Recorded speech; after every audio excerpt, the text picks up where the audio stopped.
За Астрона и двор. Буду проламывать голову вам в упор. Кто тут хочет подраться?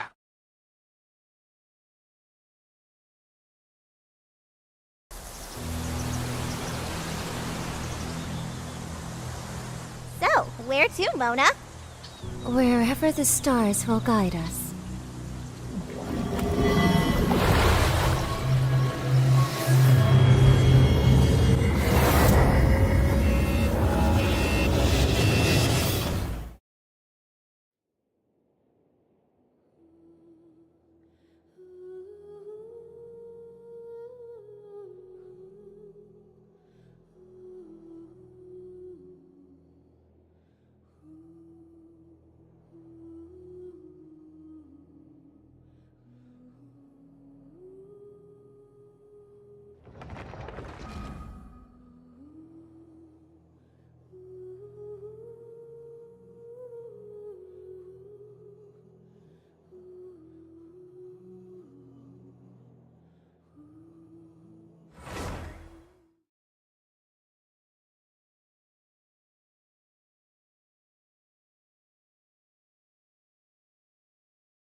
Всем здравствуйте. What an amazing sound. You only ever get to hear it up here above the water. Всем здравствуйте. What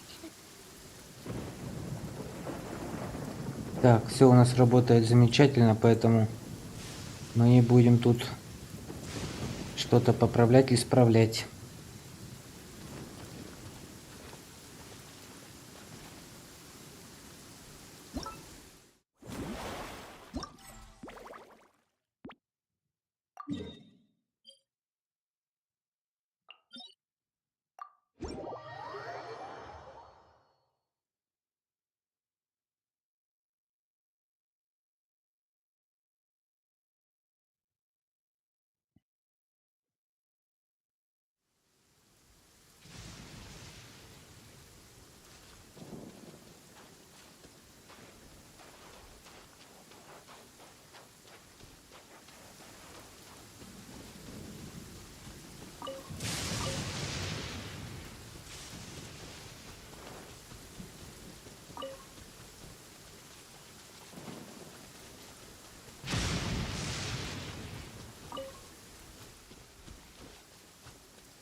I condemn you!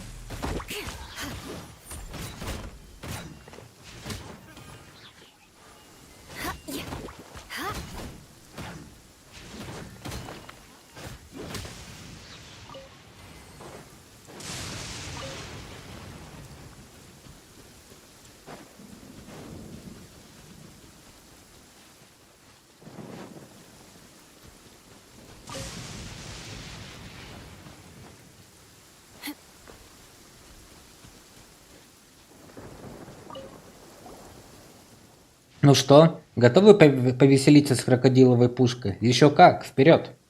Желаю вам хорошо повеселиться.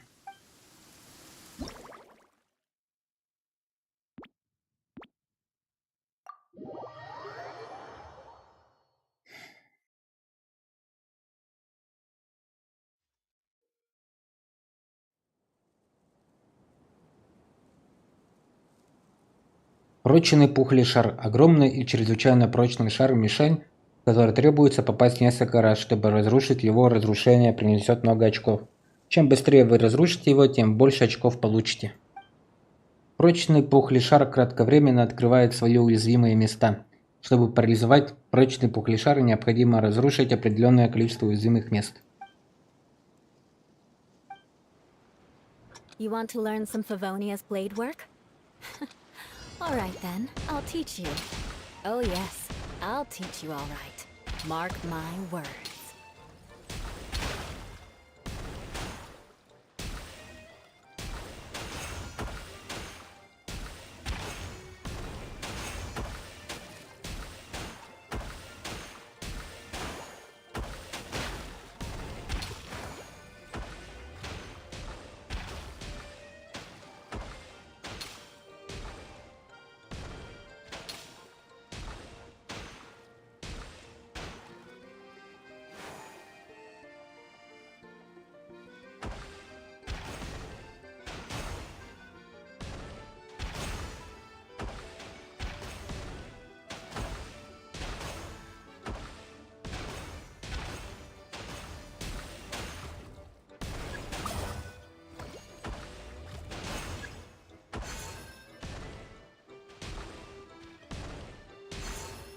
Да как так-то попасть-то невозможно просто.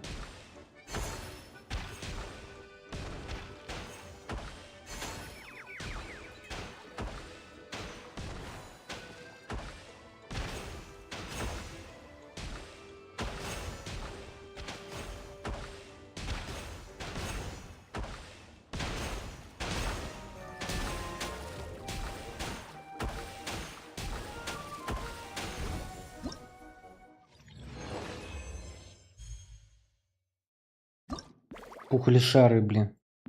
Напридумывают всякого.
Пухлишар, блин.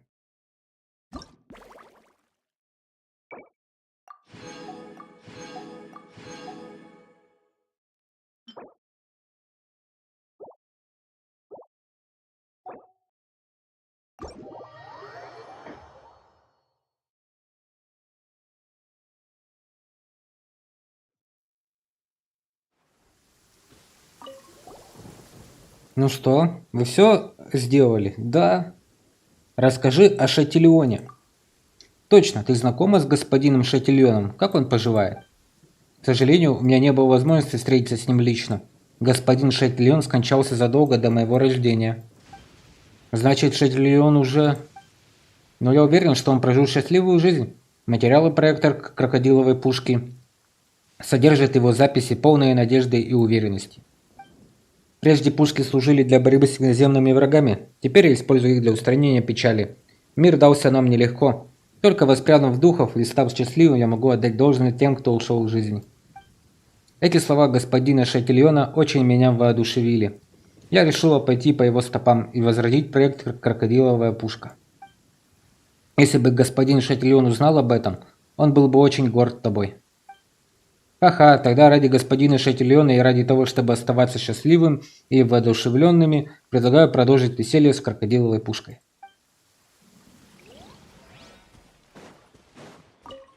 Visibility is excellent. If we had...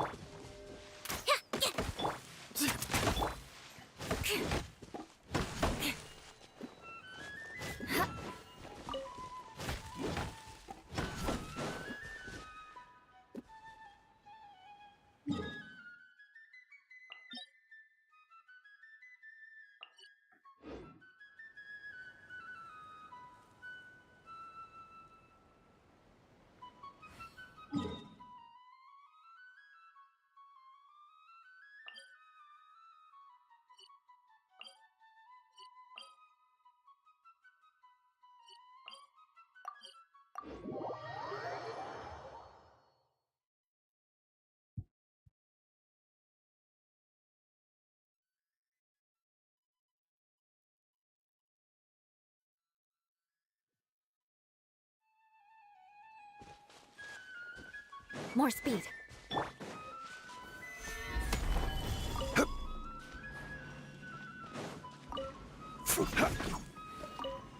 Shudder!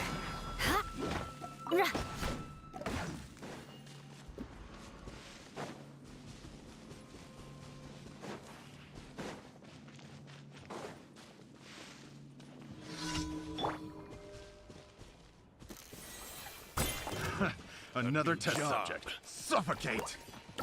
Fist of fury! Now I'm mad!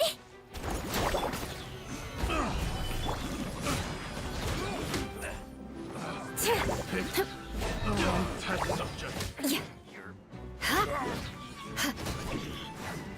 Excuse me? Done.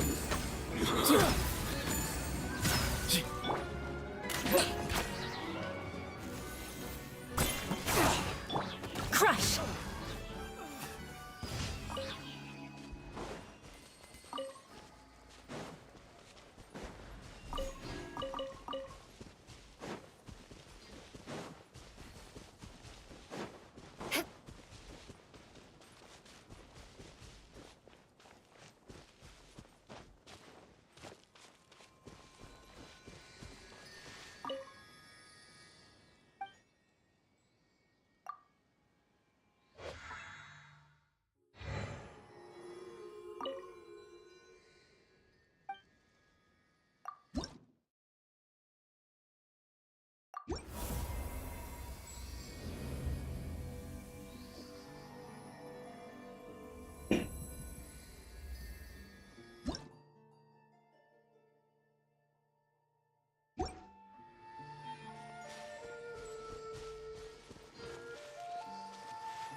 Gather! Calm down! Give me some space. Vengeance will be mine! Rack and ruin!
bump into something? Oh, well, if it hurts, just let me know.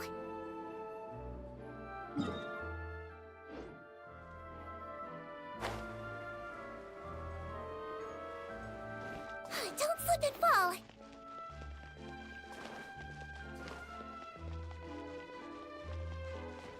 Хоп, хей, лалалей.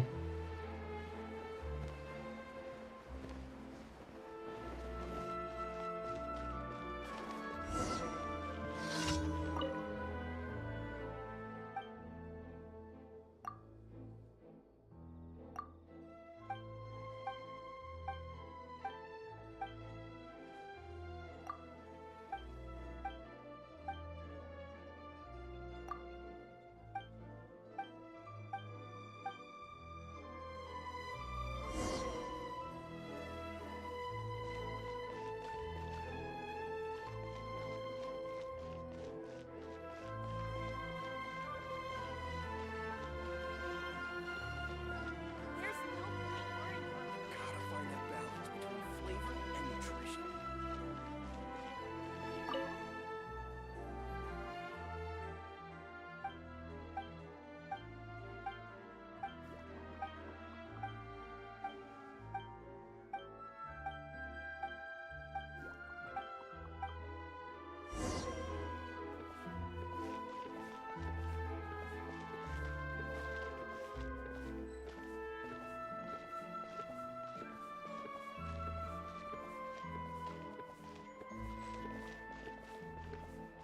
Fresh fruit, sweeter than syrup. The tea here just keeps getting more bitter.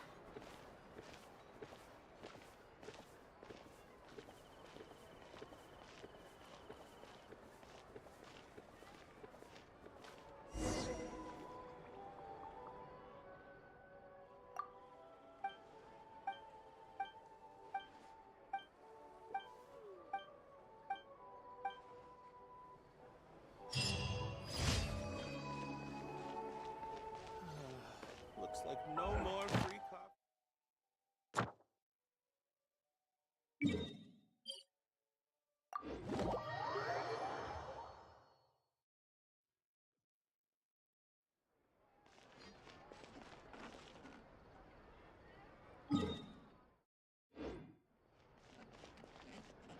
Ad Astra Abyssosk. Welcome to the Adventurers Guild. Thank you for completing today's commissions. Here is your reward. Ad Astra Abyssosk.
Че? Защиту убрал, получи защиту снова. Ой, какая-то безмозглая фигня, а. Просто жесть. Че за бред? Одна защита. Бесполезно.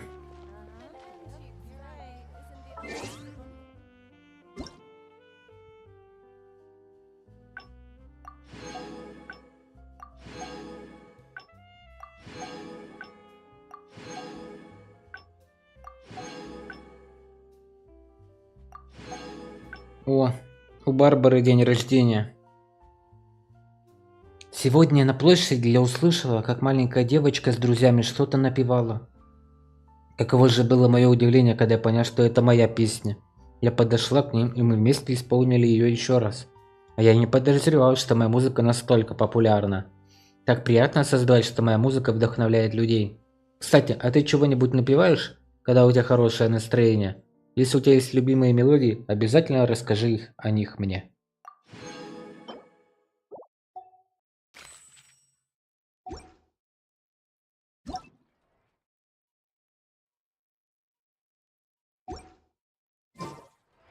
Time itself is a silent song.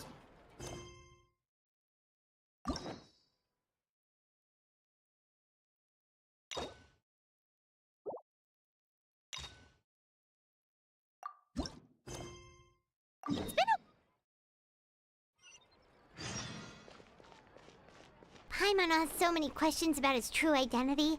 Let's go talk to him and find out.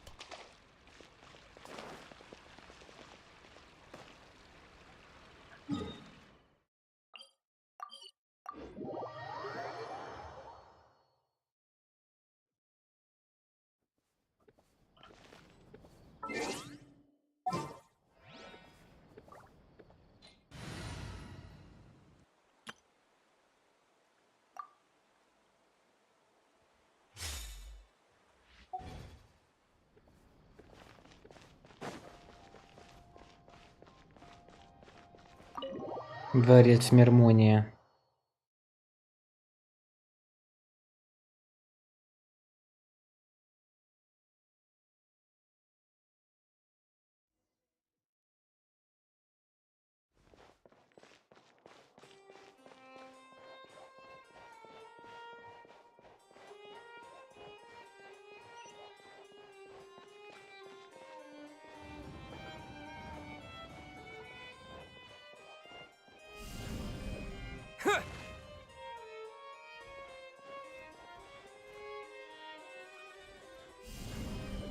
Terra Smack! Hey! Go, go, Baron Bunny! Get him! Wait, did I hear that right? Monsieur Nervalette, are you sure you'd like to take over the case yourself? That's right. No, but why? Technically speaking, cases like this are better left to the guards. Nervalette! Sedine! Hey there! What are you two talking about? Ugh, Traveler and Paimon, please help me talk our Chief Justice out of this. He wants to investigate a case on his own. Now, this is completely unprecedented. How can we have the Udex acting like a private detective? Я могу познакомить тебя с замечательными детективами. I trust that you'd be able to work that out with how well connected you are, but I must apologize. I do not plan on relying on anyone else's help for this matter. So, what is it exactly? It sure sounds serious if it's something you've got to investigate personally. A Melusine named Kiara received a threat letter. And then? That is all the information I have acquired at this stage.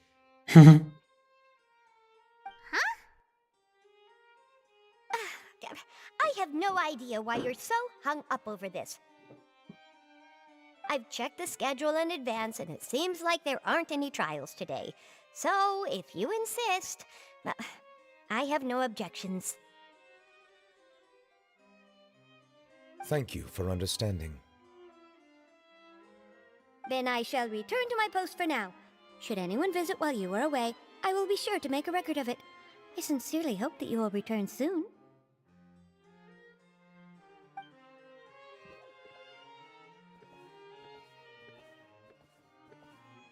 Judging from Sadine's reaction, it must be pretty rare for you to investigate stuff personally. What's so special about this case? I cannot tell you just yet, but it reminded me of certain past events. There could be complicated conflicts of interest behind all this, so I must eliminate all risks in advance. Конфликт интересов? Come on, stop being so secretive! We still have no idea what's going on! It is not my intention to keep you in the dark, but I need some time to revisit those memories and collect my thoughts. Long story short, a little more than 400 years ago, I became the Iudex of Fontaine and initiated a series of institutional reforms. There were few people I could trust, but I had two subordinates who were exceptionally trustworthy and capable. Carol, a Melusine, and Vautrin, leader of the Special Security and Surveillance Patrol. They must have been amazing people to receive such high praise from you! Indeed. Unfortunately, I wasn't able to protect them. The reforms damaged the interests of some, and the more conservative faction took advantage of Carol's identity to instigate political unrest. Ultimately, they wanted me to yield more of my power. The incident resulted in Carol taking her own life, and Vautrin being exiled. From then on, I've been especially careful when dealing with cases related to Melusines. Думаешь, настоящая цель злоумышленника ты? All Melusines used to live a secluded life away from human society. I granted their wishes when some of them, including Carol, asked me to bring them to the court of Fontaine. Many common folk believe that I share a special bond with the Melusines, and whatever they do can be traced back to me. Some of them, especially those who hold a grudge against me, exploit that belief and stir up conflict over Melusines in an attempt to lay the blame on me. I have nothing against the opinions of others, but the moment a whirlpool of conspiracy forms, it inevitably affects the innocent. It has already happened once, and I want to make sure it does not happen again. Even so, why do you have to be the one investigating? There's the guards, the Marechaussee Phantom, and the Special Security and Surveillance Patrol. Aren't they more than enough to figure out what's going on? Based on prior experience, there is a high chance that those who hold hostility towards me do not belong to the same department. The political system of Fontaine is relatively complex and involves the interests of multiple different factions. However, since I am technically an outsider in Fontaine, a lot of trouble could be avoided if I personally took on the case. Outsider? But aren't you the Chief Justice of Fontaine? Why would you be an outsider? I understand where you are coming from, but there is not necessarily a connection between my responsibilities and how I perceive myself. You know very well about my true identity, and have even met others of my kind in other nations. Владыка Гильдра драконов. Even though I was born with a human form, there is a fundamental difference between dragons and humans. Taking on the role of Chief Justice does not make me a part of this community. In fact, the status I was granted has prevented me from forming deeper bonds with others. I have lived in Fontaine for a long time, but I do not belong here. That is why I call myself an outsider, a fish out of water. Если так посмотреть, то мы тоже чужаки в Фонтейне. Yeah, we have nothing to do with all those organizations anyway. So how about we come with you on your investigation? Let's team up and round up all the bad guys lurking in the dark. That does not sound like a bad idea. I rarely investigate cases on my own, but with professionals like you around, I'm sure it will go a lot smoother. Oh, Paimon's starting to get a little embarrassed. Just leave it to us. Положись на нас. Let us go. We should visit Kiara first and try to gain a better understanding of the situation.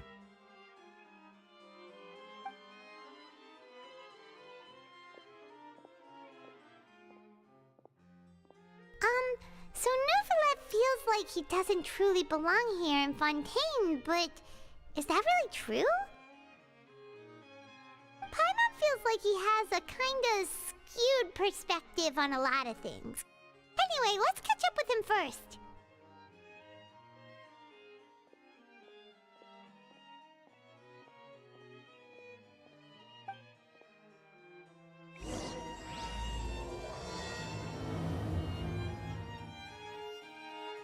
Paimon's been thinking. You called yourself a fish out of water, right? But since you're the Hydro Dragon, would a dragon out of water suit you better? Thank you for your suggestion. I will consider using the more accurate term in private occasions. Please allow me to rephrase. Has a dragon out of water? Ugh. That sounds kind of weird. Let's stick with the previous version instead.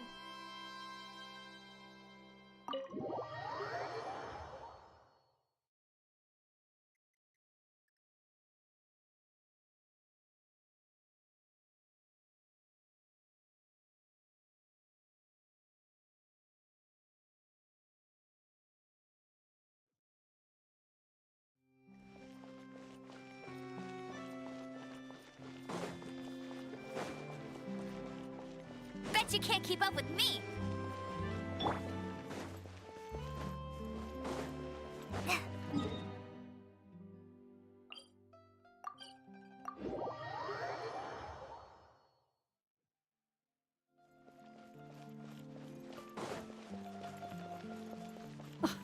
I never thought I'd see him here. Does anyone have a camera?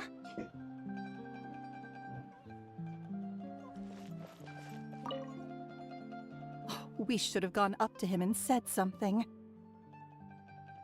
Yeah, that was the perfect opportunity.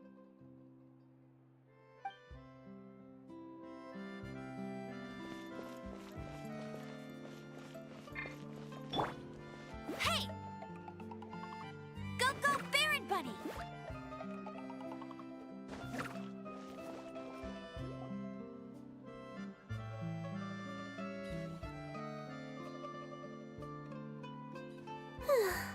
The weather's amazing today. Kiara,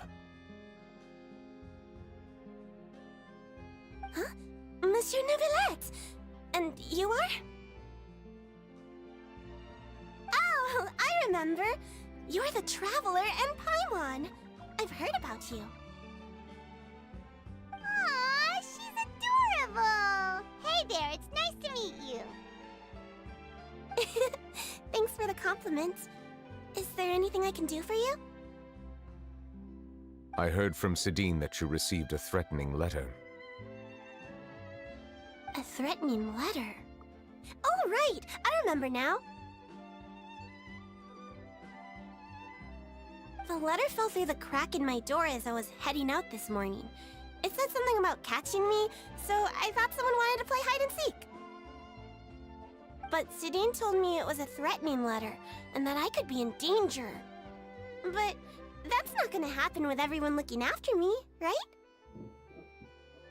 Have you run into any suspicious-looking people recently? Suspicious-looking people? What counts as suspicious? Того, кто следует за тобой по пятам. Ah! Did you think of something? Nope. I don't remember meeting anyone like that. Do you still have the letter with you? I want you to show me what it says. Oh, let's see. Found it.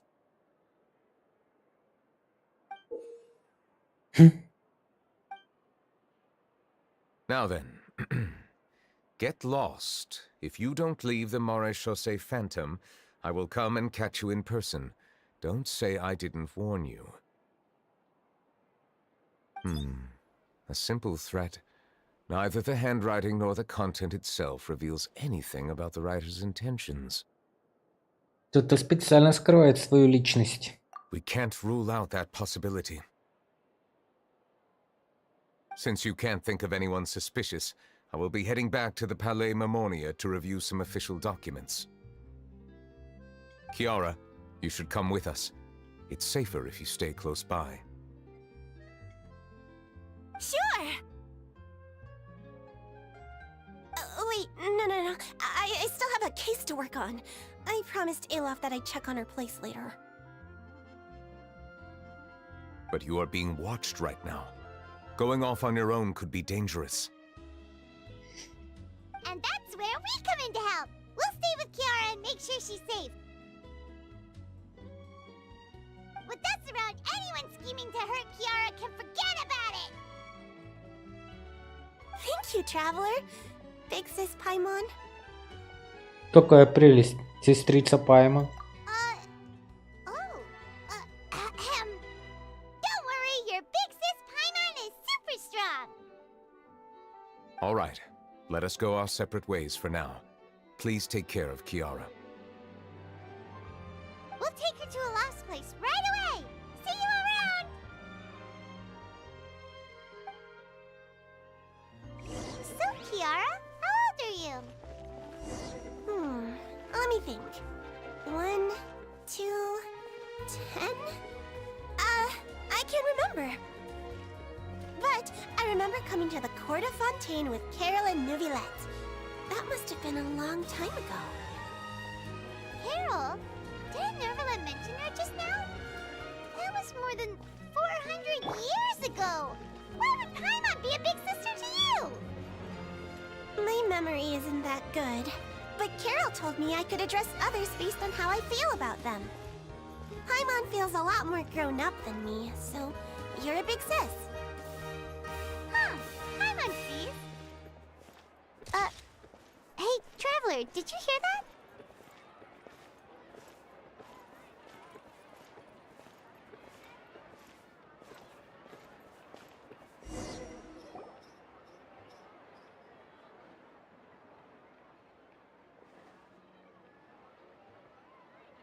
Давай ее схватить. Strange. Paimon felt like someone was following us. Olaf! Kiara, you're here. Huh? Wait, aren't these two... Oh, they're the Traveler and Big Sis Paimon. I thought so. What brings you here? Мы защищаем Киару. Did you run into any trouble?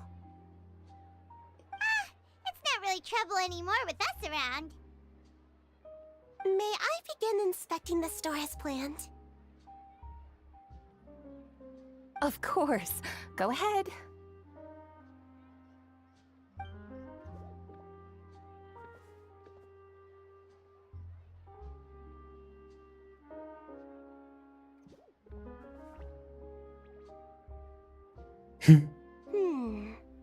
No hazards detected. You've cleared the inspection. Seems like the criminal from that case last month never set foot in here at all. That was quick. What were you inspecting? I took a look around the shop. Neuvillette says that us Melazines have special eyes that can see things people can't.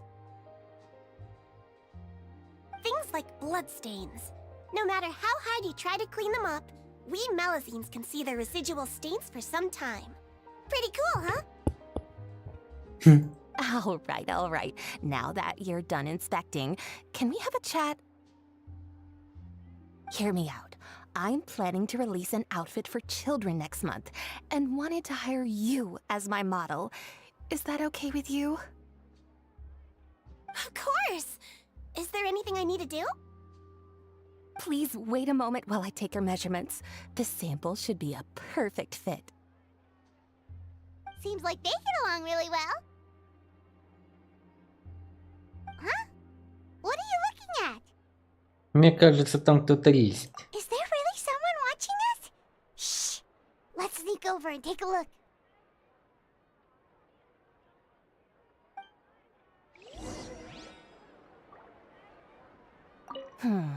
I think light and frilly clothes look best on you. You definitely look cute wearing them. I love them too, especially the soft and fluffy kind.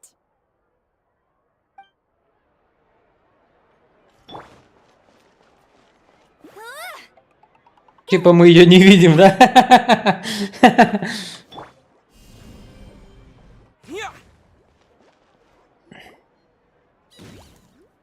Strange. Why isn't he back yet? Gotcha!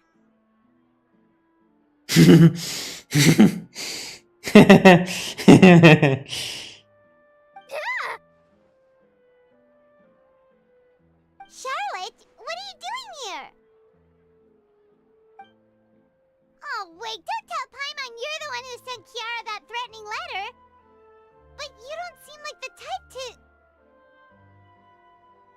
Threat letter? What threat letter? Что ты здесь делаешь? This is starting to feel like an interrogation. Okay, I'll be straight with you. I don't know the slightest thing about that threat letter you mentioned. I only wanted to follow Monsieur Nouvelette and request an interview with him. You want to interview him? That's right. I'm not the only one, you know. Interviewing him is every journalist's dream. But it's not an easy task to accomplish. The Palais Mermonia rarely accepts appointment requests from us, and we never have the chance to interrupt when the court's in session. So imagine how surprised I was seeing him out on the streets today. It seemed like you were investigating something too. The perfect opportunity to whip up an exclusive, don't you think? Of course, I'll make sure to turn in my manuscript to him for review. I have my principles, and I'd never publish an article without the consent of all parties involved. Я думаю, что он согласится. Yeah, we're doing a secret investigation that can't be made public knowledge. Все рассказала. I see. Well, if you say so, I guess I'll put this matter aside for now. What a shame. Chances like this don't come by very often, you know. In exchange, could you tell me what the threat letter is about? I swear I won't tell. All right then. Вы рассказываете Шарлотте о письме, которое получила Киара. What? Someone's targeting a cute little melazine? Shh, not so loud. It just so happens that I did an interview with Kiara. Last month, in fact. It was well received by our readers, so I was planning to continue the series. And now someone's coming after her. I'll ask my colleagues about it. Who knows? We might find something. And don't worry, I know what I'm doing. This secret's safe with me. But I gotta warn you, even if I keep my lips sealed, others will know eventually. Why? People care a great deal about Monsieur Nouvelette's each and every move. Some may have already realized that something was up. Besides, the case involves melazines, so... Anyway, I'll get going now. Watch yourselves, all right? Well, that was a nice chat. Let's head back and check on Kiara.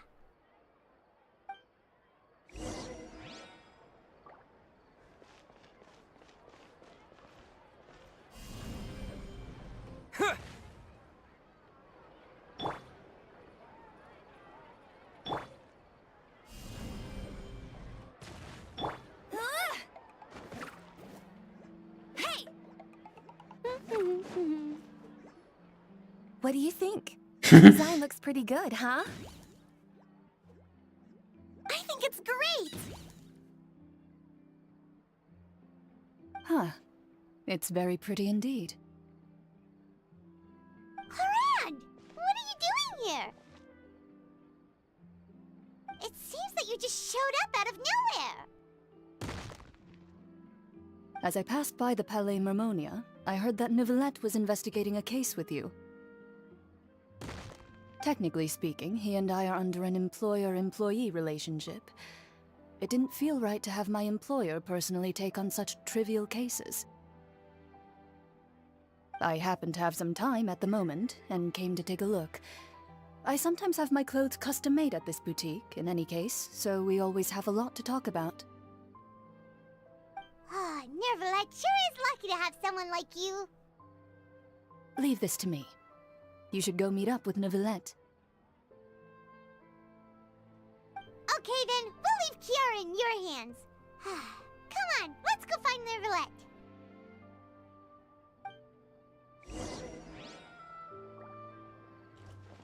How has your work been recently?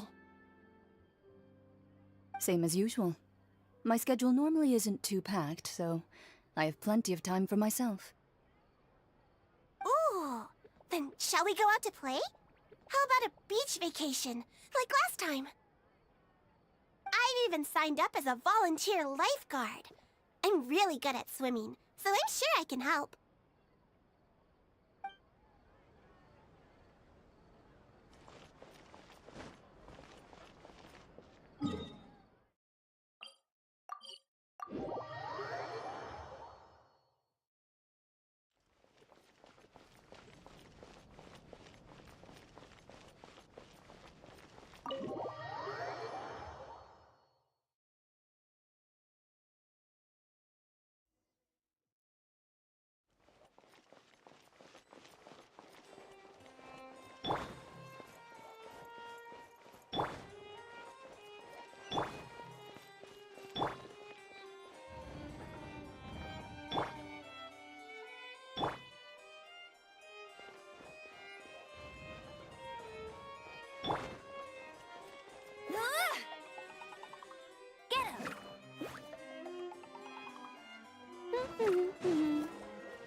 Oh, you're back. Is everything all right? We ran into Clorinde. She offered to help us protect Kiara. That is good to hear. I trust her abilities. It looks like Kiara is in good hands. We thought so too. Well, did you find any leads? I've been looking over the case records, specifically inspection reports submitted by Kiara and major cases I've judged over the past decade. I've come up with two plans. On one hand, I could start with Kiara and track down the group behind all this step by step. On the other, I could also analyze the conflicting interests of these major cases and confirm my suspicions if there is indeed a mysterious group that bears a grudge against me. They both sound like pretty solid plans, but can you really finish browsing through all these documents? That's a lot of reading even for Paimon. Don't worry. I'm a fast reader when it comes to official documents. After all, I have several hundred years of reviewing under my belt. We'll help you read through them. We have nothing else to do. Thank you. I will continue looking through the ones piled up on the desk, but feel free to browse through anything else in this room.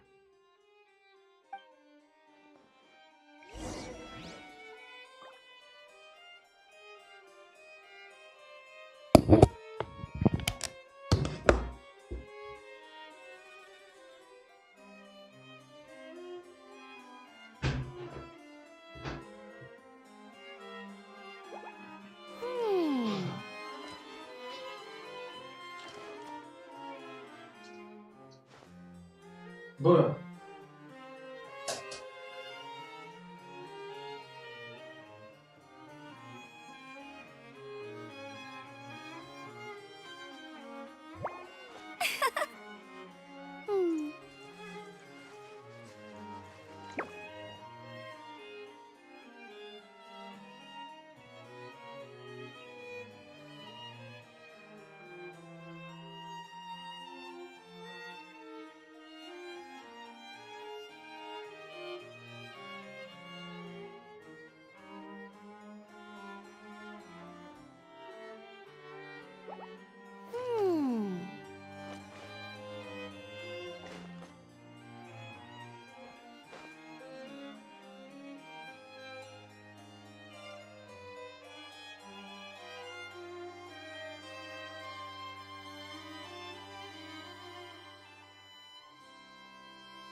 Jean will be upset if she catches us lazing around like this.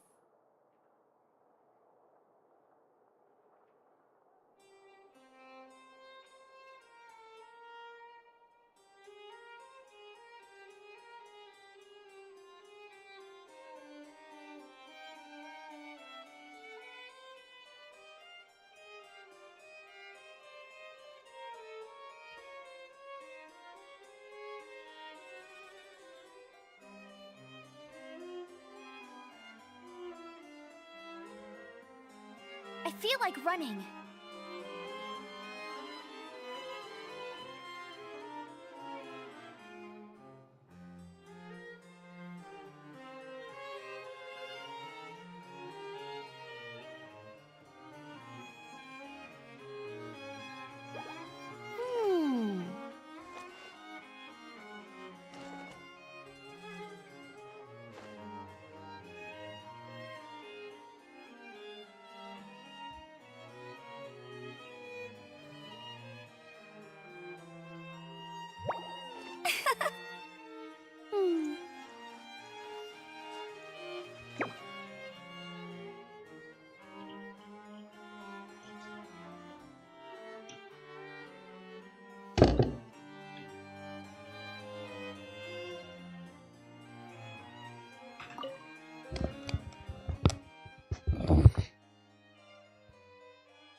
О деле совзятничества.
Калас, босс спины Дерасула, побежден в поединке и скончался от тяжелых ранений.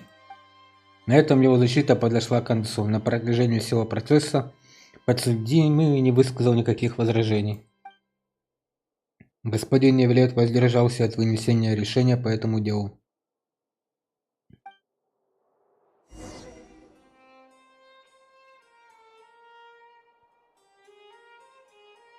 Have you made any progress?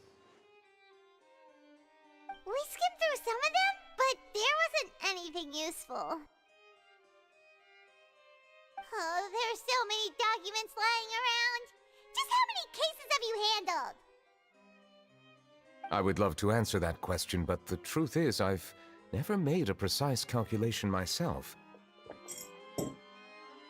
If memory serves me right, there should be at least 100,000 cases. The documents you see are just a small fraction of what's really there. Whoa, that's a lot. Looks like the work of a Chief Justice isn't easy at all. That might be how it seems from another's perspective, but trials and official duties are, to me, simply routine. There are many documents here. Take a break if you are tired. You read Paimon's mind. All right, let us take a break then.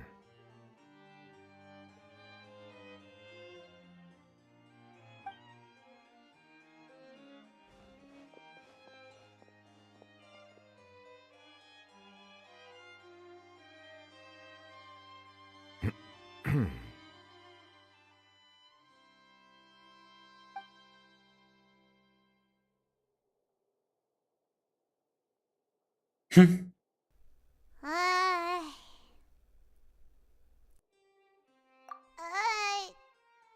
though resting is a part of taking a break, shouldn't we at least talk about something? All this silence is making Paimon feel really awkward. Please pardon my lack of consideration. People rarely come to the Palais Memonia for matters outside of work. To be quite honest, I am not sure what we should do. Would you like to have some drinks, perhaps? You must be thirsty after all that work. Ooh, drinks! Thank you! Paimon wonders what Neuvillette likes to drink. Oh, maybe he's a fan of really fancy wines. He seems like the type of person who'd own an entire winery. You know, like Diluc. Невилет на мгновение уходит и возвращается с изысканными бокалами для вина.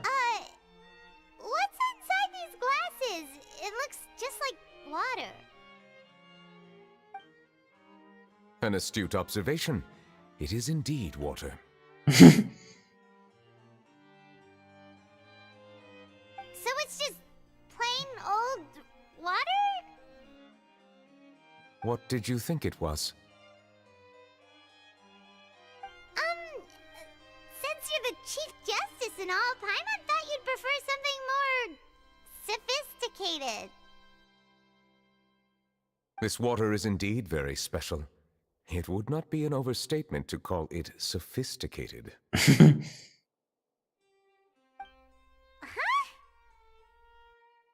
I believe you've already tried Fonta. In fact, there are many other drink factories in Fontaine, including those that specialize in packaging pure drinking water. Said water is sourced from all across Tevat, including Mondstadt's Cider Lake, Liyue's Chintsa village, and Inazuma's Konda village. Here is one of their latest products, water from Sumeru's Apam Woods. О чем разница? Все это просто вода, разве нет?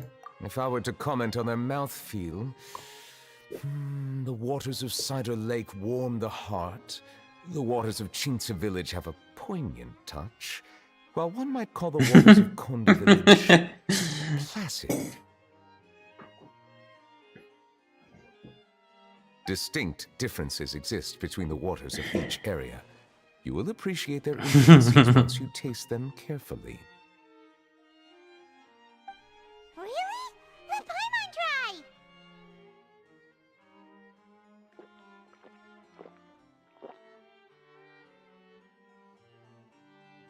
What do you think?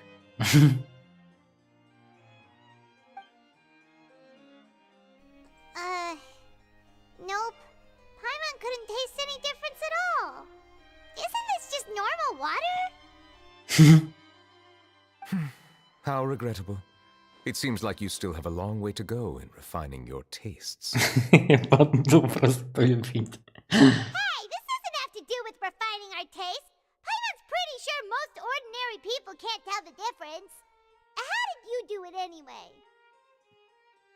Oh, could it be because you're the Hydro Dragon? Скорее всего. We are allowed to bring that up, right? Since no one else is around? Oh, Paimon's been wanting to ask this for ages. If you're the Hydro Dragon, why would you become Chief Justice in human society?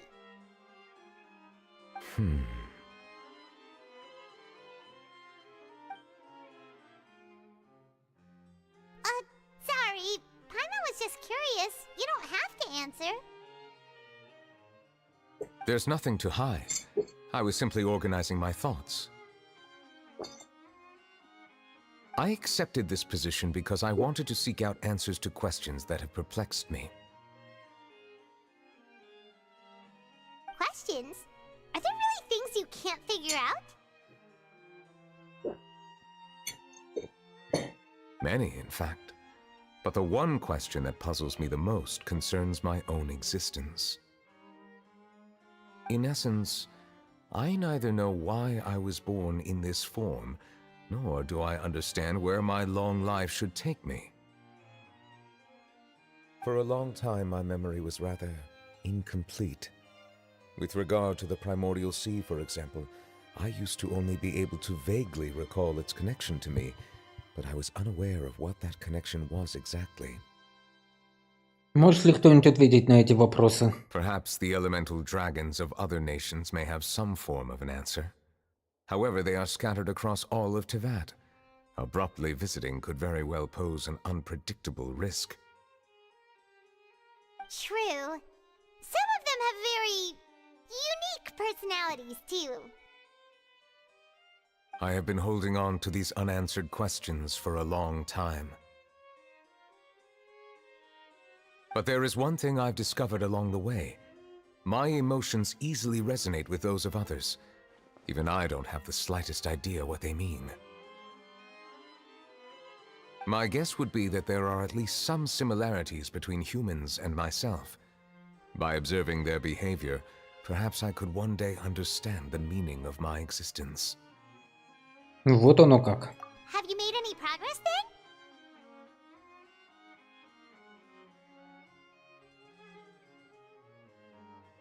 Perhaps, but I find such progress difficult to describe. As an outsider, chances to engage in meaningful interactions with others are few and far between. That's why I'm quite thankful for this chat. Such opportunities are rare. Alas, time is limited. We should move on with our investigation. Are we gonna continue reading these documents? Paimon's getting dizzy already.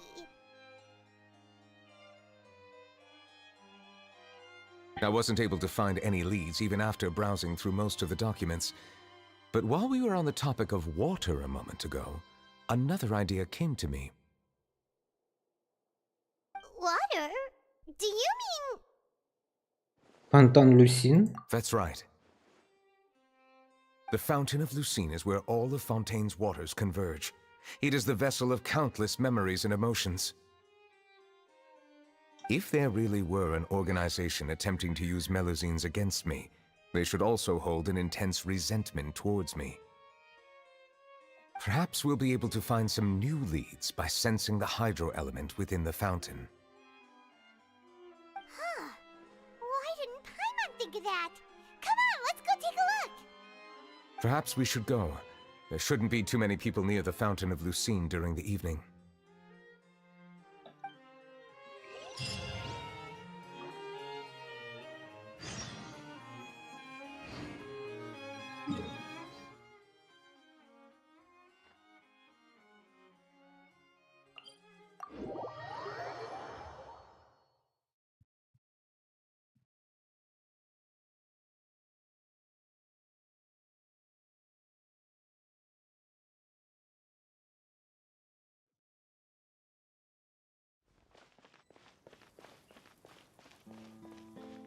Monsieur Neuvillette?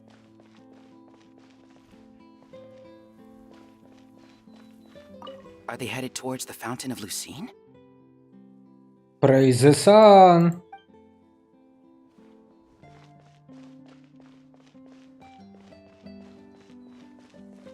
I probably shouldn't disturb them. I wonder what's going on.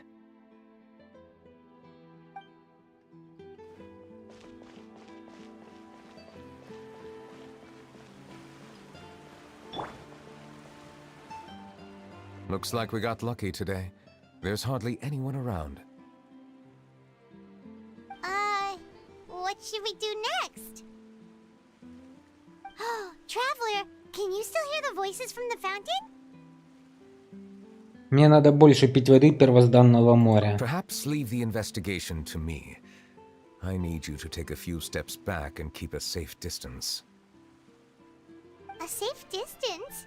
Nicolette, what exactly are you...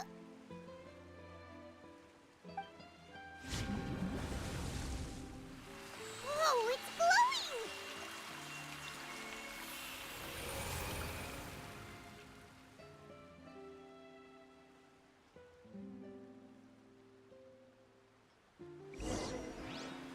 Когда фонтан слезы вышли головокружение.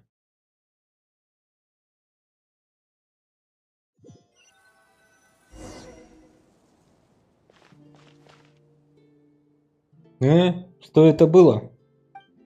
Все выглядит несколько иначе, чем обычно. Нужно пройти вперед и осмотреться.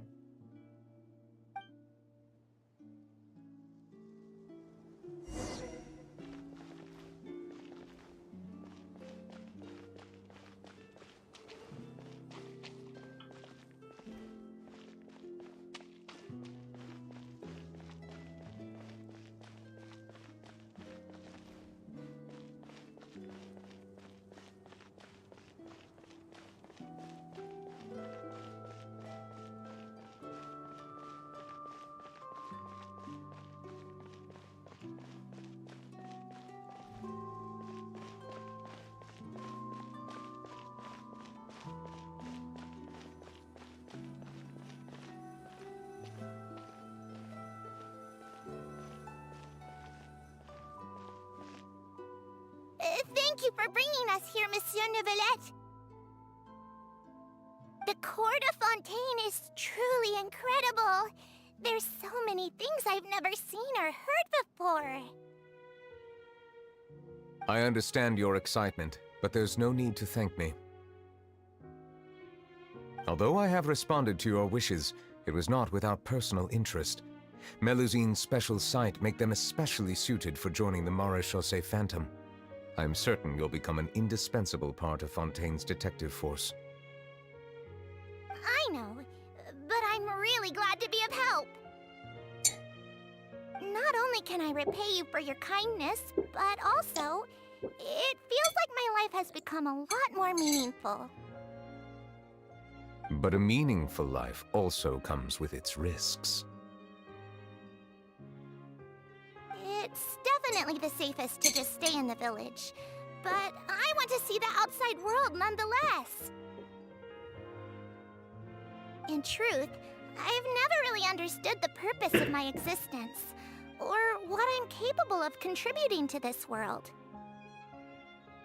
For almost 20 years, we've stayed in our village without finding any answers. That's why we wanted to leave our village and look for the meaning of our existence elsewhere. I understand your confusion. In fact, I feel the same way. I too came here for an answer to my questions about my own existence. Really? Could you tell us what we should do to fit in as you did? The truth is, many people threw rocks at us today and told us to go back to our village. It hurt a lot when they hit me in the head, and I tried really hard not to cry. Logically speaking, both time and effort are essential when different species attempt to peacefully coexist. It will be a difficult road ahead, with countless obstacles to overcome. Different identities and ways of thinking all contribute to strengthening the barrier between one another. Removing it will be no easy feat.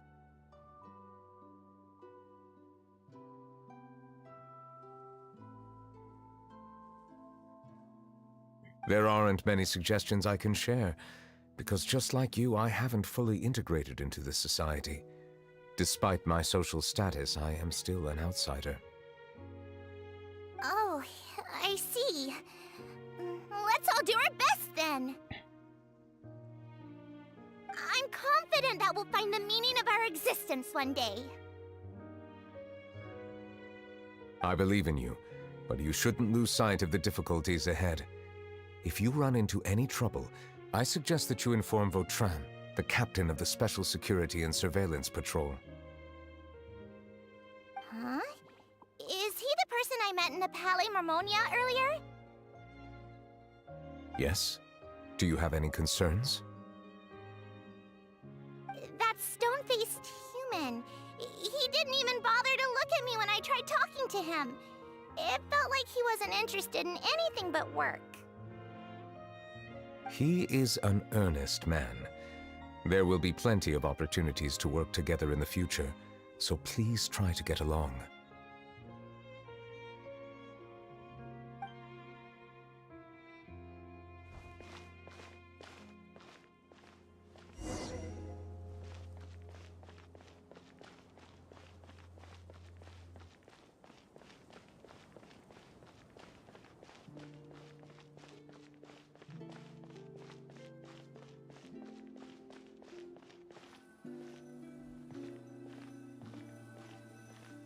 Hello.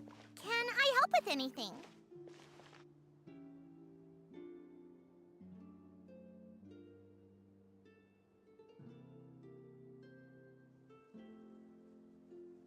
Thanks, but no need. Oh.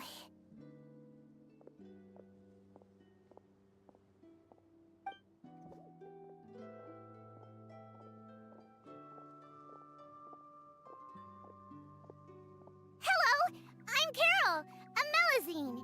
Is there anything you need help with?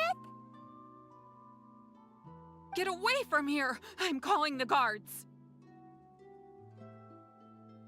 Please, calm down. I don't mean to cause any harm. Бедная девочка. Hard to say.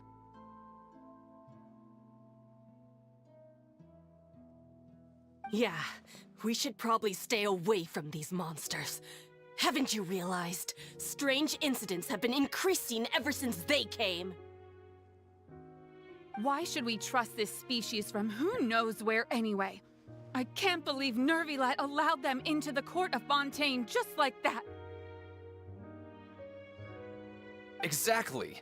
That so-called Chief Justice even granted them official positions.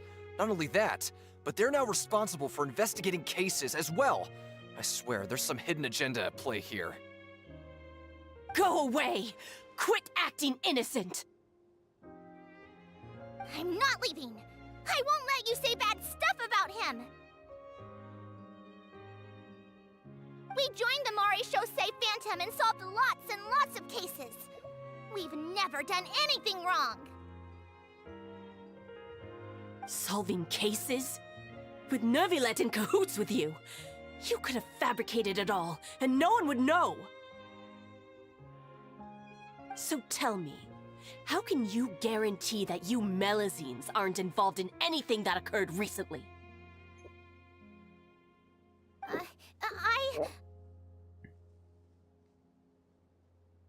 Didn't I tell you before? Don't go advertising if you're not a good talker.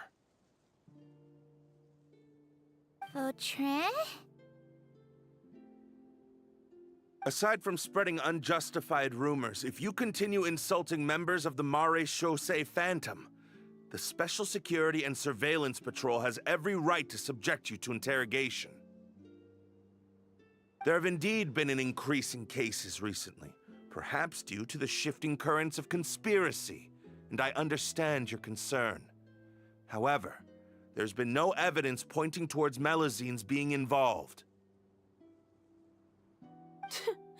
Even the captain of the security patrol is on their side. Nervilet's newly reformed police force is already corrupt to the core. How can two completely different species possibly coexist?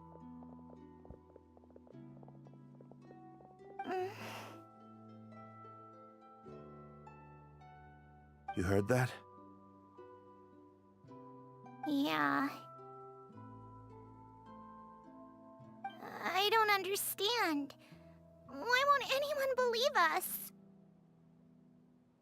There have been rumors saying that you were born from calamity, and that you inherently bring danger to those around you.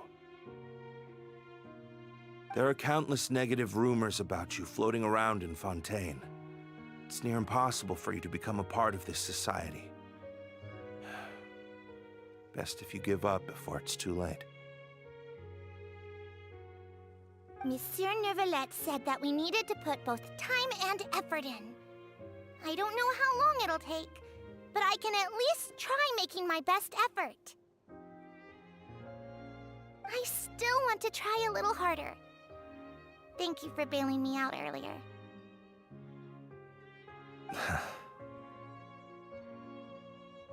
Okay, I won't be taking any more of your time. I painted a lot of flyers last night, so I have to stay and hand them out to everyone. Give them to me.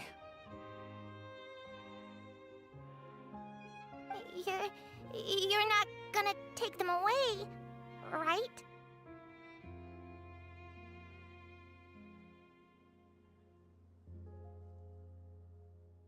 We'll hand them out together.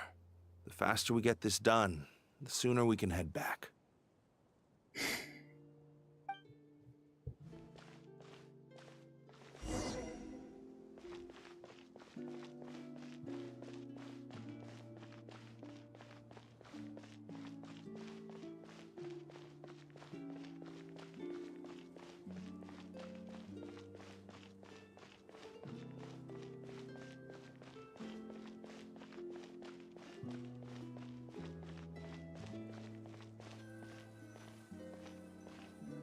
Monsieur Neuvillette, what's this? Medals of Peace, awarded to you and Vautrin. Thank you for your continued dedication in the past 5 years. You've taken one small step forward in helping Melusines gain the trust of humans. I think I'll pass.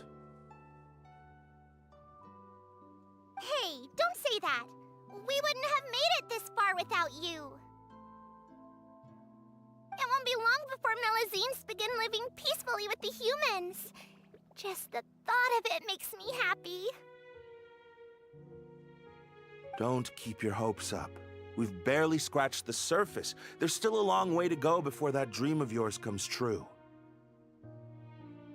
Ugh, you blockhead! Don't ruin the mood!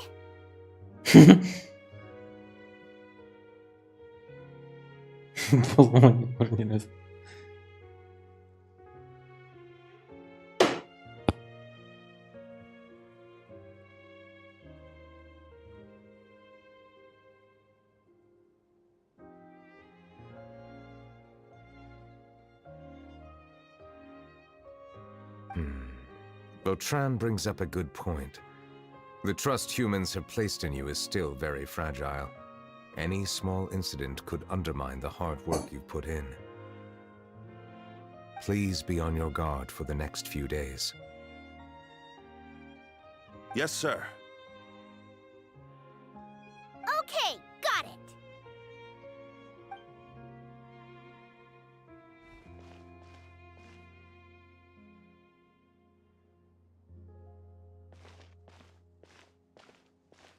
Medal of Peace?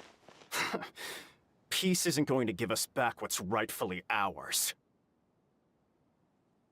Are you sure we should do this? We're no match for Neuvillette, even with all our powers combined. What if... Nah, not gonna happen. As long as he remains in his position, there's no chance he'd take us out personally. There are rules even he must comply with in the political sphere. Unless he wants to become an enemy of Fontaine. So quit worrying and just go ahead with it. I've already planned out the murder. Once we lay the blame on the Melusines as the person who brought them to the court of Fontaine, Neuvillette will be left with no excuse. I guess you're right. Ugh. If he just left things the way they were, it never would have come to this. But he's forced our hand. Time to teach him a lesson.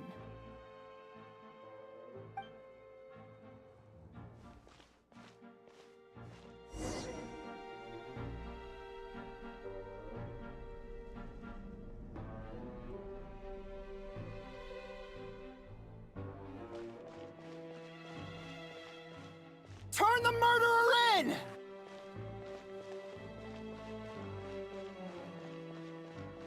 Melusines can't be trusted! That goes for Nervalette too!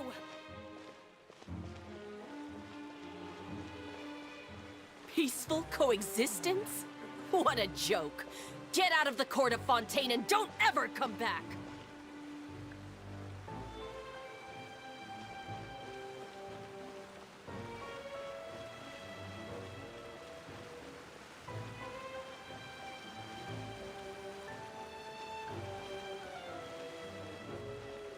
The results of the investigation are in, Captain Vautrin. Go on. There is no direct evidence, but reasonable inference indicates that the ones controlling the situation are supporters of the old regime, whose interests have been undermined by the reform. They tricked Miss Carroll into going to the crime scene and pressed charges against her. After that, they incited panic among the people in order to make Monsieur Nervalette confess to his mistakes and yield up power. The guards were stopped by the enraged mob and couldn't intervene in time. Miss Carroll chose to sacrifice herself to pacify the situation.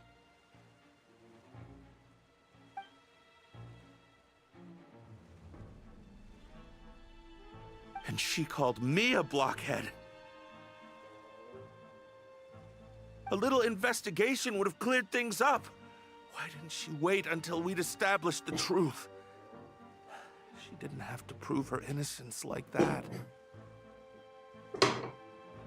The situation had rapidly escalated to a physical altercation between infuriated citizens and the guards. Miss Carroll might have thought there was no better plan. That is indeed something she'd do. Captain Vautrin, should I present these results to Monsieur Nervalette right away? There's no need. Notify the guards to restrict public access to all information. Restrict access to... Wait, are you planning to... There's something I've never told Carol. I had a little sister named Ilaria who passed away when I was very young.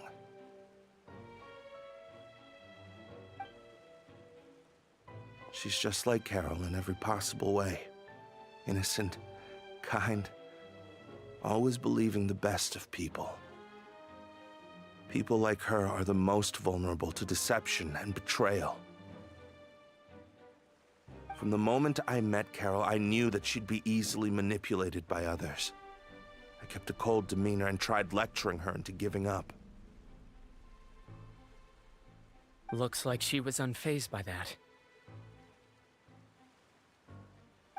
Yes. In fact, some of her spirit must have rubbed off on me instead. Because I too began working towards that pie-in-the-sky dream of hers. I should have known. Those cowards don't have the guts to confront Nervalette. They even avoided causing trouble for me. They were after Carol all along. Can you understand how I feel? Right now, there's only one thought on my mind. Only through bloodshed can their debt be repaid. I understand, but I'm certain Monsieur Nervalette wouldn't accept that as a solution. That's exactly why we need to keep this a secret. Give me the list of suspects. What happens after this has nothing to do with any of you. I will take responsibility for everything.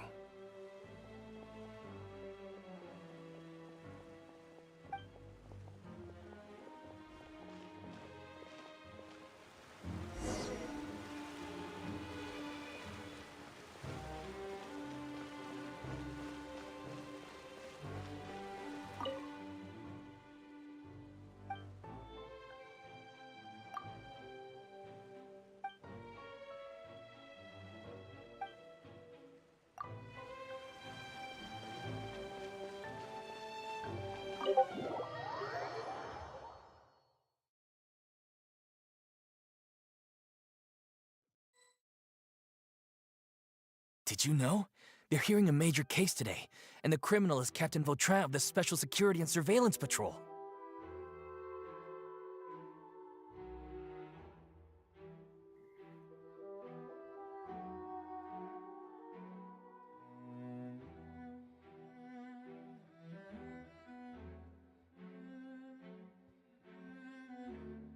Apparently, he resorted to personal measures to seek revenge for Carol and settled the score with the group that framed his friend. Hey, why aren't you saying anything?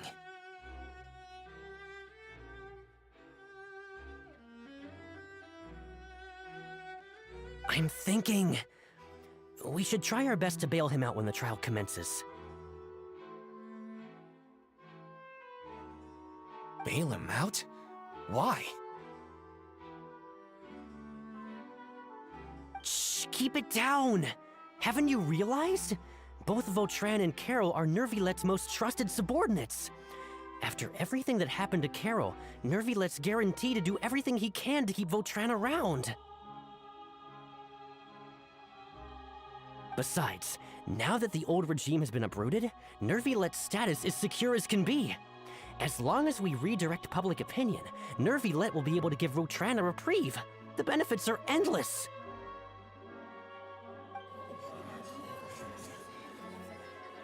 Vautrin sought vengeance for his friend for a valid cause. This represents the justice he upholds. Please, think about it. If the same thing had happened to you, wouldn't you feel the same way he did? Yeah, that's right! This whole thing started because of those despicable cowards who levied false accusations against Carol. How could Vautrin be declared guilty for seeking revenge? Monsieur Neuvillette.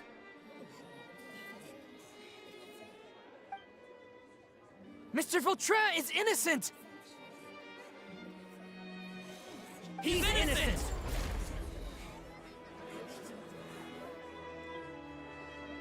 Order!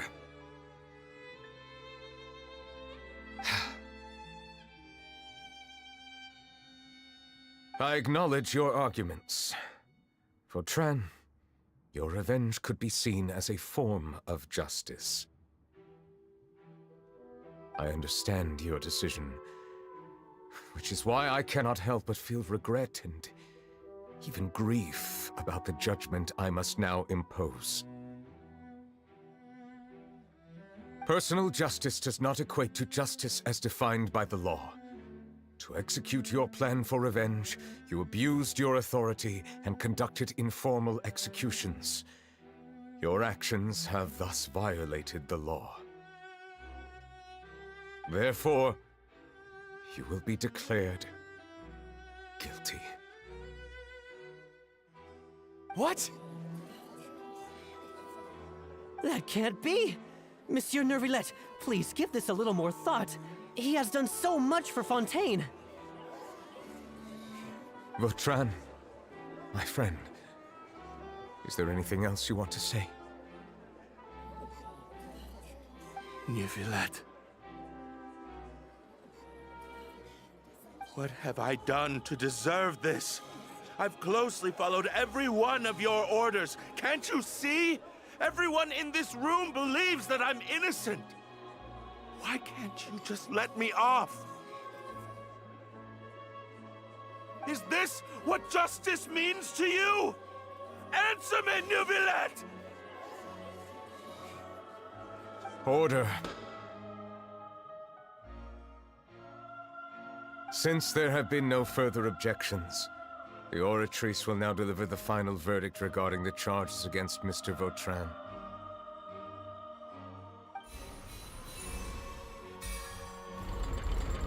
According to the judgment of the Oratrice Mécanique d'Analyse Cardinal, Mr. Vautrin will be declared guilty.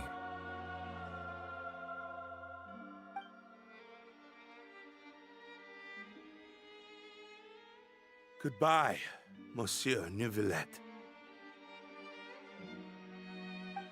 This all happened because of Carol's naive ideas. How can different species peacefully coexist anyway?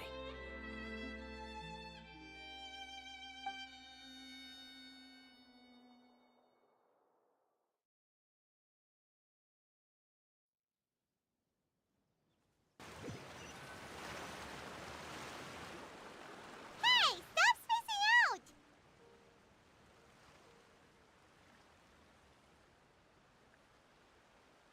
What's wrong? wrong? Are you not feeling well?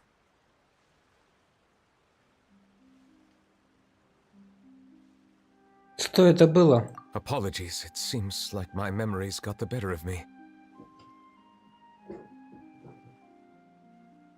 I tried my best to suppress the power of Hydro within myself, but it seems like it still caused the emotions within the Fountain of Lucine to boil over.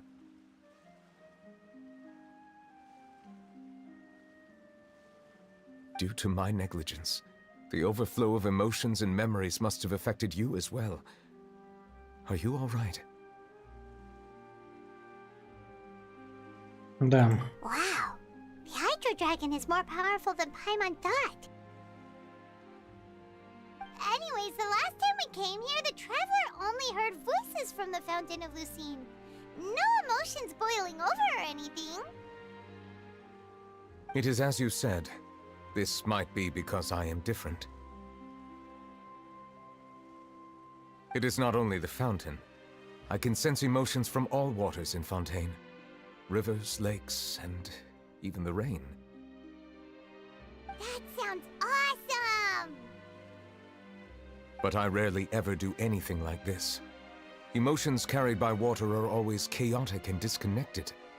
As an outsider, having my mind occupied with irrelevant memories isn't exactly a pleasant experience. Воспоминания, которые я видел, были связаны с тобой. Which ones?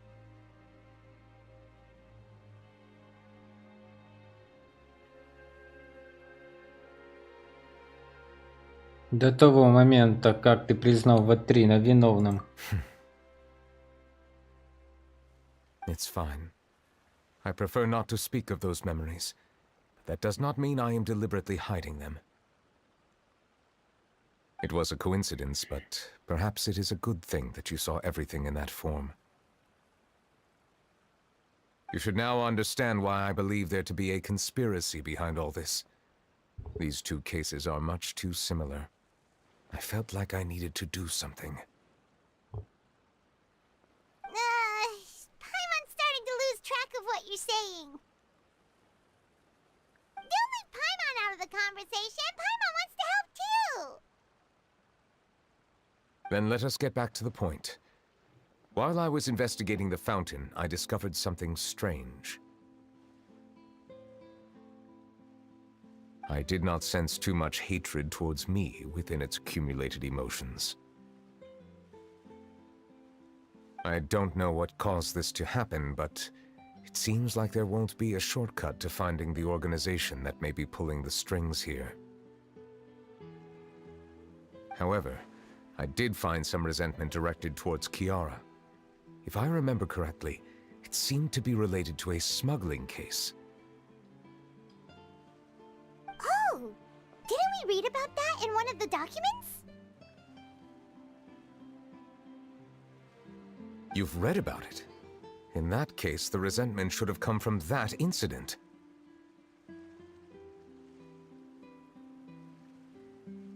Huh? What are you doing here? I was just about to look for you at the Palais Mermonia. Navia! Nice to see you again! Is there something we can help with? I've heard some things, but I'm not purposely asking around or anything. Don't worry. Rumors are abroad that someone's scheming against Melusines, and that you're investigating the case. So I told the Spina di Rosula to keep an eye out for leads.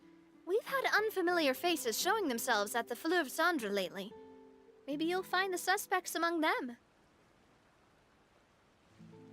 Thank you. Where did you hear about all this? Клоринда. The Chief Justice out on investigation, accompanied by the Traveler from afar. No matter how you conceal your whereabouts, there will be countless eyes watching you. You talked to Kiara, but didn't ask her to keep things secret. People curious to know asked around for information, then it was only a matter of time before word of the threatening letter spread all across Fontaine. So that's what Charlotte meant. Indeed. I did not expect that this could be kept hidden for too long, but the rumors still spread faster than I imagined. You know, it could be because you attract more attention than you think. Anyway, any progress with the investigation? The suspects who threatened Kiara might have to do with a certain smuggling case, but it is still uncertain if there is in fact another party behind all this. We are planning to return to the Palais Mormonia to revisit some details and identify the senders of that threatening letter. All right, then I'll round up the Spina di Rosula and follow up on their progress. Wait for my word. Ta-ta!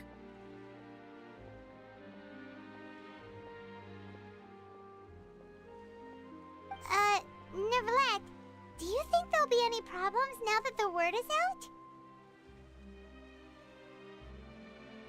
I have already considered that possibility, and I do not think that there will be any. As a matter of fact, once the word gets out, no one would dare to harm Kiara in broad daylight. What is more important is how the case is perceived by the public. 400 years ago, they chose to side with the old regime and direct their resentment towards the Melusines. I hope the same won't happen again. Let us head back to the Palais.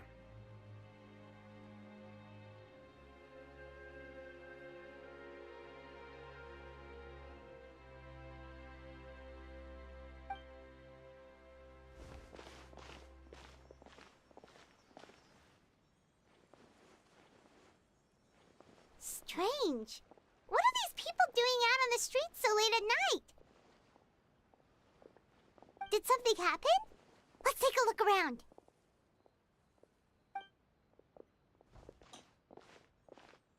Have you heard? Someone's plotting against a Melusine. This is 100% the truth. Even the Chief Justice is investigating in person. What? That's it! Who's been threatening Melusines? Show yourself! Our enemies are lurking in the shadows and won't easily reveal themselves. But no amount of hiding will keep us from finding them. That's exactly what I wanted to say. The guards have already begun to take action. We can't just stand by and watch. Think about how much we owe them. Now that they're in danger, how can we just sit back and do nothing? Everyone, please stay alert to your surroundings from now on. If you see any suspicious persons, report them to the guards immediately.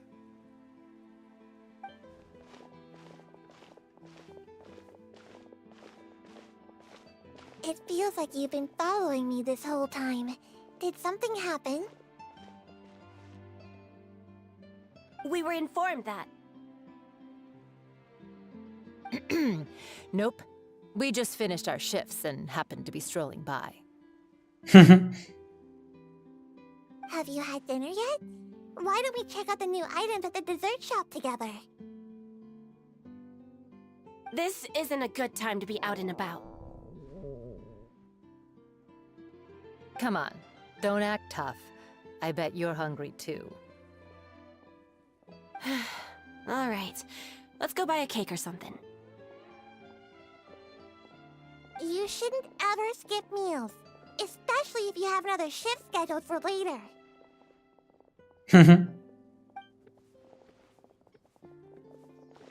I heard even Nervilette's keeping an eye on the situation. This is the perfect chance to get promoted. We gotta make sure we give it all we've got. Seriously? Were you planning to shirk your duties if Nervilette wasn't involved? Relax, I was just playing. We've worked together for years now. If something happened to them, I'd be haunted by regret for the rest of my life. That's more like it. We should stand guard until the criminal has been caught. Блин. Come and fight me instead, you cowards! Have you heard? Even the Special Patrol came to help. Shh! Look! Isn't that Nervilette? I think he's looking at us. Looks like there's nothing to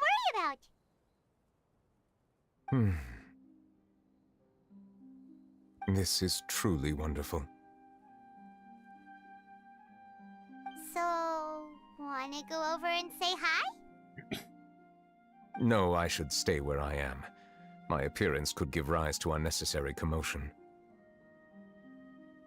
Let us stick to our plan and return to the Palais Mermonia. The faster we uncover the truth, the better.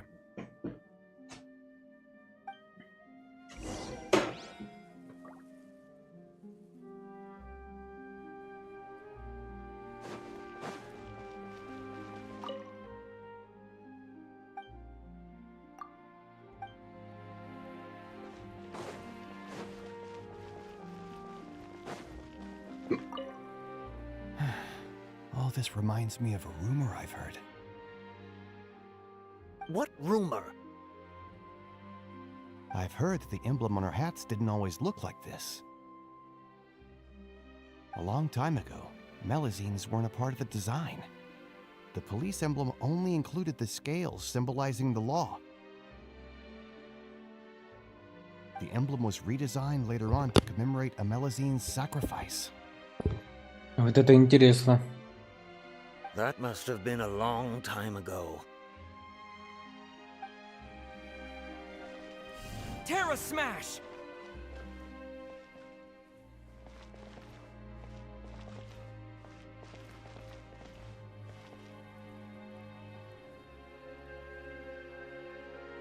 Че, серьезно там мелюзина?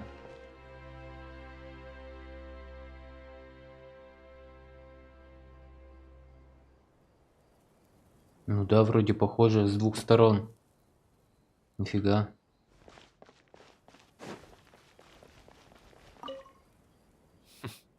No one can stay hidden on my watch.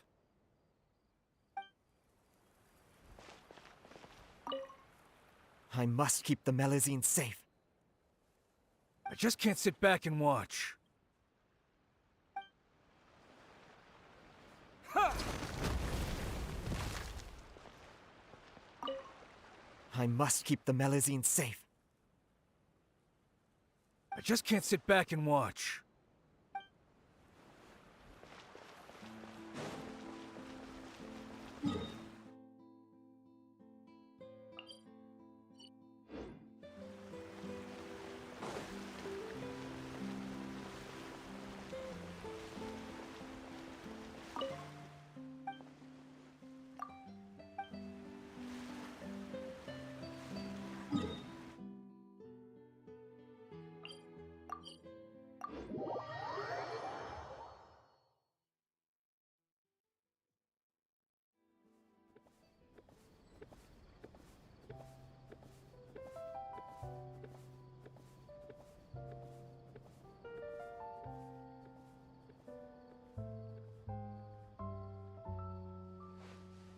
I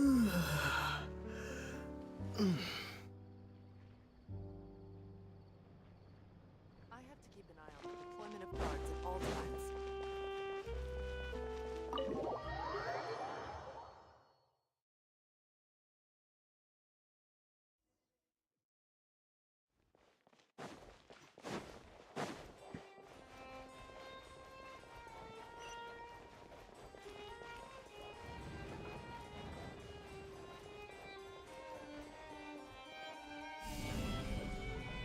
Yeah!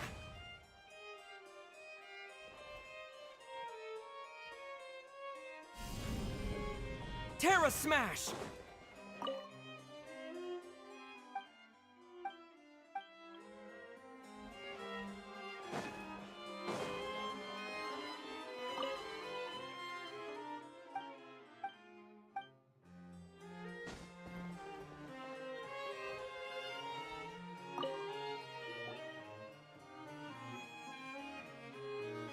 The smuggling case was solved by the joint forces of the guards and the Maréchaussée Phantom. This is the one. The list of involved suspects should be... Ah, found it. What does it say? The principal offenders Domenico, Inica, Yuna, and others have been caught. They have been sent to the fortress of Meropide following trial. Those with close connections or mutual interests with the offenders but who did not participate in the case will not stand trial. Among them, surveillance of Essan has ceased on account of his good behavior. All other personnel remain on our watch list. So many names. Is the one who sent that threatening letter to Kiara on the list? Yes, there is something suspicious about Essan, to be precise. It seems like he's closely related to the core members of the smuggling case, and he moves around without much restriction. Рассказать об этом Нави. Monsieur Neverlet, someone claiming to be from the Spina di Rosula just checked in with us. He said, and I quote, "We have located the suspect. They're chatting at the cafe." Huh? How did Navia find them so quickly? We've only just figured out the suspect's name. I too am perplexed. The cafe isn't too far from here. We should head over and take a look.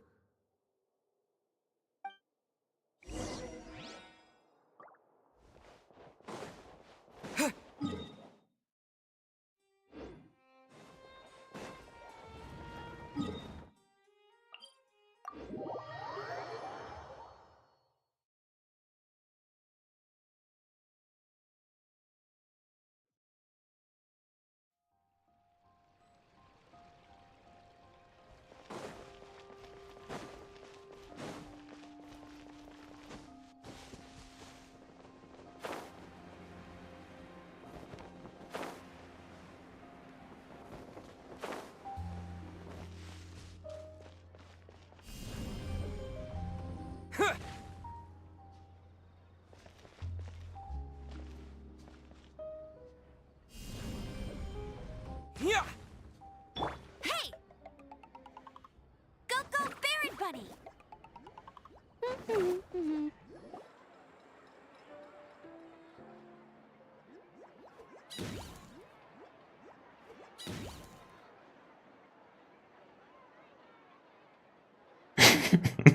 Hey, Nadia, we're here!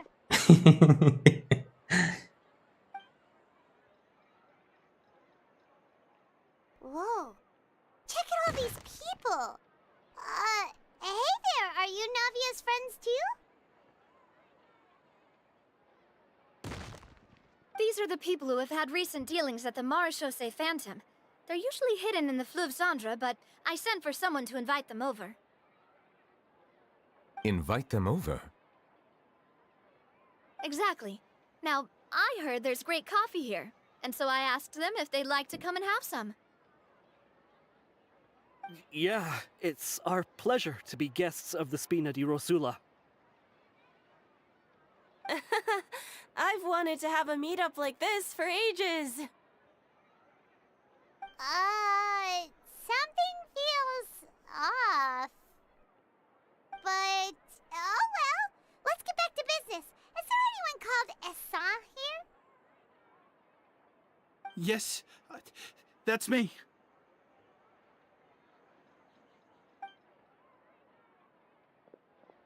You're Essan?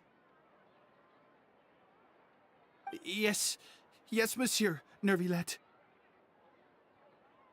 Did you write that threatening letter to Kiara? I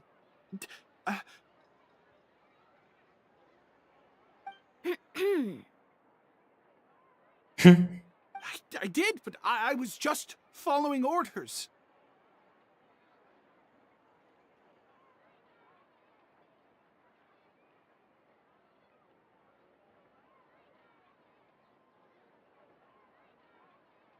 Orders from whom? Domenico. He was my boss. I couldn't disobey his orders. Domenico? Where is he now? The fortress of Meropide. Well, I'm afraid even the Spina would have trouble looking into that place. Looks like you'll have to make the trip yourselves. This was as much as I could do. You've done more than enough. I'm extremely grateful for your help. Leave the formalities for later. You should find Domenico first. If he really is the one setting up the conspiracy, it'd be best if he's exposed as soon as possible. Alright then, let's head to the fortress right now!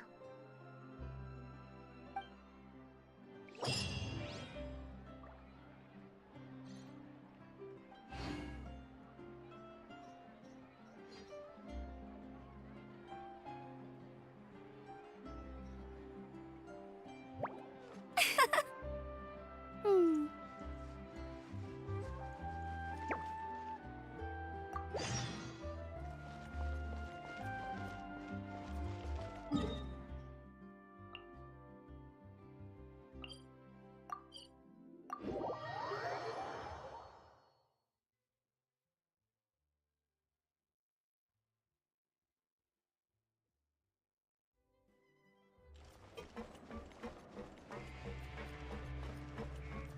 It's Monsieur Nervalet?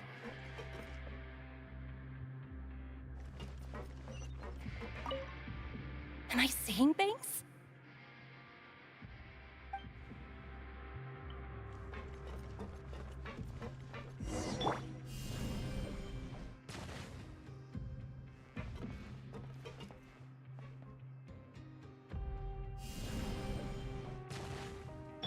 Ah!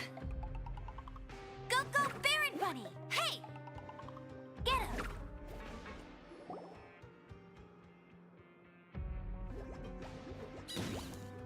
Welcome to the Fortress of Meripede, dear esteemed guests.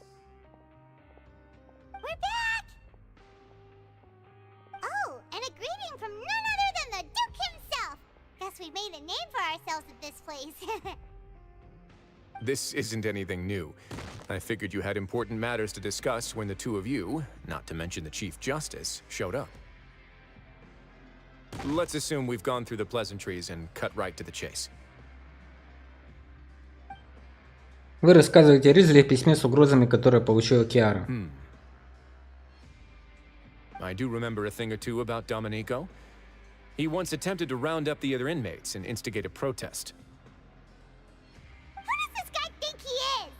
Hyman hopes nothing came of it. He once attempted to, I said, meaning that it was over before it even started. And now he's threatening Melazines, is he? To be honest, Domenico doesn't seem like much of a conspirator. The fact that the three of you bothered to personally investigate raises a flag. Is there something else going on behind the scenes here? He's got the same concerns we do. I'm concerned about this incident because something similar has occurred in the past. I wish to meet Domenico in person and have my questions answered. That's an easy one. Let me think. I think he's at... Oh, did I hear someone say Melazine? What happened? Stweam! Мелюзина по имени Киара получила письмо с угрозами. Yeah, and we're investigating. The person who threatened her seems to be imprisoned here. Really? Is Kiara gonna be okay? There's no need to worry. Clarande is protecting her as we speak. Well, that's great. But if the criminal's still... Is there anything you can do about this? Ah, head nurse. Do you require me to personally deal with the criminal? Writhsley. Okay, I get it. I'll bring Domenico to you. That's your only demand, correct? Think of it as more of a humble request. I'm here on my own accord, not to formally transfer a criminal for trial. I urge you to set aside any concerns. Thanks for the trouble. Consider me in your debt. Whoa! If Paimon were the Duke, Paimon would take this chance to ask for something really important. Well, were I still a criminal, I'd probably ask for a lighter sentence. But I'm sure Monsieur Nervillet would reject that. But enough jokes. I'll look for Domenico and bring him to you. Make yourselves at home. Our dear head nurse has mentioned you quite a few times, so I'm sure she has a lot to say.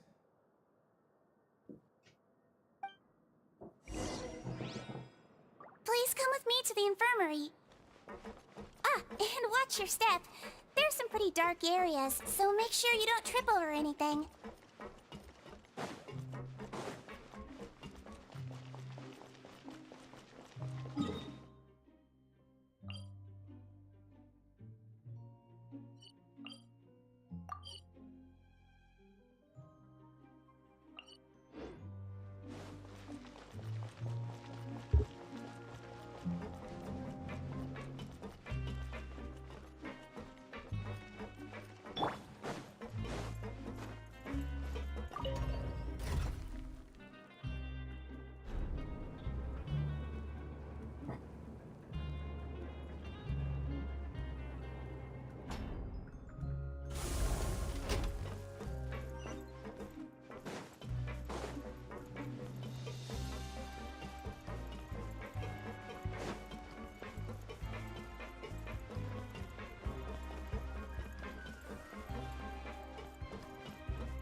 Now that I think about it, I can leave this place soon. Huh? I'm Oriel, a member of the Mutual Aid Network. Is there something you need?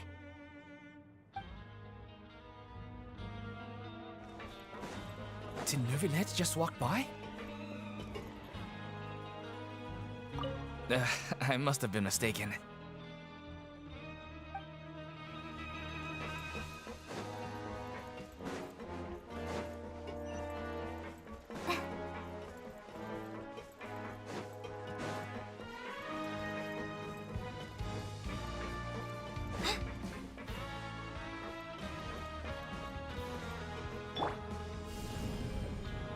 Terra Smash!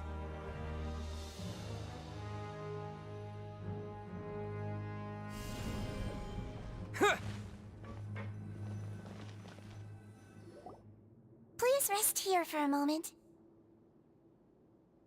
Oh, and would anyone like anything to drink? Paimon's not that thirsty, but thanks anyway. Thirst is a warning sign that you're dehydrated, which means you have to drink up even before that. I'll bring you some tea. I'm sure you'll have a lot to talk about.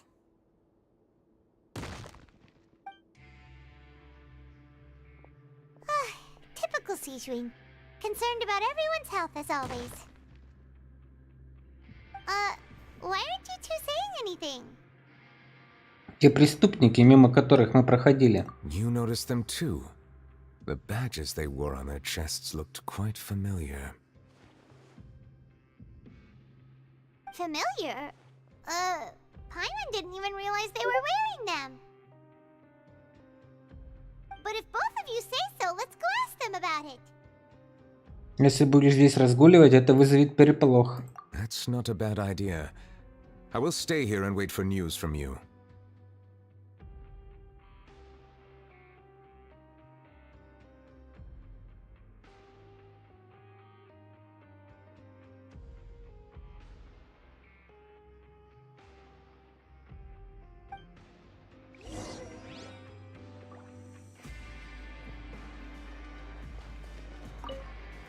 I place great trust in Wriothesley, so I rarely visit the fortress of Meropide. However, exceptional circumstances call for exceptional measures. I hope I didn't cause him too much trouble.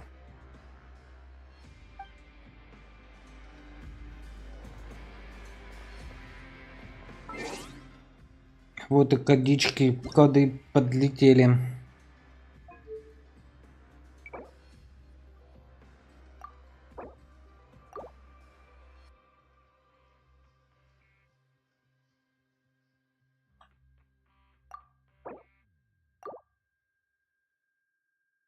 Если кому-то надо коды, то вот, ребята, в чатиках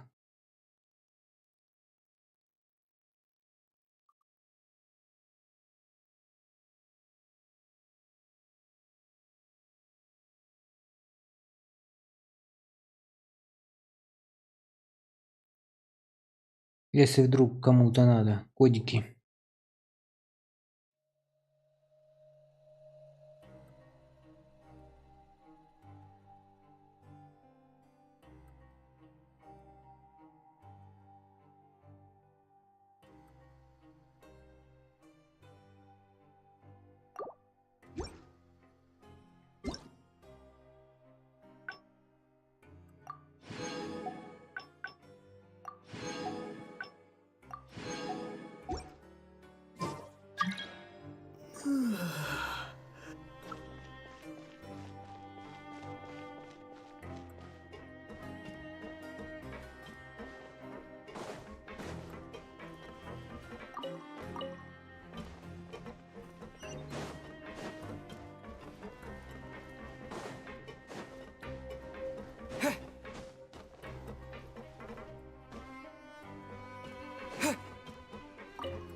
Anything you need? Значок, который ты носишь. Oh, this? Are you interested in joining the mutual aid network? What's that? We have a very long history, going back as far as 400 years ago. We have never had many members throughout our history, nor do we have much of a reputation, but everyone treats each other like family. Helping each other is our purpose. At the same time, we seek to maintain just dealings as much as possible. Sounds like a pretty neat organization. All we want is to defend ourselves. None of us have ever committed serious crimes, and we're not especially powerful either. We're at a natural disadvantage here in the fortress. But people won't give us a hard time if we stick together.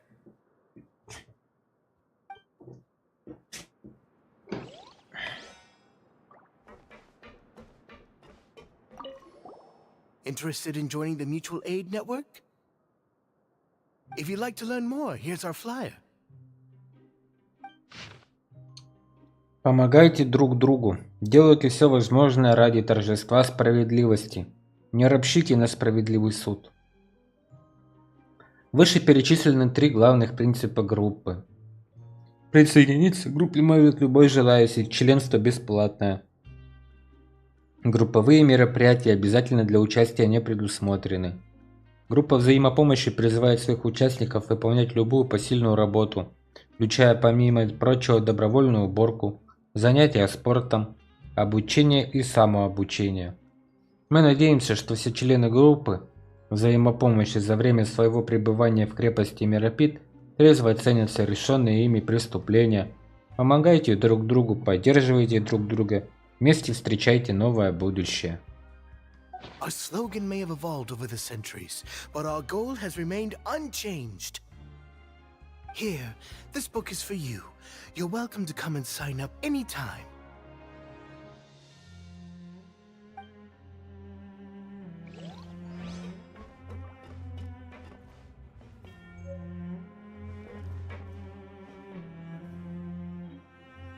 Какой интересный значок.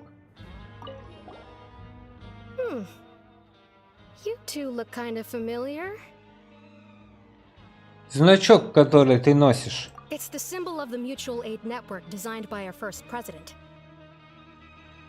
From what I've heard, it's based on something called a Medal of Peace. I've never seen one of those medals for myself, though. Медаль за мир? The first president of our network was an amazing person. Powerful as he was, he never used his strength against anyone. He encouraged the weaker criminals to stick together and look out for each other. All of us have a lot of respect for him. We should have gathered enough information. Let's head back and talk to Neuvillette.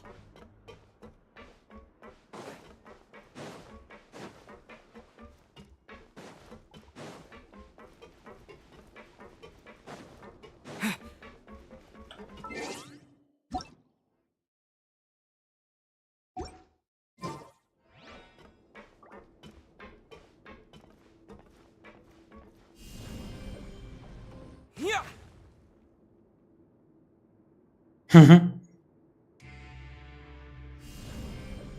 Terra Smash! Go, Baron Bunny! Hey! Get him!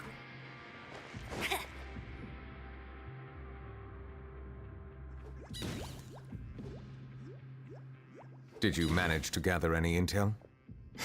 Mm-hmm. The people who wore the badges belong to an organization called the Mutual Aid Network. According to them, the badge's design was inspired by the Medal of Peace. Have you seen any of those before? I personally crafted 2 of them myself. They were awarded to Carol in Vautrin. Carol's medal was destroyed in a fire. The only one that remained should belong to Vautrin. Oh. So the network was inspired by... Monsieur Neuvillette, His Grace has requested your presence in his office. He's found Domenico. All right. Let us talk to him first and get to the bottom of this situation.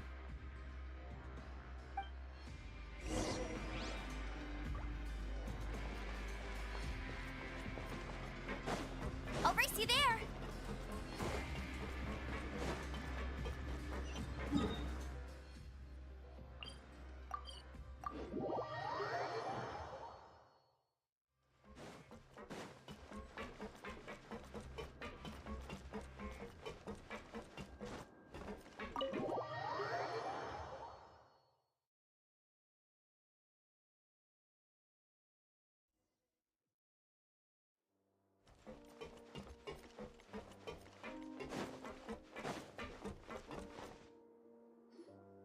Allow me to introduce this fine gentleman, Domenico. Why don't you explain everything to him? Neuvillette? What do you want? What are you gonna do? Kill me? Calm down. I merely want to ask you a few questions. Was it your idea to send that letter to a Melusine?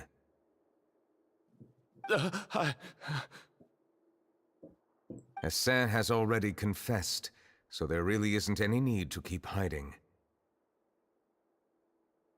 Oh, that idiot! I can't believe I trusted him. Let me ask this another way.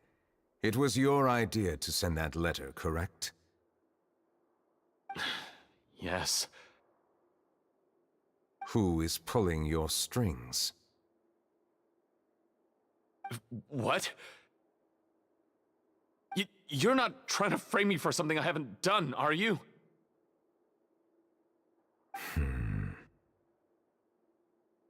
It's best if you realize the gravity of your situation. The Chief Justice of Fontaine has been personally investigating your case. I assume your previous attempt to incite unrest at the Fortress of Meripede has something to do with this as well. I admit I acted on impulse. I'll tell you the truth. But before that, you must ensure my safety. I can do that. You see, we're all reasonable people here. I only intended to do some small business at first. Someone contacted me about delivering some goods and promised me a generous sum of more in return. After making a few trips, I was suddenly approached by the Marechaussee Phantom. They accused me of smuggling prohibited items, and I was put on trial. But I refused to accept any of that. The ignorant can be rightfully absolved from guilt, right? Well, I suspect that someone got me locked up here so they could get their hands on my goods.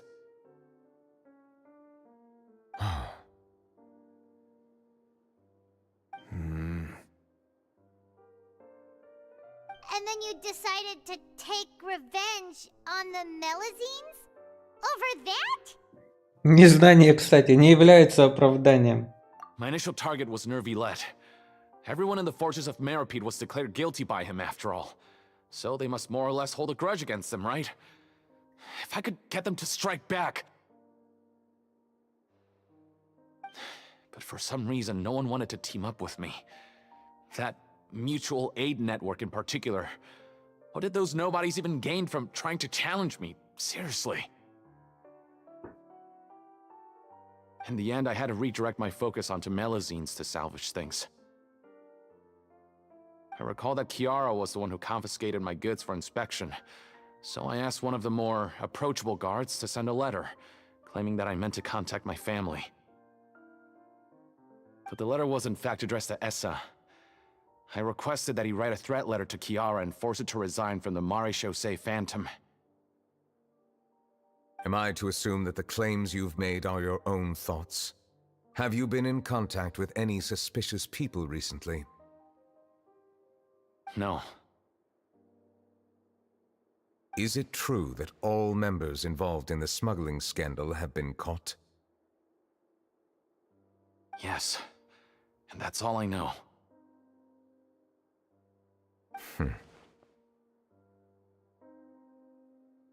Stweam, please take him back to the detention center. I'll deal with him later.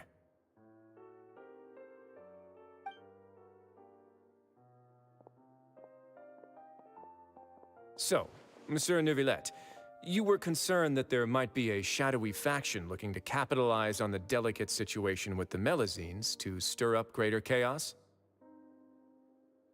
Yes, I experienced a similar incident in the past, so I had to be prepared for any possibility. And how long ago was this incident? More than 400 years. You might be overthinking this. Time can change a lot of things. Everything's different now. What do you mean? 400 years ago, you and the Melazines you brought to Fontaine were the outliers in society. But in the present day, if someone were to threaten the safety of the Melazines, people wouldn't just sit back and do nothing. I trust that they would make different choices from before. That's right! We saw lots of people standing up for Melazines on our way back to the Palais Mermonia. Monsieur Neuvillette, the Melazines are a species you introduced to Fontaine. How the public treats them is also reflective of their attitude towards you. When people refused to place their trust in Melazines, it was because they were still on the fence about you, their unfamiliar Chief Justice. For almost 500 years, you've conducted every trial with impartiality. You made the right judgment each time, regardless of whatever nonsense went on. People no longer have any reservations about you, and even consider you a symbol of the law. Right now, your every decision will impact all of Fontaine. In other words, you've gradually transformed the whole nation. Paimon gets it now. No wonder no one wanted to join forces with Domenico. Подобные трагедии больше никогда не повторятся. I am undeserving of such high compliments. From my perspective, I have simply been fulfilling my duties. It isn't anything special or worthy of praise. I'm simply fulfilling the promises I've made and searching for answers through my judgments. It is unnecessary to hold me in such high regard. The complexity of human emotions and willpower far exceed those of mine. As a matter of fact, I believe that you are the ones who deserve my respect. There's no need to be so modest. The current state of affairs says it all. You're no longer that outsider you were before. Even if you wished to investigate something on your own, many would take the initiative to lend you a hand. I must say that you've made a fair point. Thank you for clearing my doubts. Now that the case has been settled, I should get going. Huh? You're leaving? And so soon, too? Why not stay for a cup of tea? Thank you for the offer, but I know how this place works all too well. While some are here to redeem themselves, there will inevitably be those who harbor resentment towards me.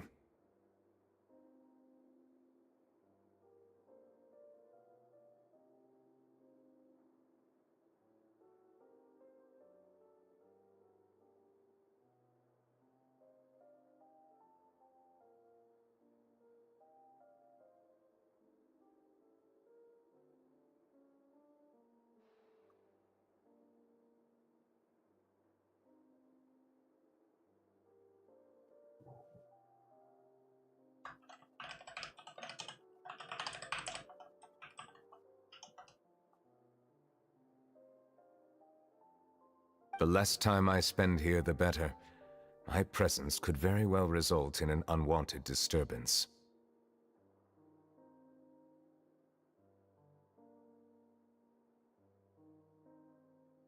In that case, I'll have to insist.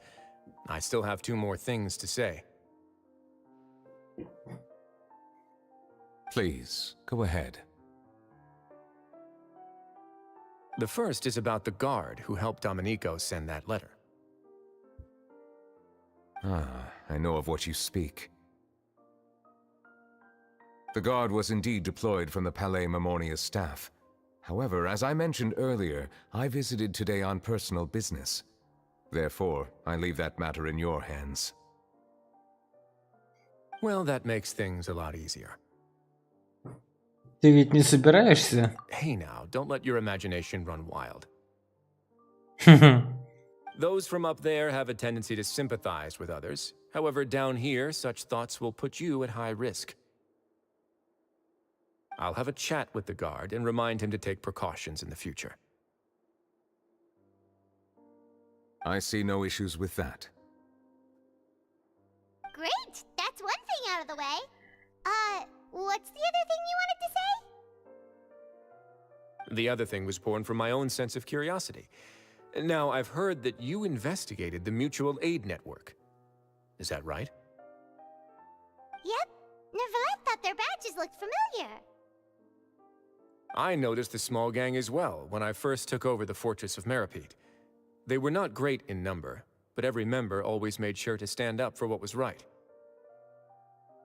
I've looked into their founder, Vautrin, who once stood trial and was sentenced to imprisonment in the fortress.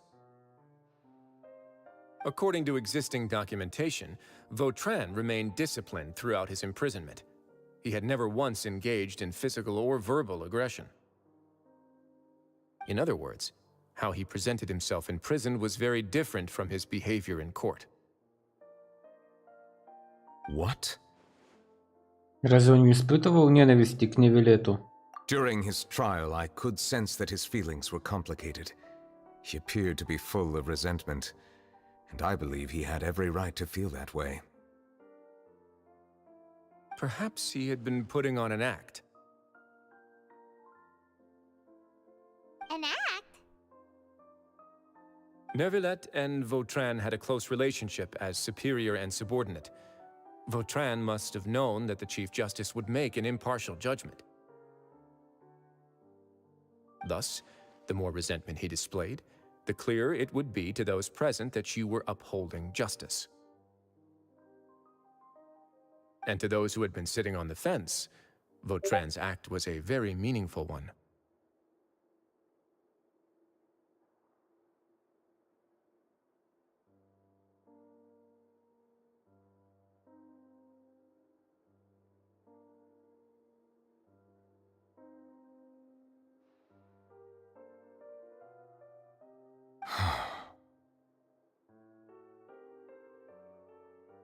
That's all from me.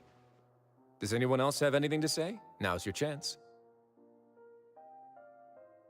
I don't have anything to say, apart from expressing my gratitude, that is. Well then, let us head back. No need to see us off.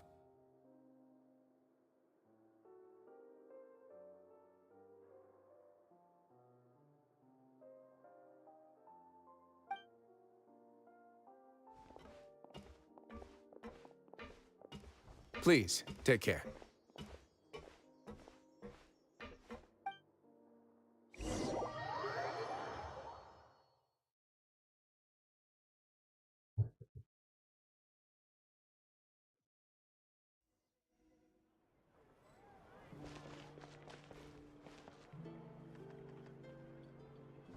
That trial is something I rarely bring up in conversation, but I have always felt deep regret for what happened to both Carol and Vautrin.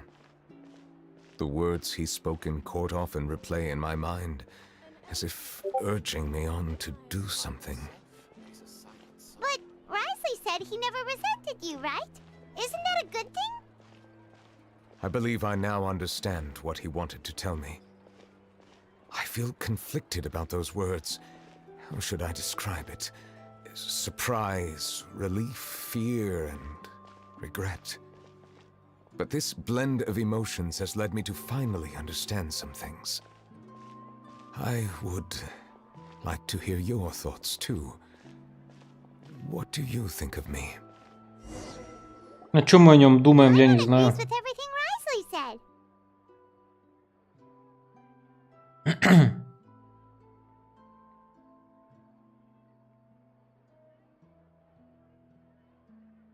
As Chief Justice, every single one of your trials makes an impact on Fontaine. What do you think, Traveler?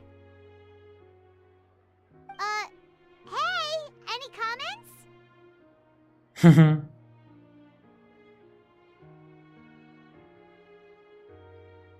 What I really think is...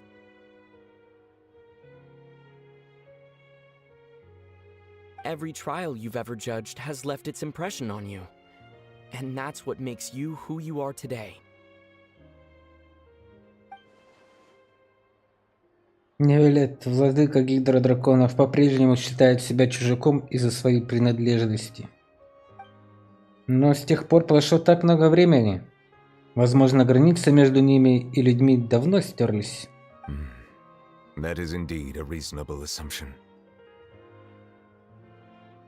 As I said, I find it difficult to express my emotions because I cannot fully understand myself. But I trust your judgment. Since some time ago, I have begun to notice the changes that have occurred upon my person. These changes were not due to any specific occurrence, but emerged as a result of time itself. I will try to contemplate this further. Thank you both.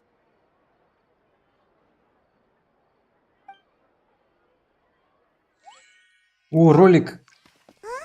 It's raining! Oh no, Paimon forgot to bring an umbrella! Come on, let's hurry before it rains harder!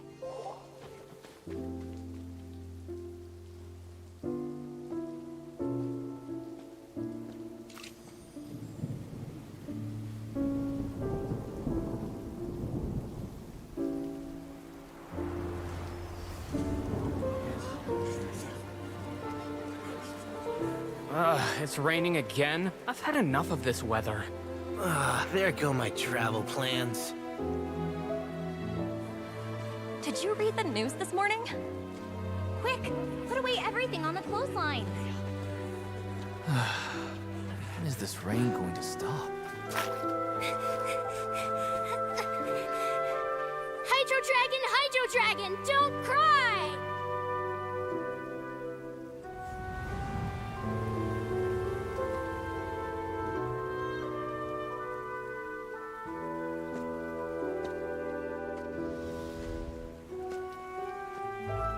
They're planning to reanimate the monster.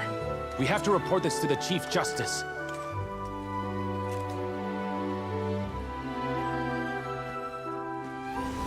The Fortress of Meripede. It's a good place for me.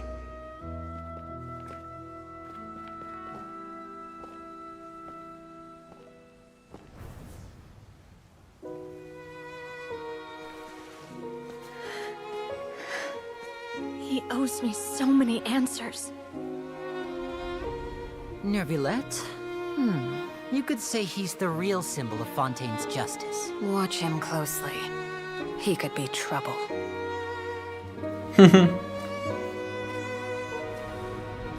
How can two completely different species possibly coexist? Who's been threatening Melusines? Show yourself!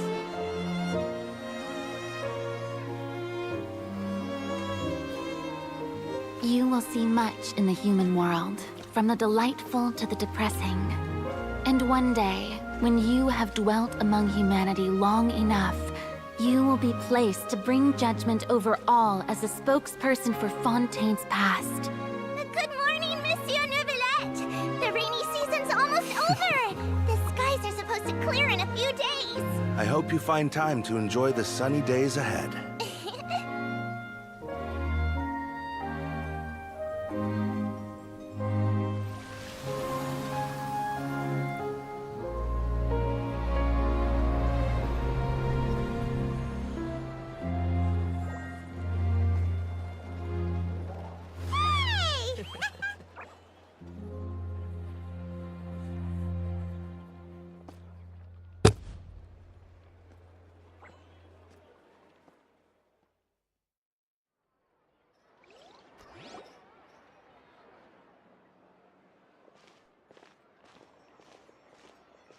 Is the matter resolved? Yep, we found the person who sent that threatening letter. Risley said he'd keep a close eye on him, so the Melusines should be safe now. Oh, that's wonderful. Sorry for dragging you all into this. There's no need to apologize. Yeah, you didn't drag us in. We got involved of our own accord. By the way, where's Kiara? At the Palais Mermonia, more than 50 people offered to protect her. Some even hid within the bushes to look out for danger. I was worried that the excess of protection would make her feel uneasy, so I asked her to stay inside the Palais. It's very safe in there. What a relief. Well, now it looks like the dust has finally settled. To celebrate this joyous occasion, Monsieur Nouvelette, would you be interested in an exclusive interview? That's not how you celebrate. I will consider it. Really? Of course. My schedule is full for the following weeks, but I should be available next month. Come up with questions during the intervening days, and I will answer them to the best of my ability.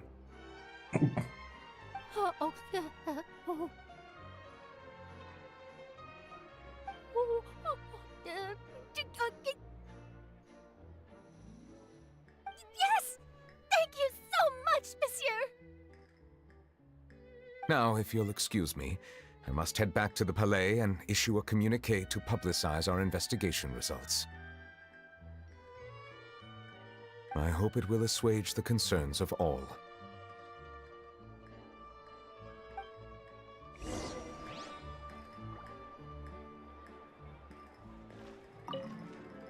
Oh, an exclusive interview! Am I dreaming? What should I ask him? Don't let anything hold you back. Make the most of this opportunity and ask away. I agree. He'll decline any question he can't answer anyway, so you might as well give all of them a shot.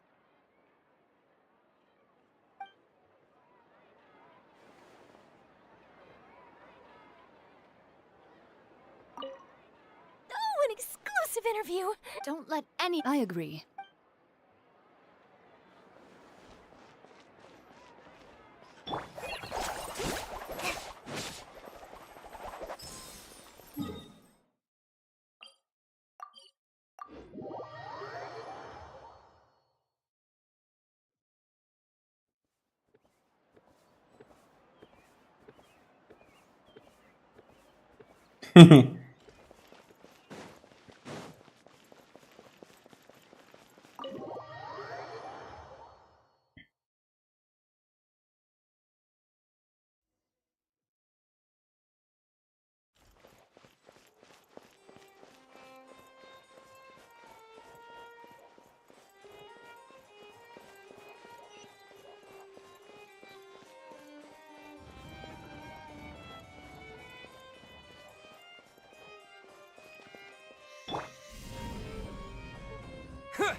Она спит. Terra Smash! Hey, get him!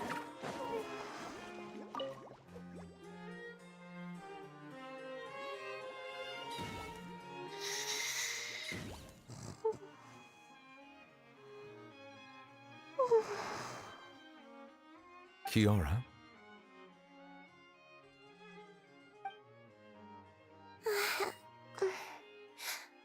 Monsieur Nouvelette? Sorry, I accidentally fell asleep. It's quite all right. I'm here to tell you that we have caught the sender of that threatening letter. You're safe now. Thank you, Monsieur. And thank you too, Traveler and Big Sis Paimon. Everyone's been so nice to me, so I've always felt really safe. Do you remember Domenico? He was the sender of that letter. Let me think. I can't remember. My memory isn't that good, so I easily forget things. By the way, I saw Carol in my dreams just now. Where's she gone, by the way? I haven't seen her in a long time.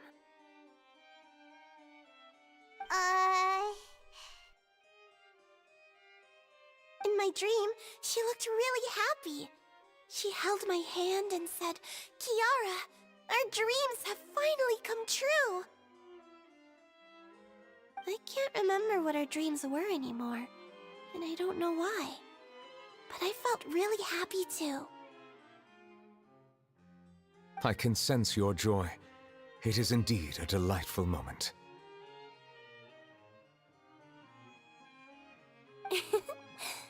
Monsieur Neuvillette, are you happy too?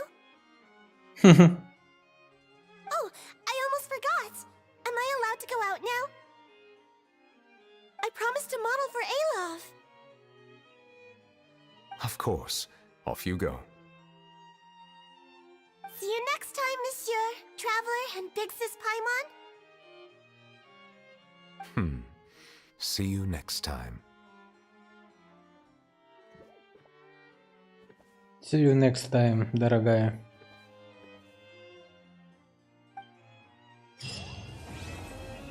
Раны прошлого. Продолжение следует.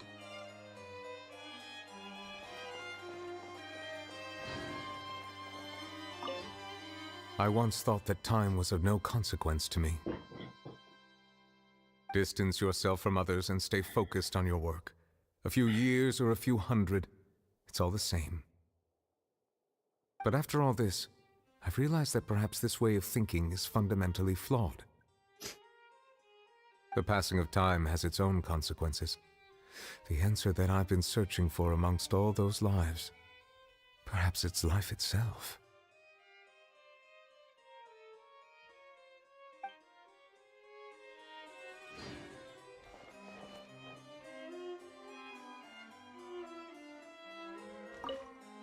I once thought that distance your... But after all this, I've realized that perhaps this way of thinking is fundamentally flawed. The passing of time has its own consequences. The answer that I've been searching for amongst all those lives, perhaps it's life itself.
I'll race you there.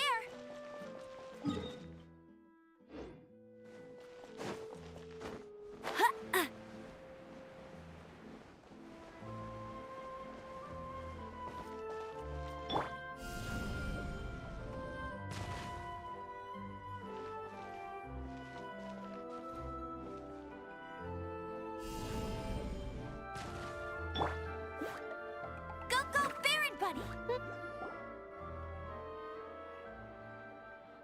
This shop looks popular today. Wonder what the occasion is.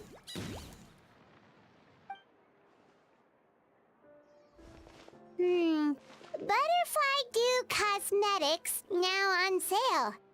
Huh, looks like it. Не понял. У Пайма другой голос? Oh, Stweam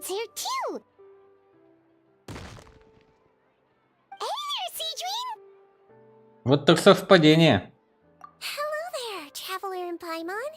I hope you're keeping yourselves fit and healthy. You bet we are. So anyway, what are you doing here, Seedream? The Duke insists I take regular vacations in the Court of Fontaine.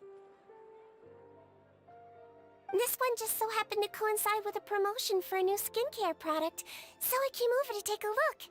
I like to keep up with the latest industry developments when I can, to help me with my magazine articles. Wait, you write? For a magazine? Which one? It's called Beautés en Fleur, and it's run by the Fontaine Beauty Association. I've done lots of articles about skincare for them, using the pen name Maritime Flower. Oh, wow! You're a Maritime Flower? If Paimon's not mistaken, you're one of the leading figures in the Fontaine Beauty Association! Пайман, с каких это пор ты читаешь журналы красоты? What's so weird about that? Everyone loves beauty! Ее кто-то другой теперь озвучивает, эту Пайман на английском языке. Вообще другой голос. I really like this role. The staff at cosmetics shops are always so polite. And as long as I wear a big smile on my face, I always get the best customer service. Well, they sure don't want to make an enemy of the Maritime Flower. О боже, какой отвратительный голос у Пайман стал. Просто отвратительно. Почему ты так интересуешься красотой, Сиджвин? Obviously, it's because of Seedream's love for beauty. Still, a leader of the Beauty Association? That's incredible. Кошмар какой. The truth is, I study this field because I cherish my own appearance. It has nothing to do with being beautiful or not. Oh, the words of a master beautician defy comprehension! Oh, wait, you're saying that natural beauty is the highest form of beauty, right? Not really. Actually, Melusine aesthetics are very different from human ones.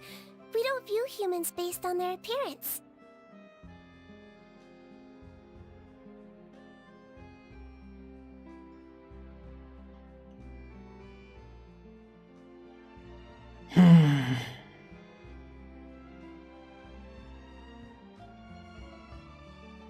If I had to describe our approach, I'd say it's based on cuteness.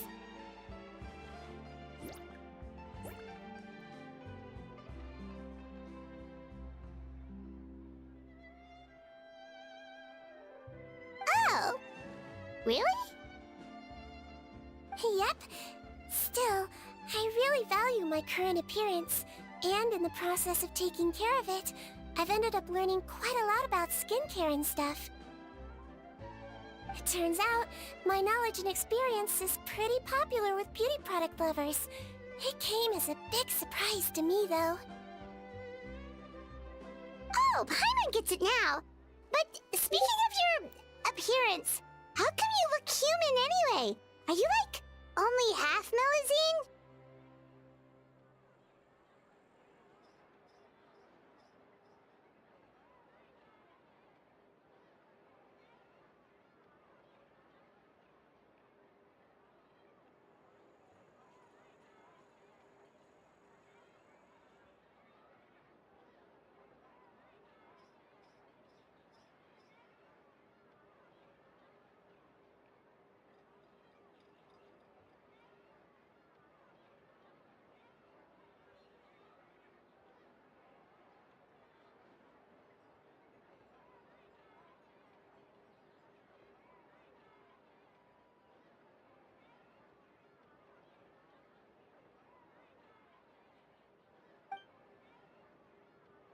Ooh, wait, sorry. That was probably really offensive, wasn't it? No, I don't mind. I'm not mixed, though. I made a decision to turn myself into this form a very long time ago. If you're interested, I could tell you the story. A shape-shifting story? Oh, heck yeah, of course we're interested! Once upon a time...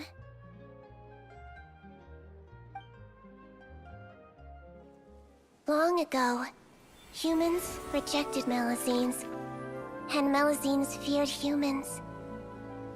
There was one Melazine who became fascinated with human medicine, but no human wanted her help. And there was one girl who liked Melazines, so no humans would make friends with her.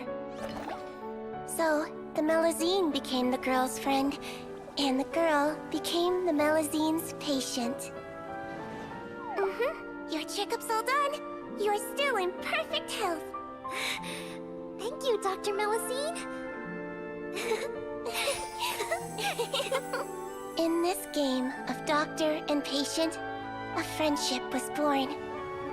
Then, one day, the girl fell ill. The Melazine was the only doctor to arrive on time, but the adults sent her away. Scram! Melazines can't be trusted! So just because I'm not human, I can't save my best friend? In desperation, the Melazine approached the frightening witch. She begged and begged until she got a reply. If you take this potion, concocted of sin, you will gain a human face and grow human limbs. But then, you will lose everything that attracted this friend of yours to you in the first place. Can you accept that?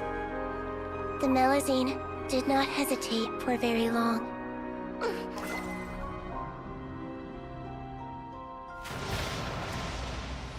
On a rainy night, a little doctor knocked on the girl's door.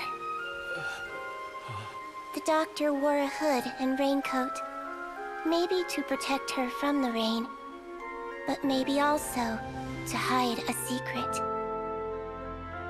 The little doctor held the girl's hand and treated her illness, just as she had so many times before.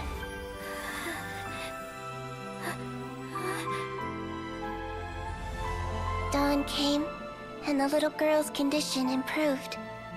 But the little doctor was long gone, for she knew her friend would never recognize her again.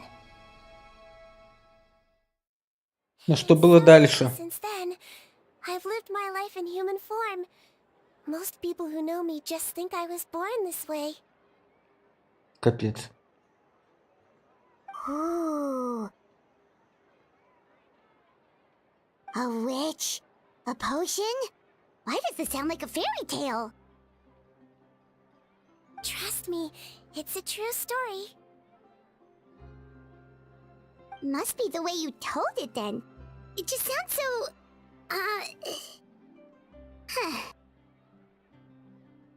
Сигжин, ты очень добрая. Yeah, not every Melazine would take human form to save their human friend. That must have been a huge decision. Treating patients is a doctor's duty. We must always find a way, even when the going gets tough. Ugh. It's so crazy that they turned you away just because you were a Melazine, especially when their daughter was so sick. Well, sometimes appearance can be a real barrier. But that was a long time ago. I like how I look now anyway. Hi, too! You're super cute this way. Attention customers! Thank you all for waiting. Now, on behalf of our skincare partner, I'm delighted to announce that our exciting new product is now officially on sale! Well, there we go. Let's have a look, shall we? Oh, Paimon, if you want to buy any skincare products, I'll be happy to give you some suggestions. Really? Personal advice right from a leader of the Fontaine Beauty Association? What an honor! Allow me to introduce our newest skin lotion, Butterfly Dew. I'm sure many of you have already read about this product's trials in the newspapers. To say that it improves skin quality is an understatement. This product gets its name from the way it transforms your skin and makes it glow anew, like a butterfly emerging from its chrysalis and spreading its wings for the first time.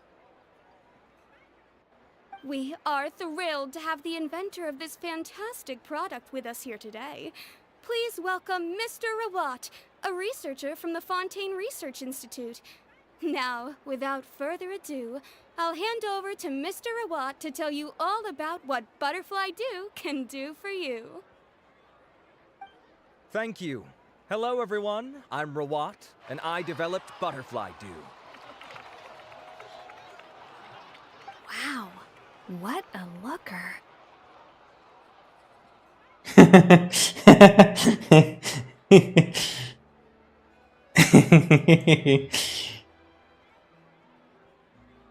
He's a researcher?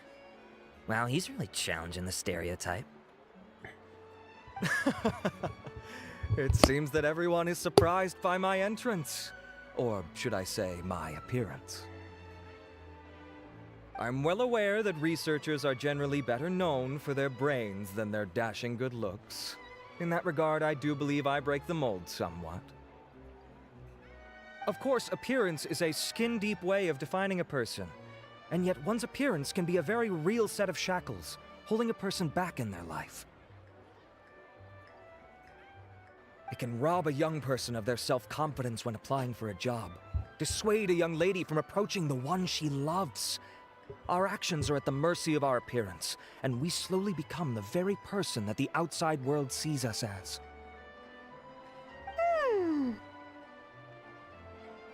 But what if I told you that those shackles can be broken? If our appearance prevents us from changing, then let us first change our appearance itself. Wash away moles, birthmarks, and wrinkles, and they can no longer rob us of our confidence.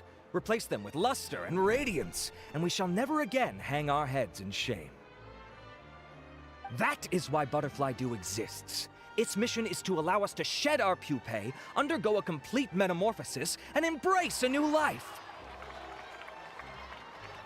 Well, whether it actually works or not, after that speech, Paimon's already sold! Mr. Rawat, could I ask if you've used this product yourself? Of course, I tried it many times while I was testing it. You can consider me a product ambassador. Wow, then it's sure to work! Still, I don't expect to convince you just by blowing my own trumpet. So, could I get a volunteer from the audience to try it out? Oh, Paimon volunteers!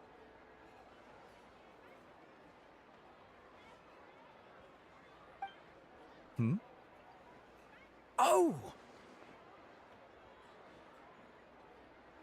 Ah, what an honor! It appears we have a giant of the Fontaine Beauty Association here with us. In that case, Miss Sijuin, could we seek your most expert opinion on this product? Sure.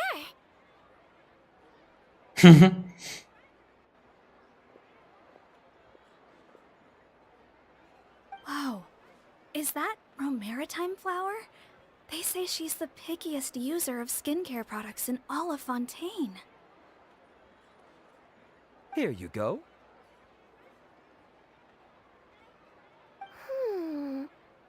Well, it's very kind to the skin, and the absorption rate is high. Even for Fontaine, this is a first-rate product. Wow, now that's high praise! I'll take one! Any discounts? All right. Well, all that remains for me to say is, Butterfly Dew is now on sale! Восторженные покупатели быстро опустошают Think we запасы. should buy a bottle too? Паймон, ты так симпатичная. Really? Well, it's still good to care for your skin though, right? Paimon definitely feels kinda rough from being exposed to the elements all the time. And if you're worried about whether it's the right product for you, well, luckily for us, Sijuin's here, so we can get an expert consultation.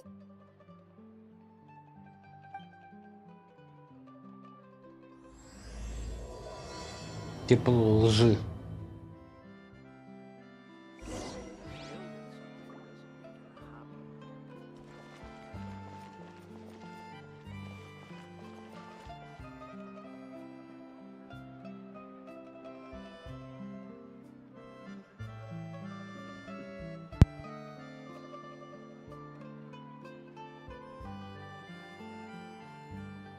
Jean will be upset if she catches us lazing around like this.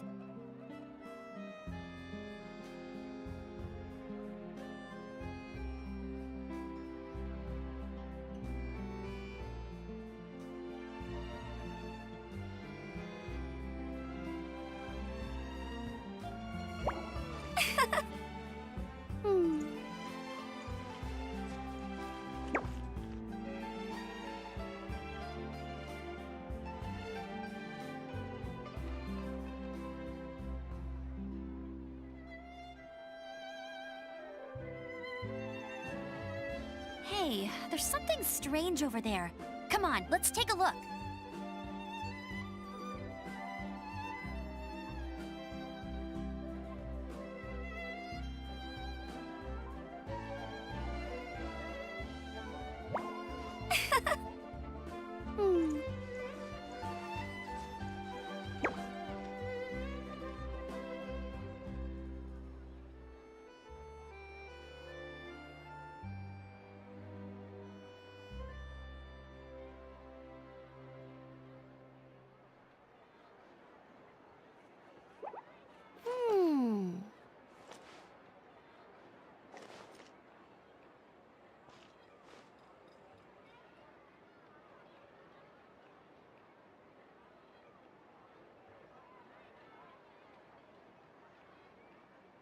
Jean will be upset if she catches us lazing around like this.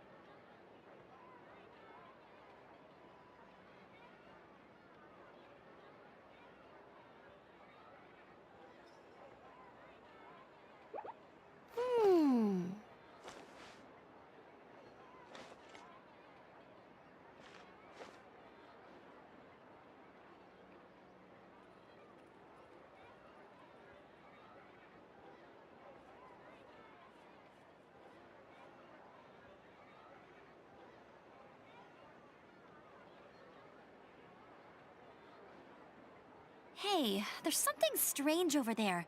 Come on, let's take a look.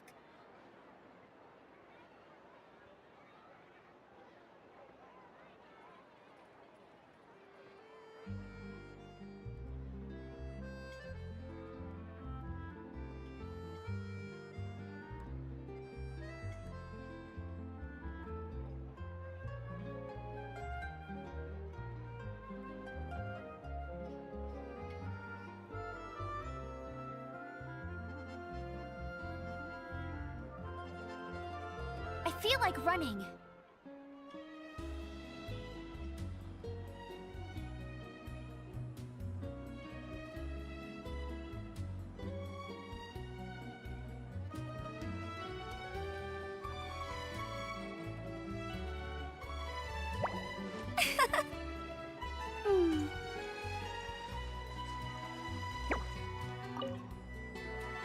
It's an honor to receive such high praise from you.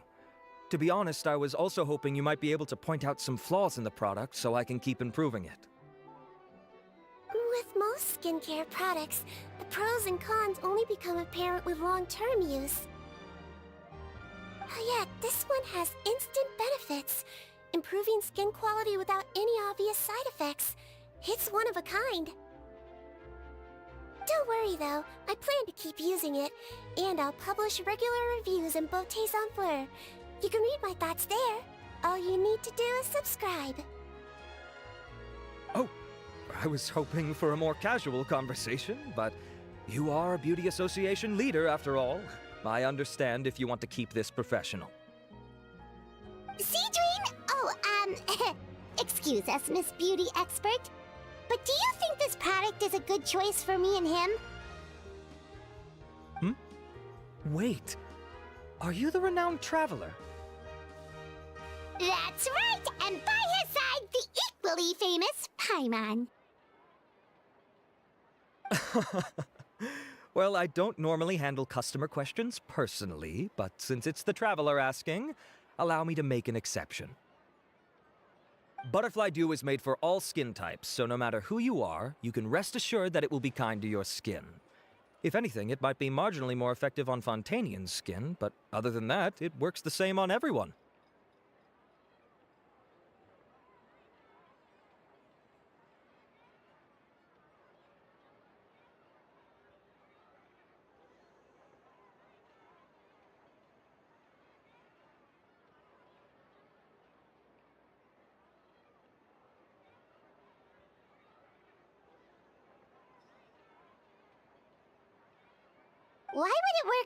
on Fontanians?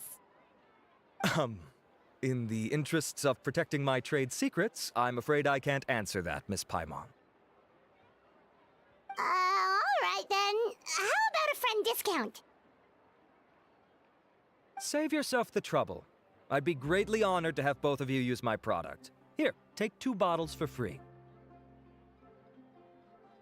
Yay! Paimon's private fund survives!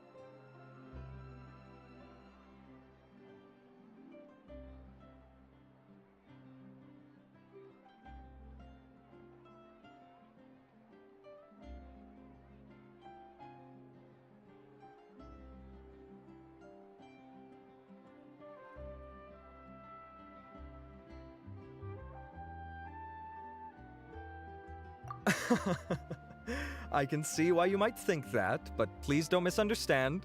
This gift is simply a token of my esteem. There's no business motivation behind it.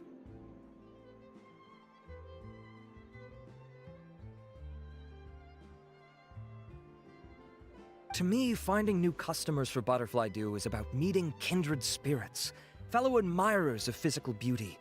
I consider it a labor of love.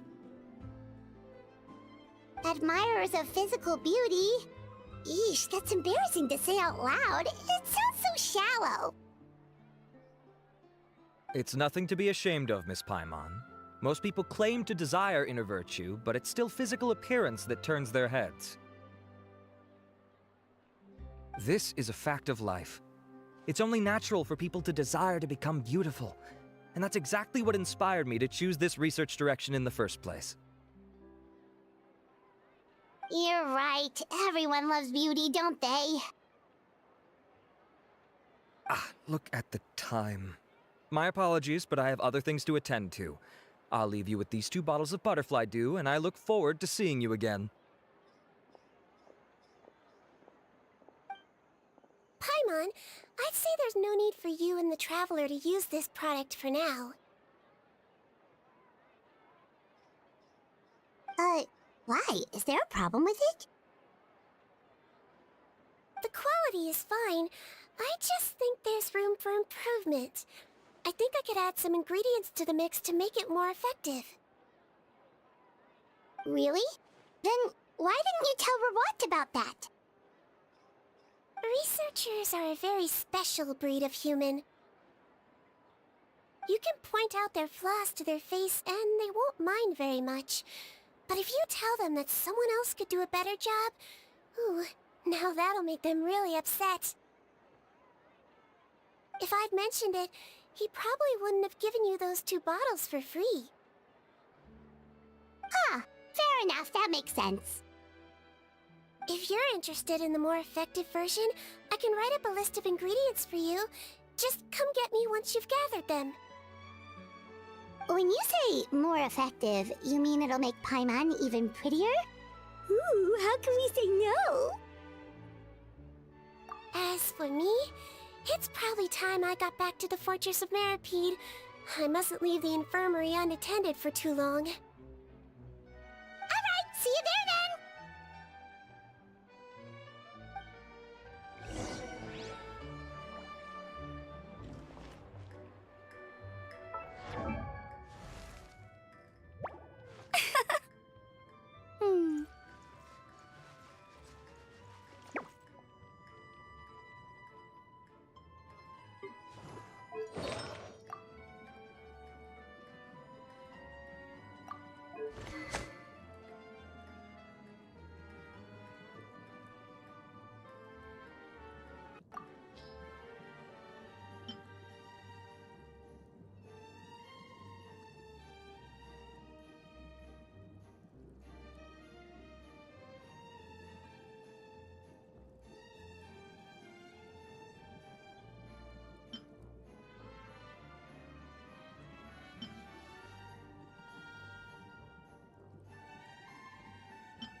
Jean will be upset if she catches us lazing around like this.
will come in handy.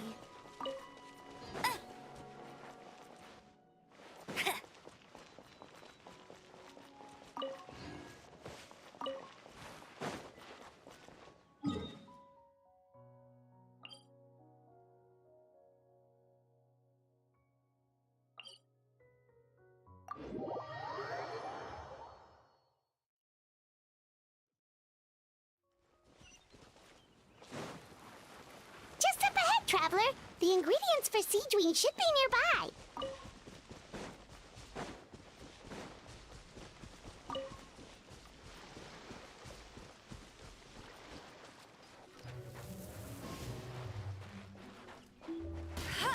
Go, go, Baron Bunny! Go! No escape! Yeah. Beg for mercy. Yeah.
Great! That's everything! Let's head to the Fortress of Mirapede!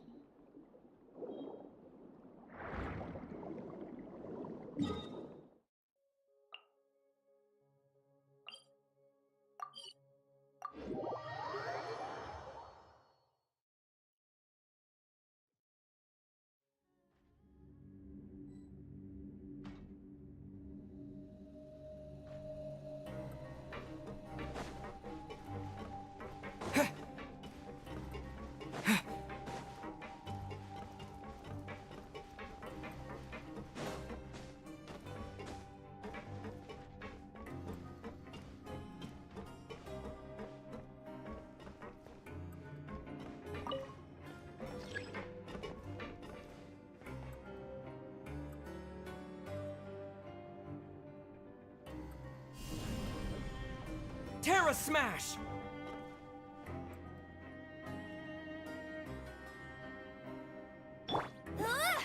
Get him! Hey! Go,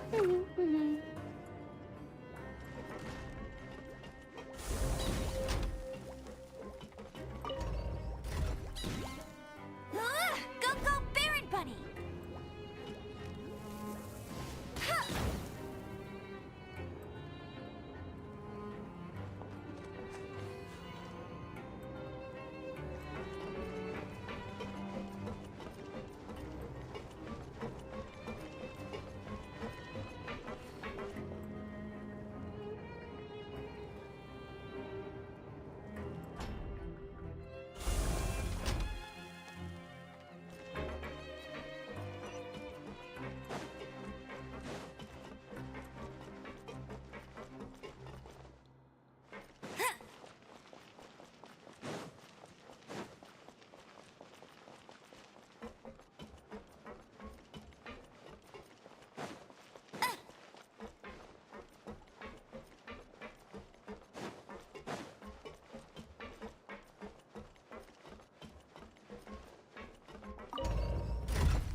Bet you can't keep up with me!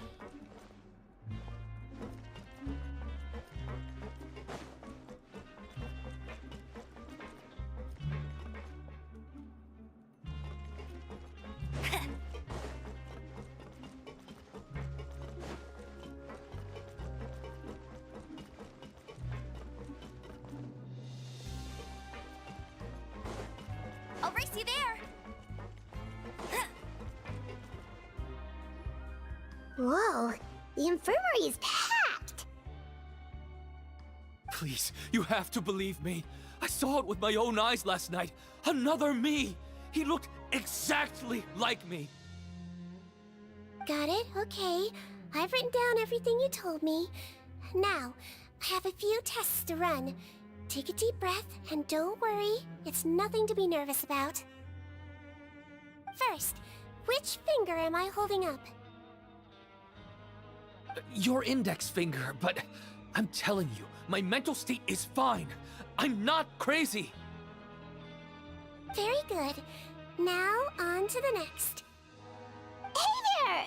Your Grace, it's been a while, huh? Ah, it's you two. Indeed it has. I would offer you some tea, but I'm afraid the timing is unfortunate. Duty calls. No worries. Actually, we were looking for Stweam.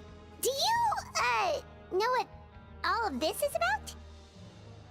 This inmate came running to the guards in a panic, claiming to have seen his exact doppelganger.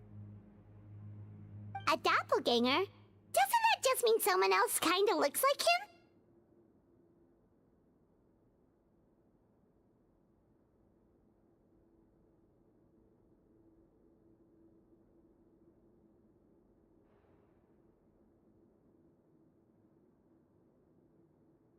And that's what I thought when the report first reached my desk. But we've inspected our records. No one even vaguely resembles him.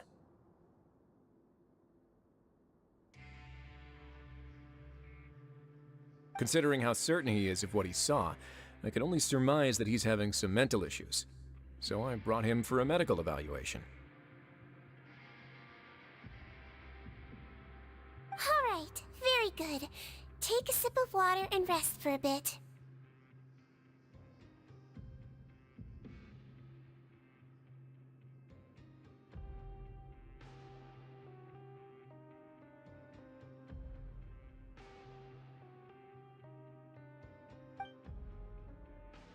Evaluation complete. I couldn't find any symptoms pointing to a physical condition.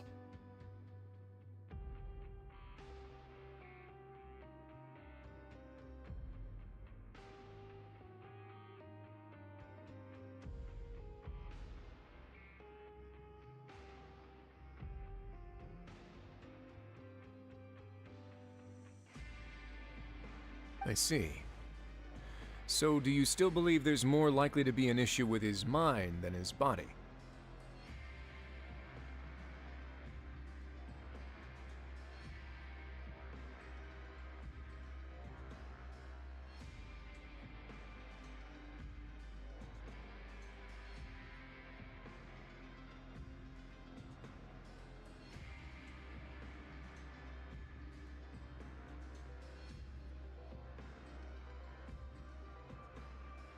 I have to assume so for now. Psychological issues are more difficult to detect. At this stage, we can at least confirm that he is in command of his cognitive faculties.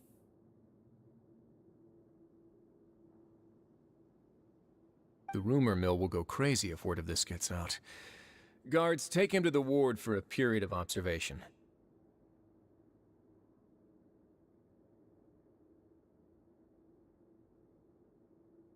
The Marechaussee Phantom has requested my cooperation on a case, otherwise I'd deal with this myself. Sorry for the trouble, head nurse, but I'll have to leave this to you. No problem, Your Grace. I'll add him to my observation list. By the way, we have a couple of guests here who have made the trip just to see you. I imagine it must be important. You probably won't need to add them to your observation list, though. Oh, Traveler! Paimon, it's you! Hey there, Cedrine! It's actually not that important, but... I'll be in my office if you desperately need me. Goodbye for now. Okay, bye-bye!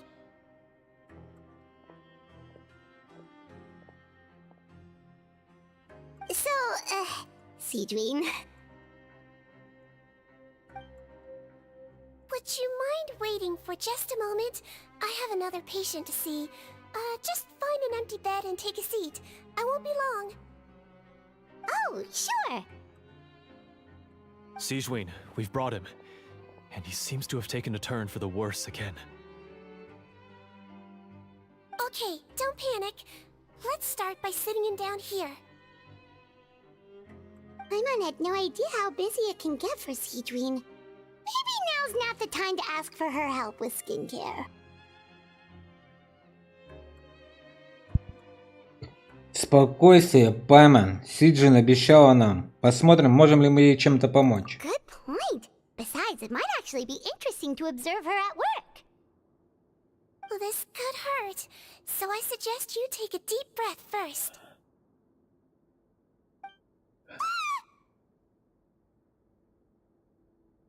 Did his face melt? What happened to him? It's anyone's guess. His face melted off shortly after arriving at the fortress. But since he's a serious offender, he can't be allowed out for medical treatment. Best we can do for now is ask the head nurse to give him something to manage the symptoms.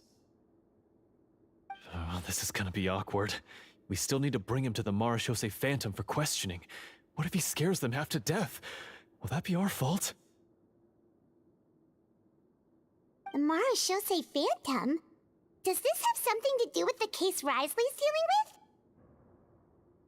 Yup, it was a huge case. They bagged a few dozen crooks in one fell swoop. And this guy's the baddest apple of the bunch. He harmed countless people. And now, it looks like it's all finally catching up with him. You done gawking? Not yet. I need to check the severity of your ulcers to decide the right dosage.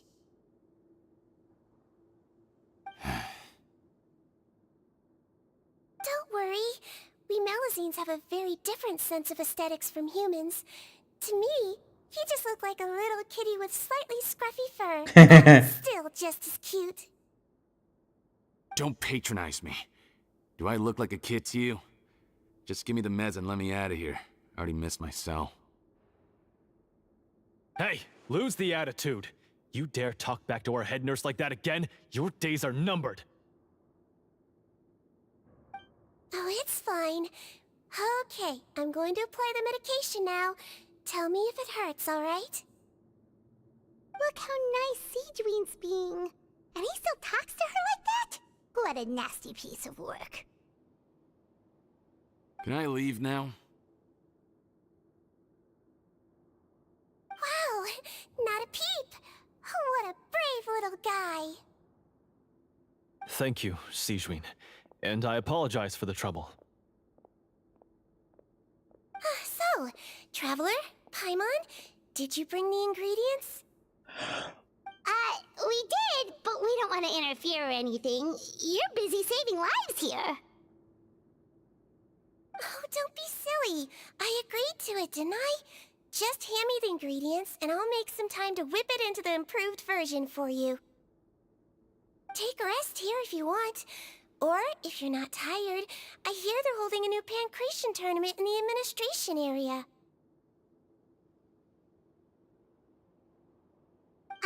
Or alternatively, is there anything we could help you with, Seedween? Считай это нашей благодарностью. That's right! Let us help you out! It's the least we could do!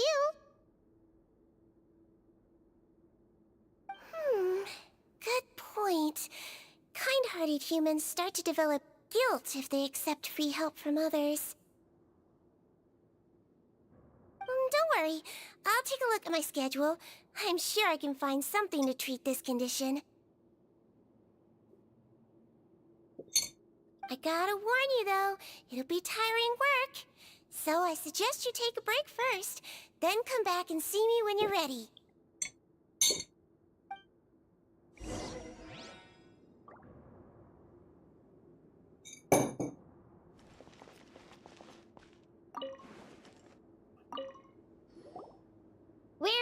Seedween, what's our first mission? I found the perfect job for the traveler. First, I'd like you to lie down in this bed.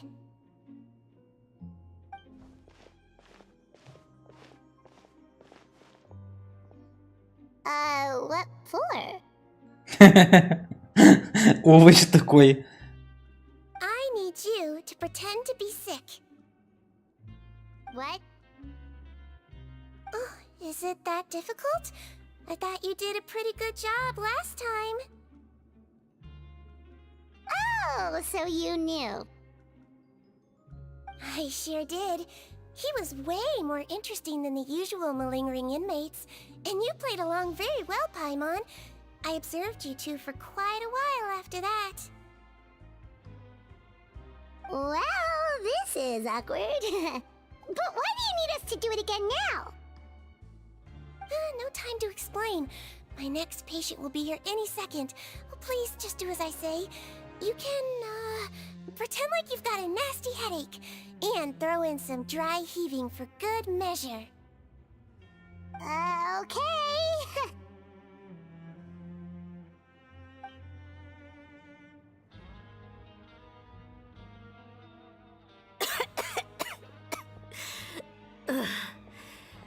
Hey, Doc, it's me. I'm only here because my mom won't stop pestering me about it.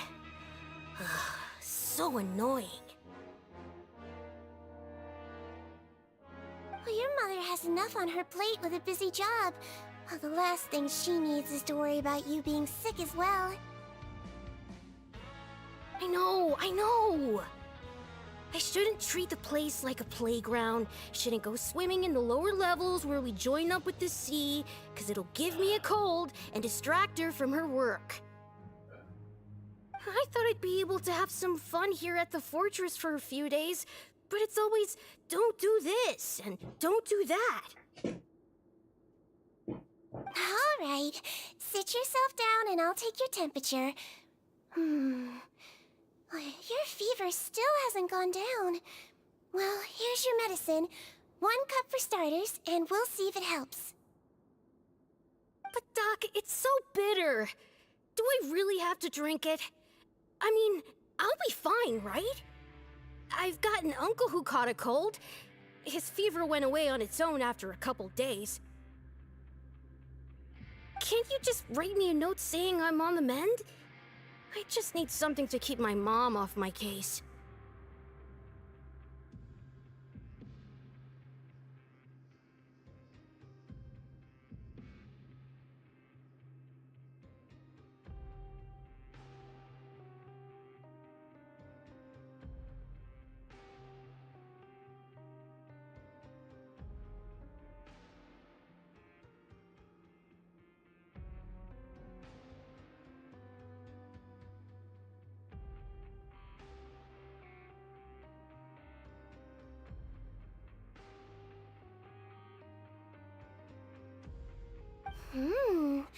I sure can. You're a very brave boy, after all. Huh? Brave? What makes you say that? Well, if you want to rely on your own immune system to clear up your fever, then you'll have to tough it out like this guy.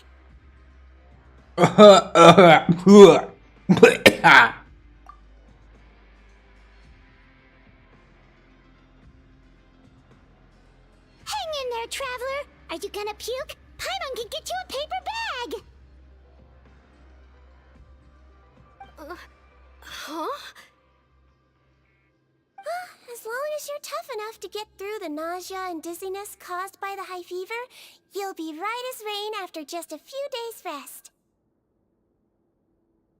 And if I'm not tough enough?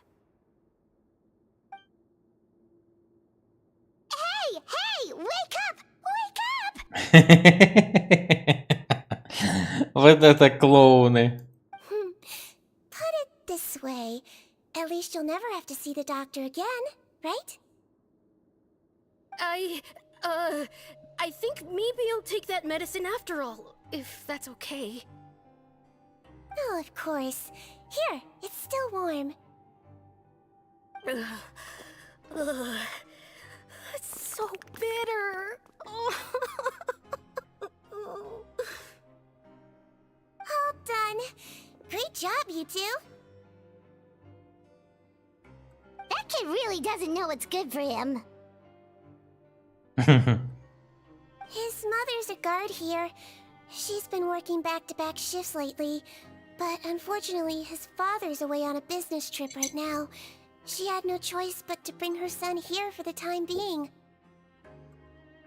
He was quite happy at first.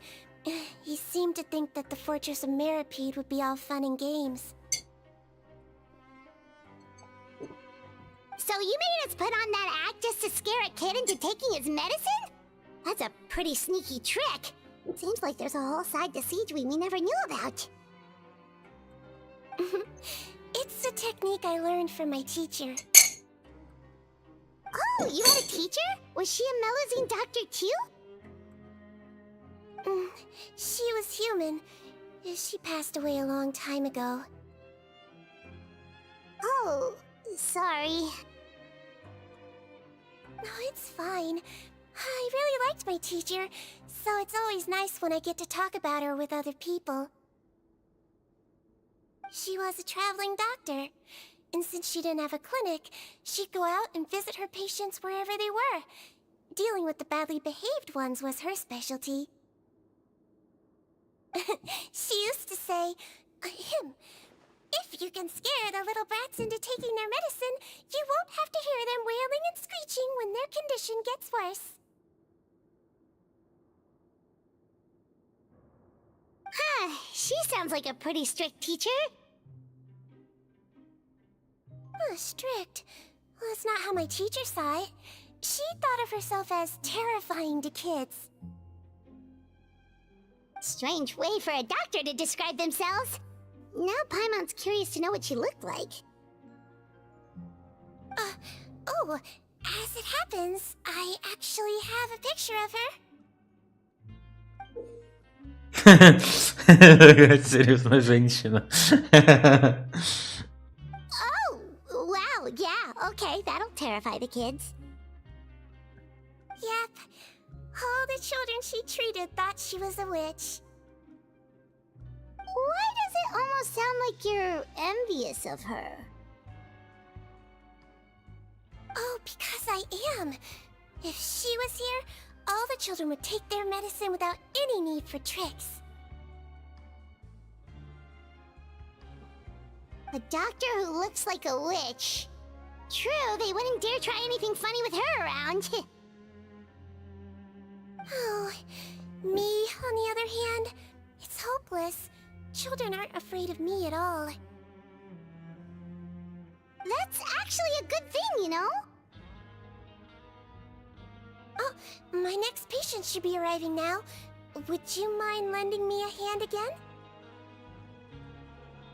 Sure thing! On to the next mission! Приняв более 10%, Сьюзен заканчивает работу на сегодня. Is it nighttime already? That flew by. You really have a busy job, Stweam. Well, thanks to you two, it was much easier today. Я рад, что мы смогли тебе помочь. Should we get some rest? It's getting pretty late. Oh, there is one last thing. I have to keep it confidential, so I usually leave it till after everyone's clocked out. Confidential? Are you sure you can tell us? It's fine. You're not living here anymore, so it's okay if you know. All it is I have to prepare some ingredients to make healthy meals with. Wait, you mean those healthy meals? Появляется из ниоткуда на третий день. My patients refuse to eat any healthy meals I prepare in front of them, so I have to prep the ingredients in secret, then let the chef at the Coupon cafeteria handle the rest. Considering even the chef's version makes people uneasy, it really makes you wonder what's in it. You want to find out? I can teach you how to make it. That way, if you ever suffer from exhaustion on your future travels, you can prepare a healthy meal for yourself. It's really good for you, you know.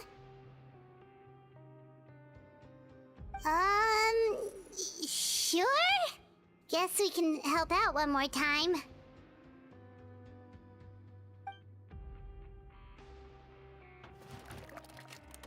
The ingredients are ready. Now, put them on the table and add them in the order I tell you. First, we add this special slime condensate. Stir it thoroughly, then pour it in. Oh, see that? It adds elasticity. It looks just like tasty jelly, doesn't it? Yeah! Yeah, it really does! Until you remember it's slime condensate. Next up, xenochromatic crystals. You want to crush them up into a fine powder, like powdered sugar. Wait, are those from Fontimer Aberrants? Are you sure they're edible? Finally, Wu needs some high-protein meat. Frogs are an excellent choice.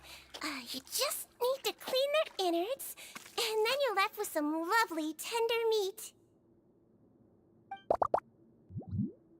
Oh! Frogs. Фракс. And we're done. All that's left now is to pack them into lunch boxes and hand them to Walsey. Yesterday in the production zone, I noticed an inmate who's been working for 2 days straight. That means it's a healthy meal for him tomorrow. Stweam really does have the inmates' best interests at heart.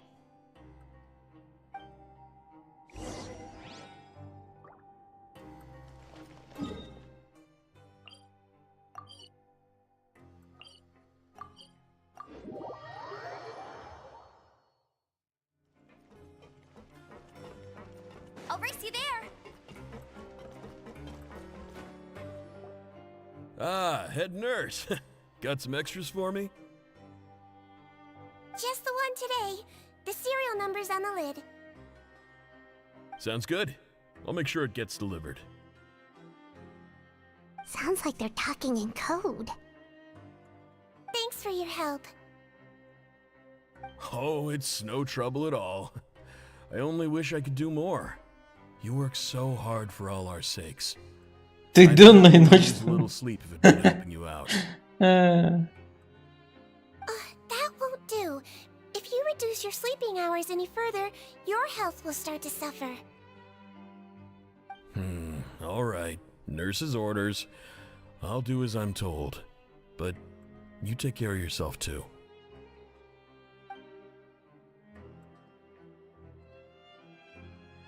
Well, I'm done with work for today. Thanks for helping out, you two. Seems like the guards and staff here have a lot of respect for you, Stweam. In just one day of helping you with your work, it feels like we've done a lot for the fortress. Head nurse, please, wait. I'm sorry to disturb you this late at night, but I think you'll agree, this is urgent. Okay, just relax and catch your breath. What's the matter? The guard at the observation ward, Odilon, he told me to pass on a message to you. One of the inmates there, the guy suffering from possible hallucinations, well, he seems to have made a sudden recovery, and now he wants to apply for permission to leave the ward. Huh? Already? You were right to tell me. I'll have to examine him and make sure he's well before we discharge him. Looks like we've got one job as medical assistants left. We'll come with you.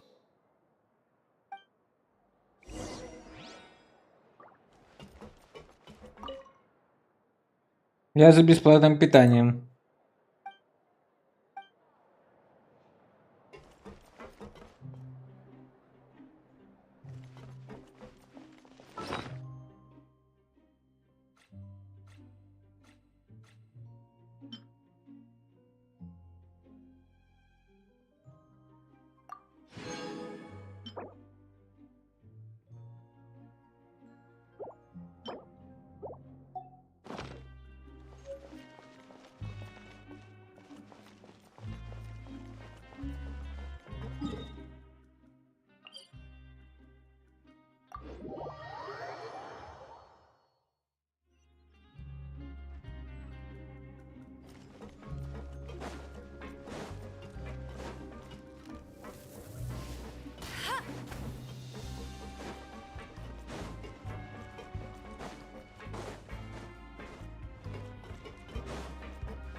Ah, head nurse, you're finally here. I'm so sorry for all the trouble I've caused you, but I believe I've now made a full recovery. After giving it some thought, I'm sure that I was probably just seeing things. Stress-related, I imagine. I'd been working long hours, so I definitely wasn't in the best state of mind. I totally understand. Still, I have to give you an examination before I can discharge you, okay? So, take a deep breath and don't be nervous. It'll be the exact same procedure as we did this morning. We can start whenever you're ready. Again, so sorry. I was in such a state this morning, I barely recall anything. Would you mind taking me through it again? Oh, not at all. It's a lot to remember. First up, we have a little cognitive test. Just concentrate and you'll be fine. To start with, which finger am I holding up? Your pinky. Эрик, быстро по тест, следуя указаниям Си-Джин. Alright, all indicators seem normal. So it was a stress-induced hallucination after all? Well, we've certainly had previous cases of mental illness caused by overwork, which is why I carefully observe everyone in the production zone. I wonder how I managed to miss the signs this time. Please, head nurse, you shouldn't blame yourself. I'm just still adapting, that's all. Pushed myself too hard, and I guess I couldn't take it. Thanks for looking after me. I'll be as good as new after a good night's sleep.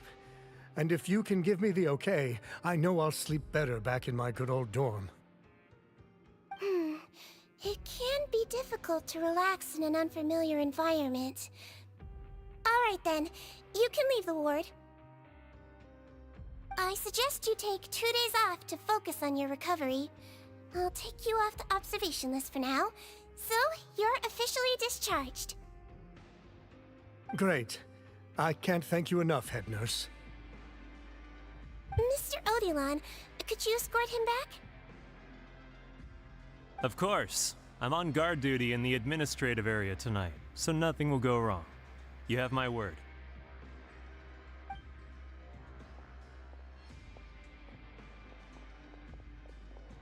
Guess you're finally done for the day now, huh?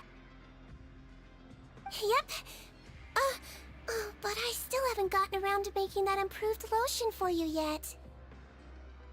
Oh, no rush! Seriously, it's super late now. You should go get some rest too.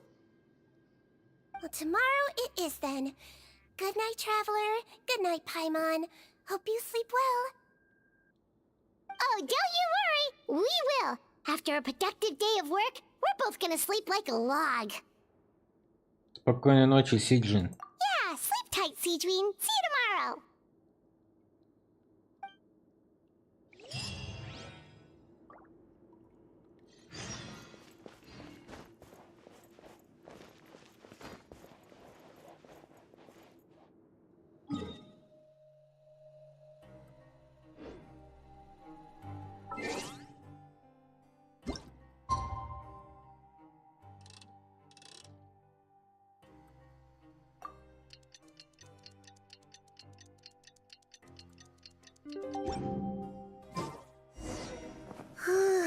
Paimon really did sleep like a log. Let's go find Seedream.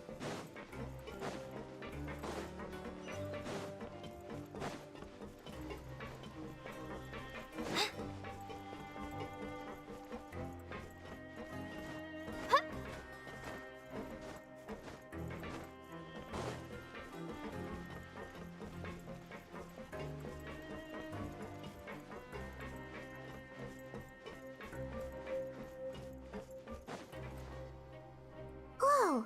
How is the infirmary even busier than yesterday? Good morning, Traveler and Paimon. I have a few people here for a checkup, so you might need to wait for a while. No problem. Anything we can do to help? There's a bit of a complicated situation here. I'm still getting to the bottom of it myself. You have to believe me. I'm telling the truth.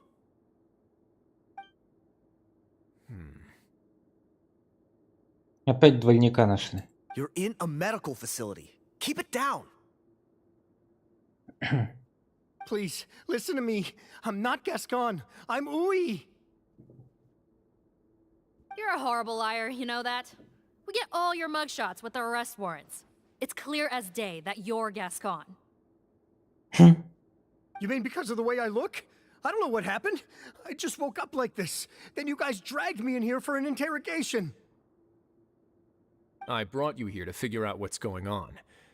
If you truly are the victim of an injustice, yelling isn't going to achieve anything. At most, it'll delay your vindication. All right. I get it. This is nuts. Yesterday's interrogations went fine, and now this. Morning, Your Grace. What's going on? Remember the case I mentioned yesterday? The one brought to me by the Marechaussee Phantom? Well, we've been questioning the inmates involved this morning. Every single one of them is claiming mistaken identity. Huh. That's even weirder than what that guy was saying yesterday. The thing is, none of them have been able to provide any evidence whatsoever to support their claims. Questioning them further got us nowhere, so for now, we've brought them to the infirmary. And we thought yesterday was as busy as it got for Stweam. We've compiled their statements. Have a look. Perhaps there's something we missed. Поттон. Кто такой Поттон? Я Оноре. Я подал заявление, чтобы сегодня меня выпустили на лечение. Но вместо этого проснулся в чужой камере. Как же так? Гаскон. Я не Гаскон. Я Уи. Сегодня последний день моего заключения. Я должен был выйти на свободу. Что происходит? Энри. Я Эрик. Почему со мной вечно случаются разные недоразумения? Теперь я не успеваю оформить все бумаги, чтобы сегодня выйти на волю. Лазарь. Меня зовут Одилон. Я охранник. Кажется, на меня напали. Это вообще не я. Wait.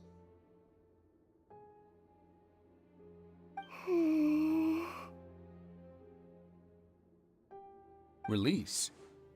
Interesting. The inmates they spoke of in their statements appear to all be due for release today. I noticed that too. If that's their plan, they're underestimating us a little. Every serious offender claims that there's someone else who just so happens to be due for release today. And they're expecting us to go along with that. All the more reason to be cautious. Lumberzar, check the release list for today and make sure no one gets processed. We're gonna need an excuse, though. Just say we're out of forms, and that we're furiously printing more as we speak. I'm on it. It's conceivable that our group of serious offenders somehow found a way to switch places with inmates who are about to be released, so they can walk out right under our noses. We did consider that possibility. But I mean, just look at them. They match the warrants, period. How could there have been a switch? Only if they're dead ringers for the inmates due for release, I suppose. I gave you that name list yesterday to assist in your investigation. Did that help? Yes, the inmates' mugshots were attached to the list. The first thing I did was check for lookalikes, and I didn't find any. The only other thing that stands out to me is that their voices sound a little different today. But it's not exactly hard to put on a fake voice. Oh, really? What does our head nurse make of all of this?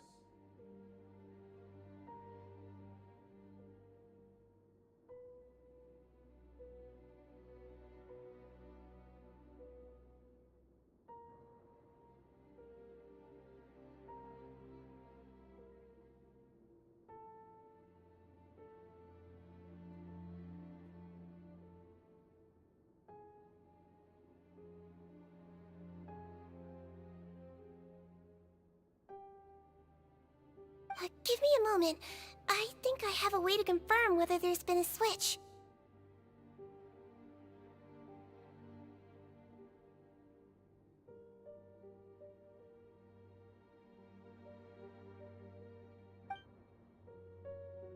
I know. It's not time to change your dressing yet, but please bear with me.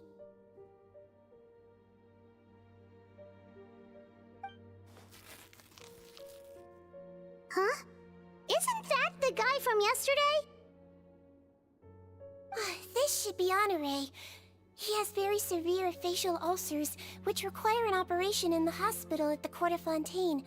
I authorized him to leave the fortress for medical treatment under guarded escort. Yes, like I told you. I'm not Potton. I'm Honore. So there has been a swap. Well, I can see what happened in Potton's case, but how do you explain the other inmates? You're not telling me their souls switched bodies, are you? No, I believe it was their faces that got switched. The method is a bit like replacing a tooth. Take the bad tooth out, put a false one in. And actually, I think I can prove it to you. Traveler, Paimon, do you remember Eric from the other day? Yeah, sure do. Then you can be my witnesses. To start with, please fetch the inmate who claims to be Eric.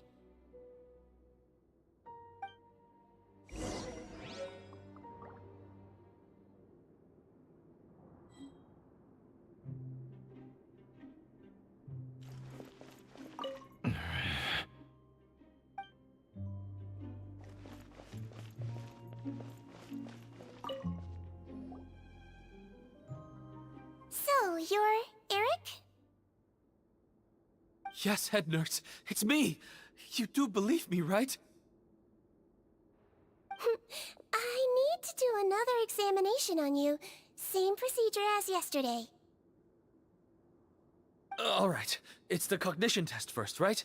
So I need to concentrate. Now, try to recall if you can. The last time we did this test, which finger did I hold up? I believe it was your index finger. But that means... Это был кто-то другой. Huh? So basically, last night the Eric who said he saw another him suddenly recovered and applied to leave the observation ward. Stweam did another test before letting him leave, but that time she held up her pinky finger. Huh? I don't know about any tests last night. There was nothing to do in the observation ward, so I went straight to bed. Then I somehow woke up in a high-security cell. Well, in that case, there is a reasonable explanation for the strange events of the past 2 days. So, what exactly happened? The gang of serious offenders wanted to break out of prison, so they identified a group of scapegoats, namely inmates whose terms were almost up, and planned to switch appearances with them. Last night, when Odilon was on duty, they ambushed him and had one of their group switch appearances with him using their face-swapping method. That allowed them to avoid scrutiny from the other guards. Then, once all the other inmates were asleep, Odilon spent his night shift carrying out the remainder of their switcheroo plan. However, they made one mistake. Henri changed his appearance to match Eric's earlier than he should have done, and ended up being spotted by the real Eric. Real Eric came to the guards for help, but we didn't know then what we know now, so we put it down to hallucination and sent him to the observation ward.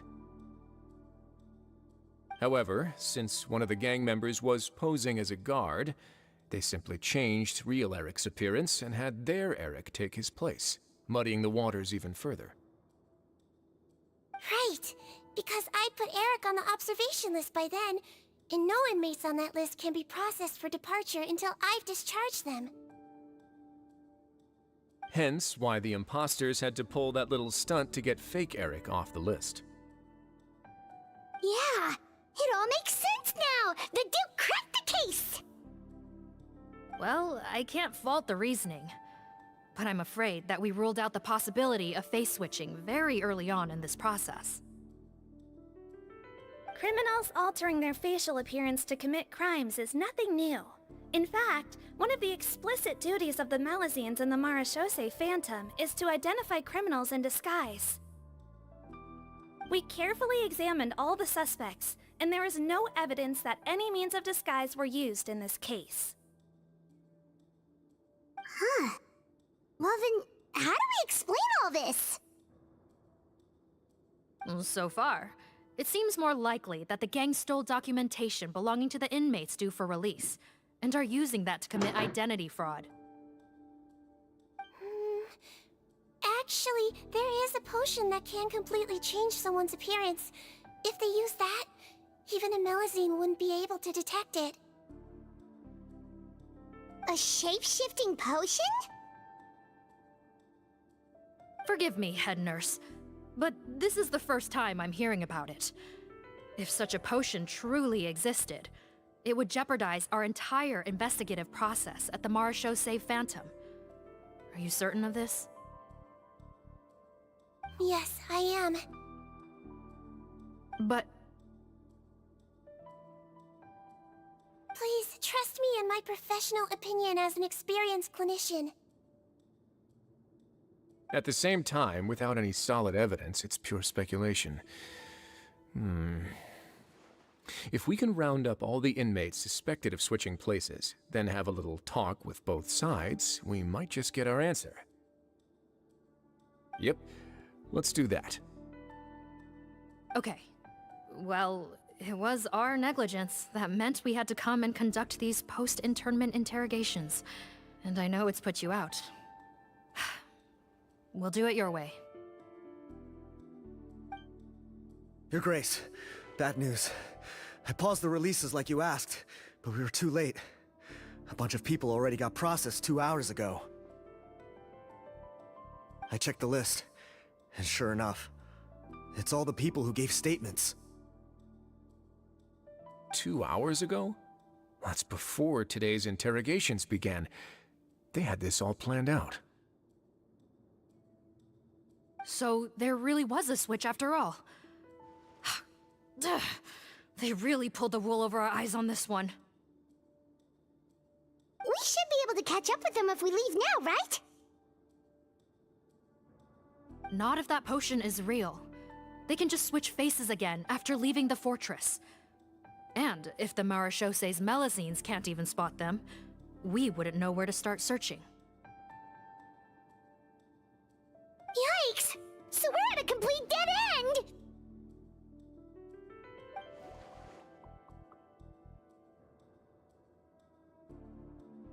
Well, technically there is one more lead we could follow up on. We were only able to arrest this gang thanks to the help of a researcher from the Fontaine Research Institute. I believe his name is Rawat. Oh? Rawat? Isn't that the handsome guy we met at that skincare promotion? Handsome?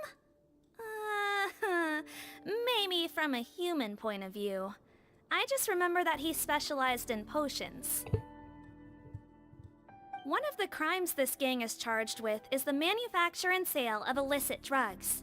According to Mr. Rawat, they appear to have stolen technology he developed through his research and used it in their operation. At first, he thought it was a typical case of intellectual property infringement, and he tried to negotiate with them.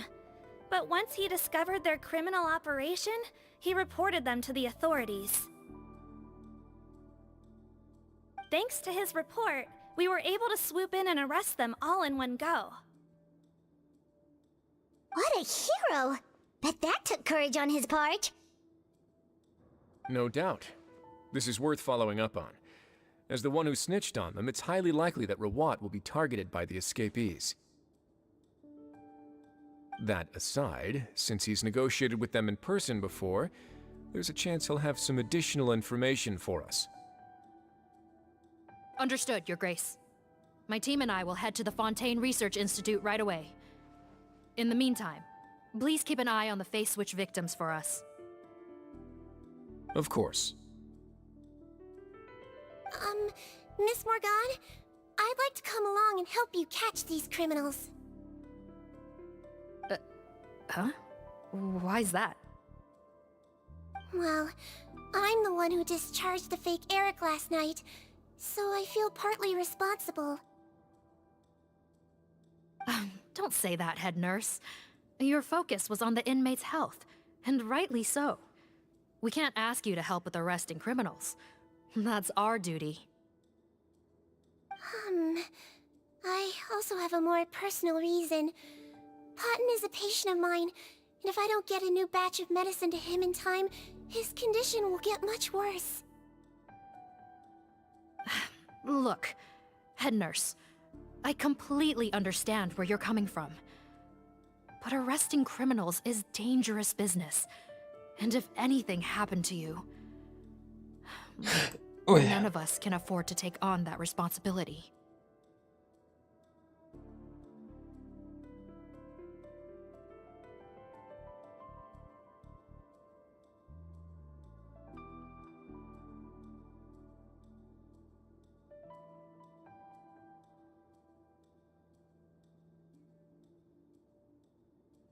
Don't worry, I can defend myself just fine. You say that, but still. If I may, Miss Morgan, Stweam is the one who raised the potion hypothesis, and I'm sure she has far more expertise on the topic than your team. My suggestion would be to bring her with you. And if you really are worried for her safety, then...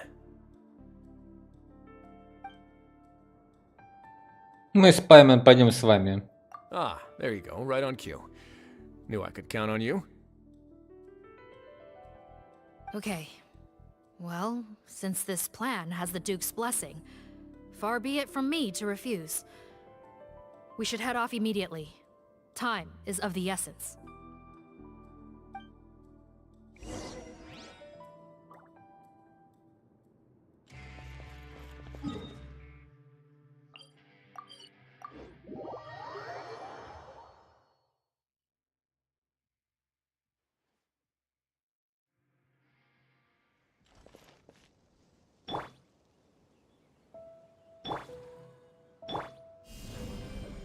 Yeah.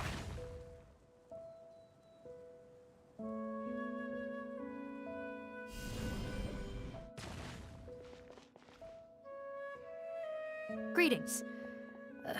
Sorry to impose, but I'm afraid we're here on urgent business, and we're gonna need you to cooperate. The Marsh is a phantom. Let me guess, you're investigating some more illegal research? Not this time, no. We're looking for a researcher. Do you know where we might find Mr. Rawat?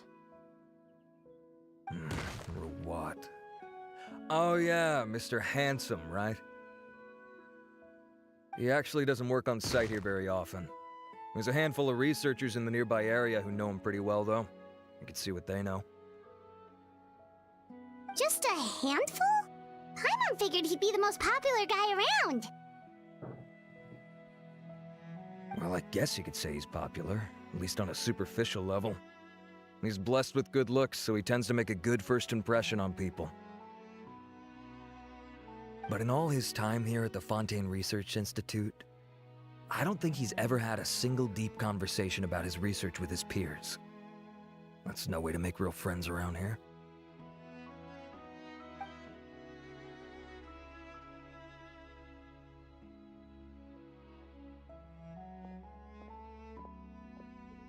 That's so weird. He definitely didn't come across like a recluse at that product promotion. I don't find that weird at all. He definitely didn't strike me as the kind of guy who's, good at making friends. Really?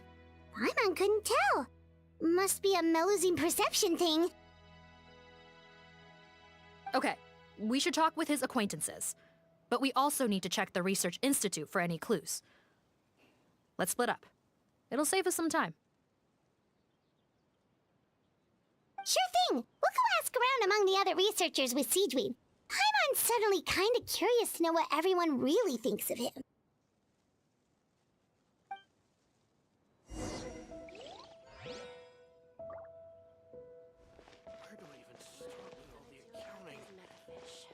I should just quit being a researcher.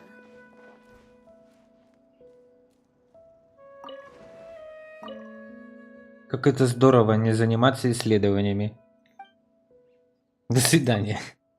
И видимся, интерес, подача от Буэса и сестрики Шоу.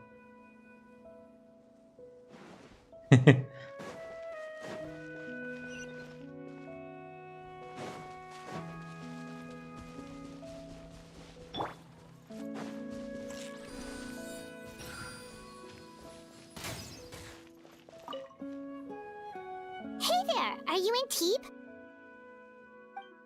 What do you want? We're here to ask about Rawat. Any idea where he might be? We were told you were pretty close with him. Close? Not sure that's the word I'd use. He wouldn't even let me use his patent. Huh? It's been a good few days since I last saw him. I don't know where he's at. Go ask someone else. Would the patent in question happen to be related to the new skincare product he developed? Yeah, kinda. Butterfly do, or whatever he calls it. I heard he made a tidy sum off of that one. Okay, now we're getting somewhere. Keep going. Most of the other researchers here focus on mechanics, energy, stuff like that. I get why he wouldn't be interested in having anything to do with them. But I'm studying coatings. There's a huge overlap in our areas of research. Why would he refuse to work with me? I bought his product once and noticed it contains a unique substance that might have applications in coatings too. If it worked out, I could probably make as much as he's making. Don't get me wrong. I had no intention of plagiarizing his work. I was hoping to get official permission to use his findings in my own research.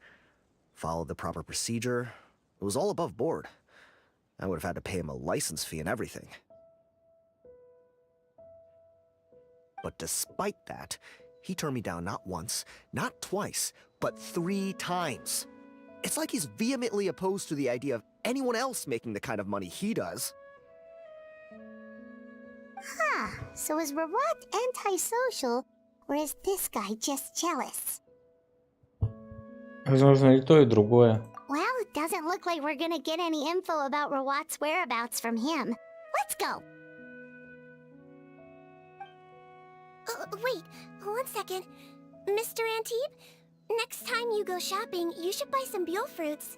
Peel the skin, steep in water, then drink. It'll help calm your mood. Huh? Yeah. Thanks.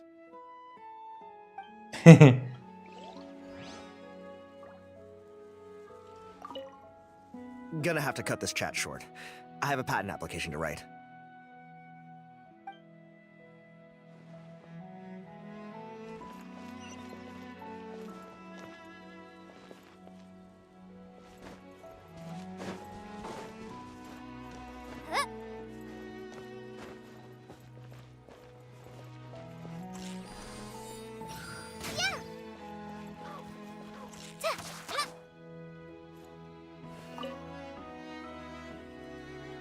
Excuse us, are you Audrey?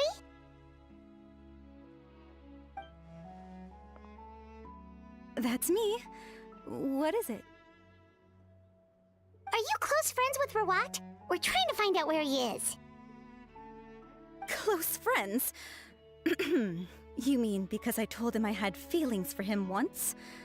I doubt I'm the first or last at the Institute to make that mistake. Why would you single me out as a close friend? I should have known, really. Men like him, they just enjoy being surrounded by fawning women. They're not interested in a serious relationship. Okay. We were just kind of wondering if you might know where we can find him. Why would I know where he's at? I barely know him, and he probably doesn't even remember me.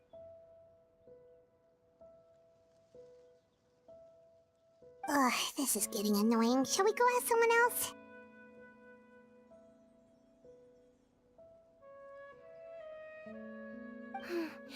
I think she knows Rawat better than she cares to admit. If we leave now, it might be a wasted opportunity. Maybe, but we're not going to get much out of her while she's in this state, are we? She's displaying symptoms common among people in love, if that's what you mean. But I know a cure. It's curable? Oh, we're still no closer to finding Mr. Rawat. Oh, by this point, he could be in grave danger. Danger? Wait, why are you looking for him again? Oh, that's right, yeah! The Marechaussee Phantom said that he's been targeted by some pretty bad people. We need to make sure he's safe. What? How has this happened? He seemed fine when I last saw him, and that was only a couple of days ago. Just happened to run into him, of course. Oh, I see. Well, do you have any thoughts on where he might be right now? Okay, but this is purely out of concern for his safety. If he's not at the Institute, he might be at his mother's place. I heard she raised him alone, that they had it pretty tough financially, and these days she's housebound due to illness. He makes regular trips back home to check on her. Oh, okay. Do you know the address?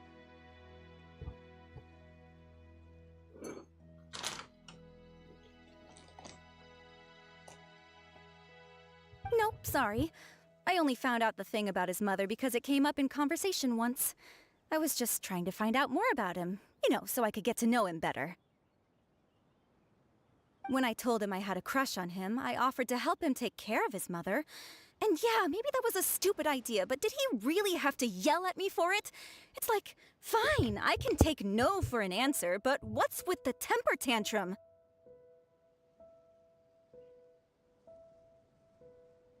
Unbelievable. These guys only want to show you their charming, well-groomed exterior. They can't stand it when a few home truths shine through. Looks like her love syndrome is flaring up again. We need to find out Mr. Rawat's mother's address. Let's check with the Marechaussee officers when we regroup. Cool, sounds like a plan.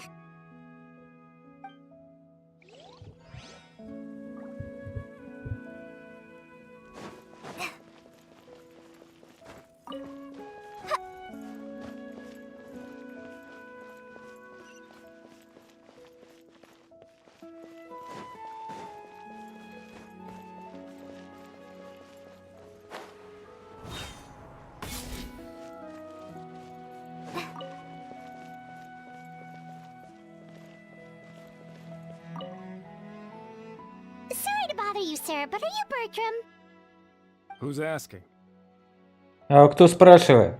Just some concerned citizens helping out the Marechaussee Phantom with an investigation. We'd like to ask you about Rawat's whereabouts, if that's okay. We're told the two of you are pretty close. Not anymore, we're not. Turns out we don't see eye to eye. Oh yeah? What happened? The thing about us researchers is, most of us do what we do for some sort of higher purpose. But not Rawat. All he cared about was how to commercialize his findings. He won't even let you work with him unless you sign a confidentiality agreement first. Also, he has better control over who gets which intellectual property rights. How are you supposed to get any meaningful research done working with a guy like that? Now that I've got my own technical solution for my compressor, I don't need to work with him anymore. So that's what Rawat is really like. We'd still like to know where to find him. Is that something you can help us with? Wait, you're... Yeah, I know you. You're the head nurse at the Fortress of Meripede. All right, then I'm happy to help you if I can. I respect the work you do. Medicine serves the highest purpose of all the sciences. Wow, turns out Stweam's got some real clout. Thing is, I have no real way of knowing where he might be. I stopped working with him 2 months ago, and I've barely seen him since. But if you want my advice, I'd say go talk to the peddlers. There's a few he meets with every other day or so. Maybe they know where he's at. Peddlers? Yeah, back when I was working with him, I noticed he met with them quite often. Wouldn't surprise me if they were involved in some shady business together, because it seemed like they went out of their way to avoid discussing anything in my presence. The little I overheard was about manufacturing and selling pharmaceutical drugs.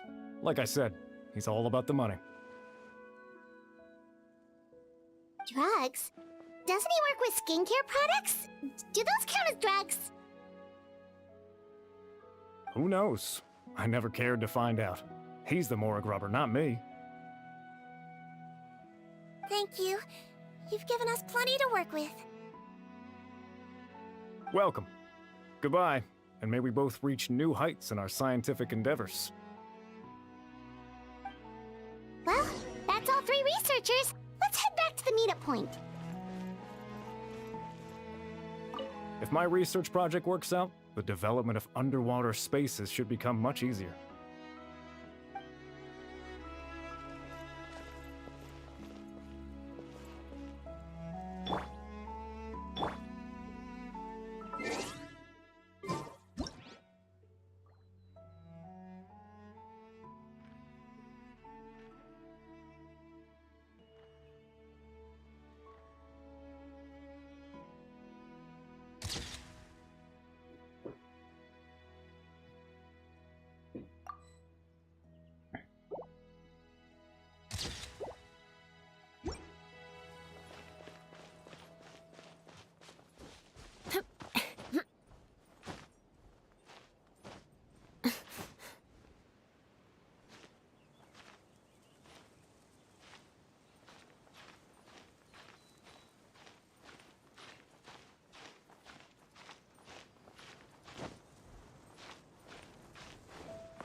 Terra Smash!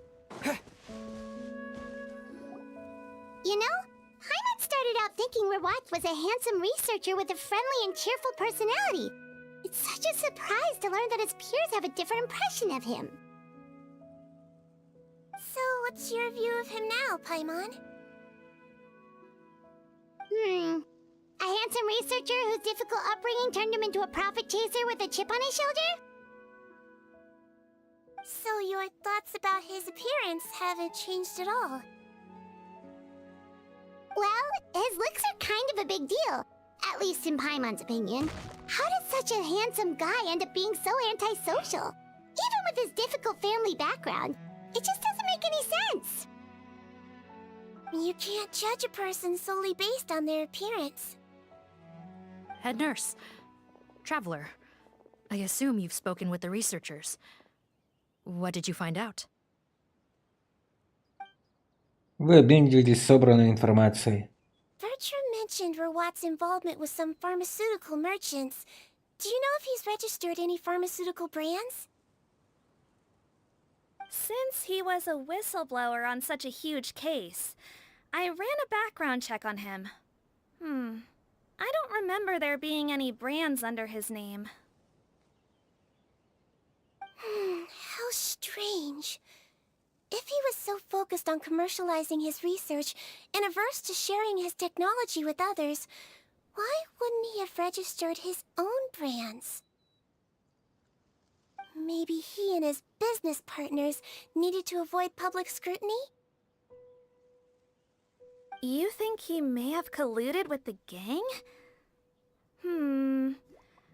Well, the crime was manufacture and sale of drugs, and that would certainly be in his wheelhouse. We can't rule it out. Isn't that pretty unlikely, though? He was the one who blew the whistle on them!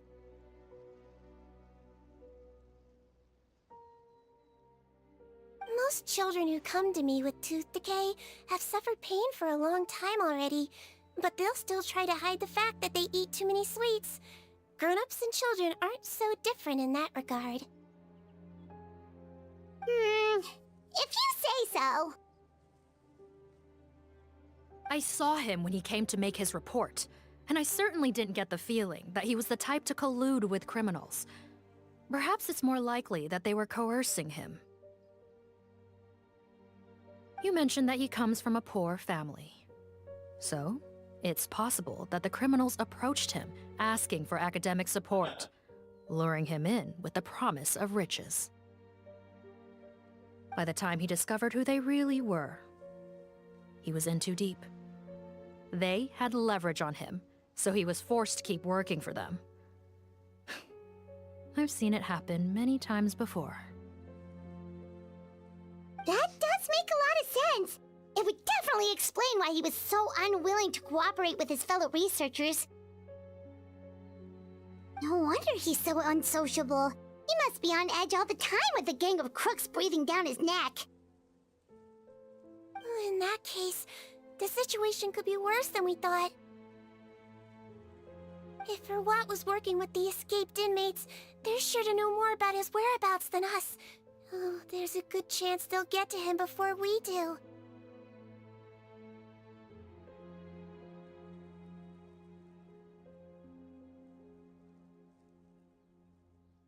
Based on the information we've gathered so far, he was last seen 2 days ago. If no one's seen him since, maybe we're too late.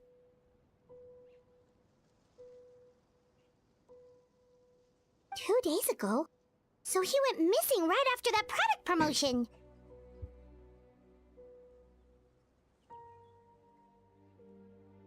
That was the same day he reported the criminals, too. Not a good sign.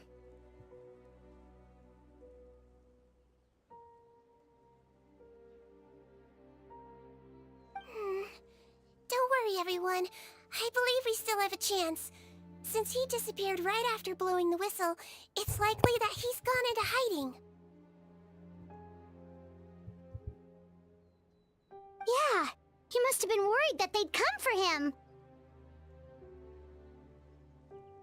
All the more reason to find him as soon as possible. The only lead we have at the moment is his mother's house, which you mentioned earlier. Seath, think you can find the place? Yep. When you register a brand, the Court of Fontaine requires you to provide a legal address. The one Rawat wrote down was in the outskirts of the city. That should be the place. Okay, then there's no time to lose. Let's move.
All right, this should be the house. I'm pretty sure this was the address. Okay. I'll knock.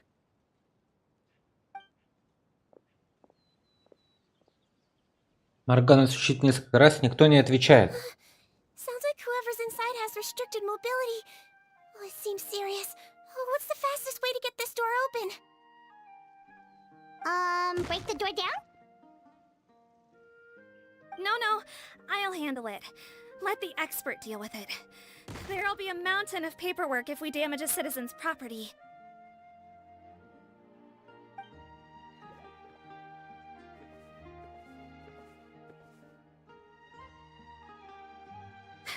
Calm down. Deep breaths. Remember your training. Control your strength. And... it's open! Seath, take a few people and lie in wait. Keep your eyes peeled for any activity around the house. The Traveler, head nurse, and I will go inside.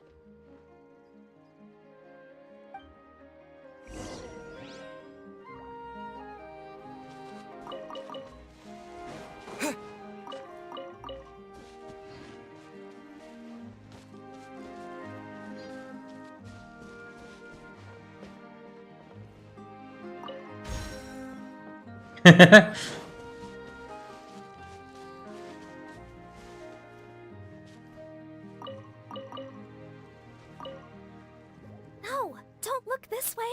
I'm supposed to be hiding, remember? Captain's orders.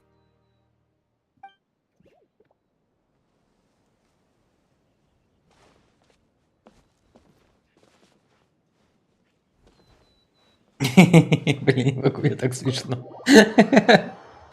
Ай, не могу, забавные ребята. Кто это придумал?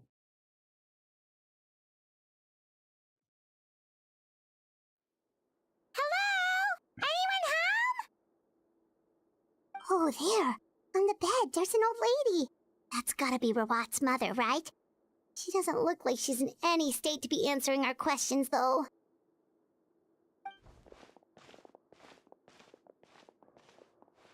We could try, but she is very ill. We mustn't force it. Well, doesn't look like Rawat's here. She's the only one we can talk to. Yep. Allow me. Hello, ma'am. Might I ask if you're Rawat's mother? We are trying to locate him.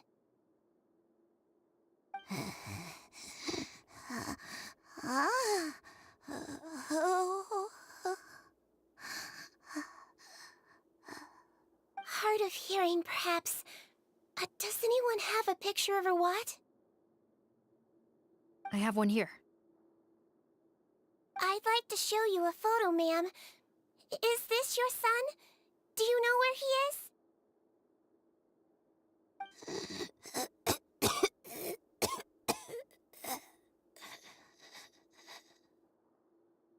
Looks like this isn't gonna work after all.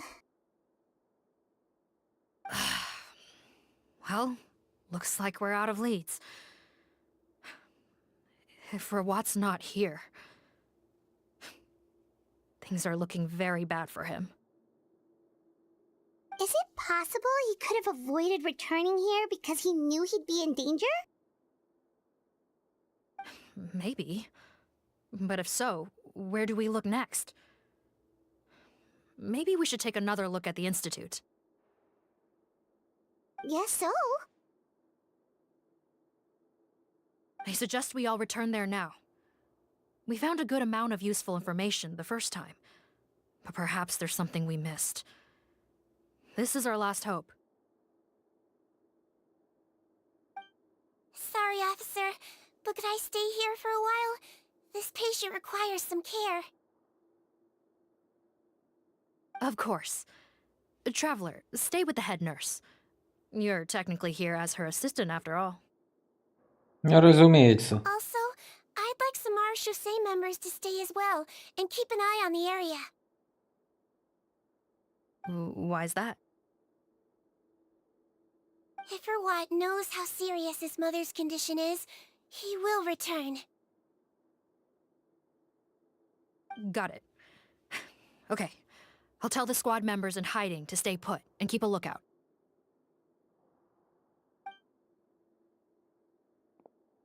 Thanks for helping me out yet again, Traveler and Paimon. No problem. But when you say her condition is serious, do you mean... Yes, she is barely clinging on to life. Oh. Let me take care of a few things first. Could you pass me the towel over there? Yeah, of course.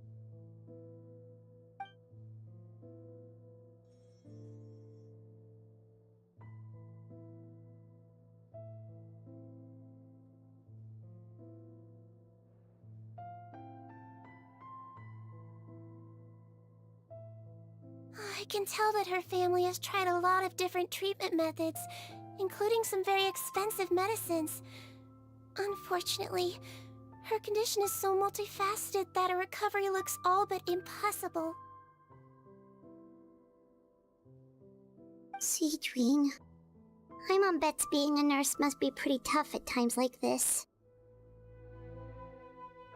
Yes, it makes me a little sad. In a Melizine's eyes, a human's birth, aging, sickness, and death are as much a part of natural law as sunrise and sunset. But human medicine can defy that law to some extent. In that sense, it is a science of miracles. That is why I became fascinated with it in the first place. But it was only after I truly became a doctor that I realized miracles don't always happen. Even the greatest doctors cannot cure all diseases. Seedwing. Well, don't worry about me, Paimon. A doctor's duty is not to cure all diseases, but to treat whatever ailments they can.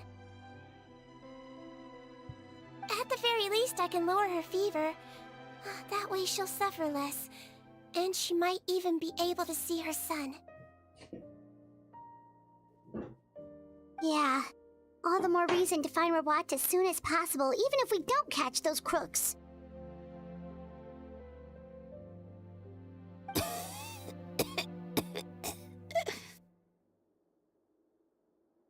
Oh, her fever is getting worse.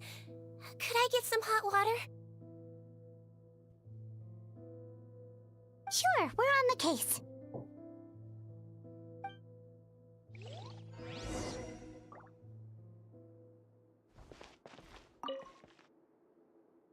Ящики основательно покопались, в нем лежали предметы первой необходимости. Рават приходил сюда.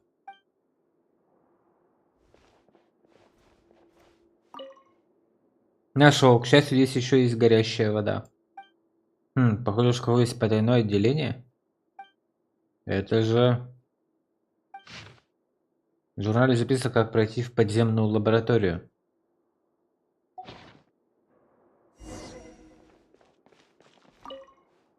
Кажется, здесь должна быть семейная фотография. Почему рамку сняли?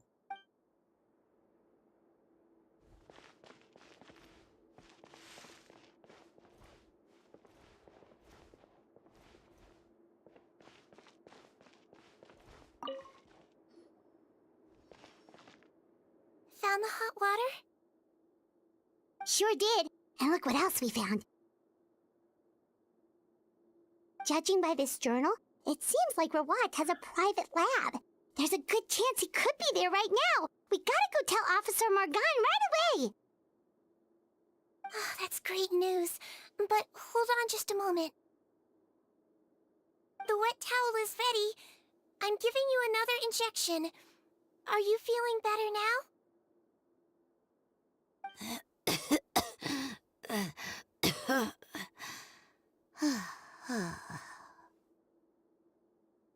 It's all right.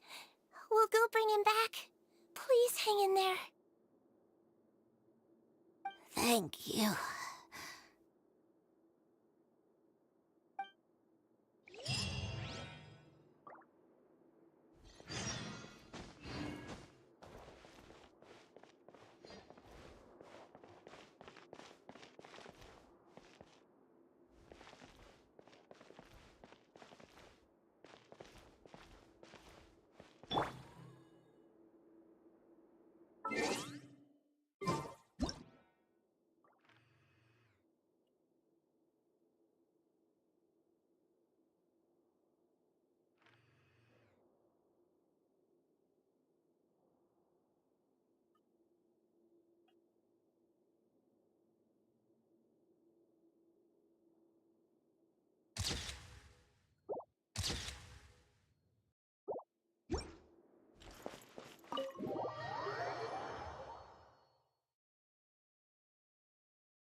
No, don't look this way. I'm supposed to be hiding, remember? Угу. Тан-тан-тан, та-та-тан, та-та-тан, та-та-тан.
It's Officer Morgan! They're already here!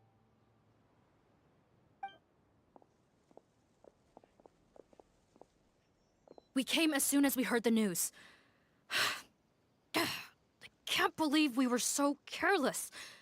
The most crucial information of all was hiding right there, in that room. And we missed it. Don't blame yourself. Right now, we need to focus on finding a way in. There's a mechanical door over here!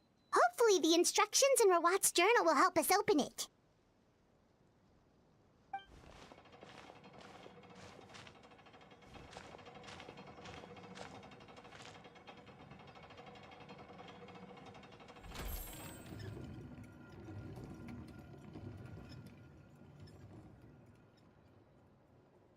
It's open. Let's go in. Let's get her here.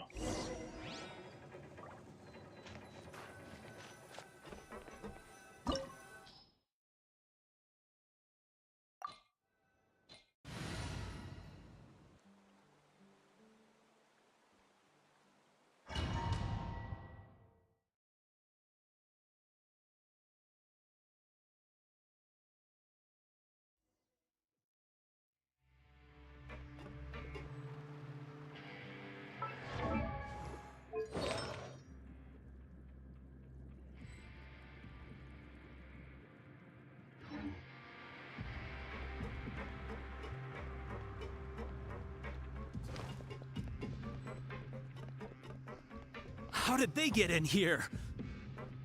Captain, up ahead! Those look like our fugitives! So they found this place too? Don't let any of them escape!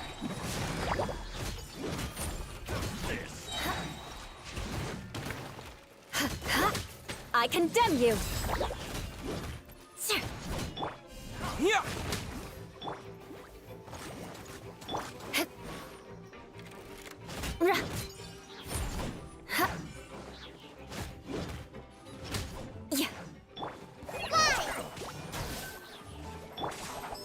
Calm down!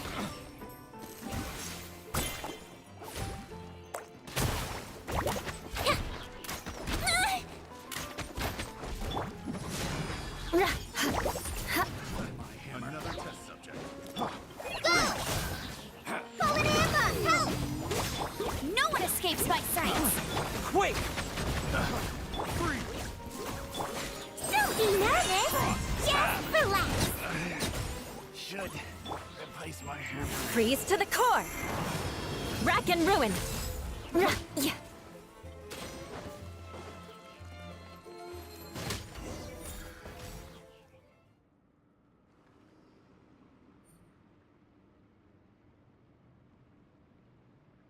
Captain, according to our list, many of the fugitives aren't accounted for.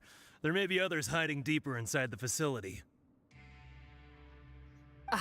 So these guys were just the lookout crew. The Marachose Phantom! How did they find this place? Wait, it's that guard from the fortress! That's right. I'm on your side. The Duke sent me. What's the matter? Some sort of mix-up? Mr. Odilon, didn't I tell you a few days ago that you need to stop all field work until you've recovered? Well, you know, gotta help His Grace out. Share the load. Officer Morgan, this man is an imposter. The real Mr. Odilon has no recent health issues. What? But Looks like the head nurse was right about the face-swapping method. Arrest them all! DuPont, stay here and keep guard. And watch the exit. If we're not back soon, call for reinforcements. got it.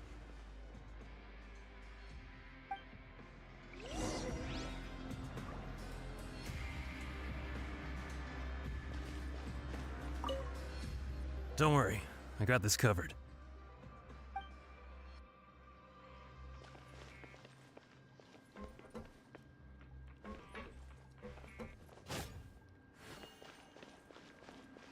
More speed.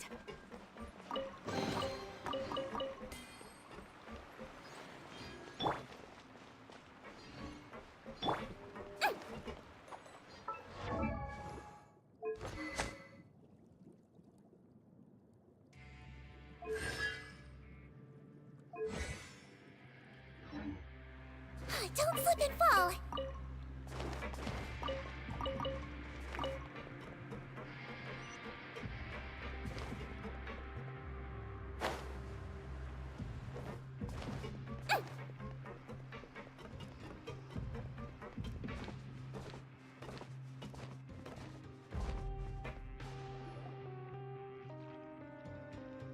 So many jars. Was this some sort of production facility? This scent, it's probably the ingredients used to make butterfly dew.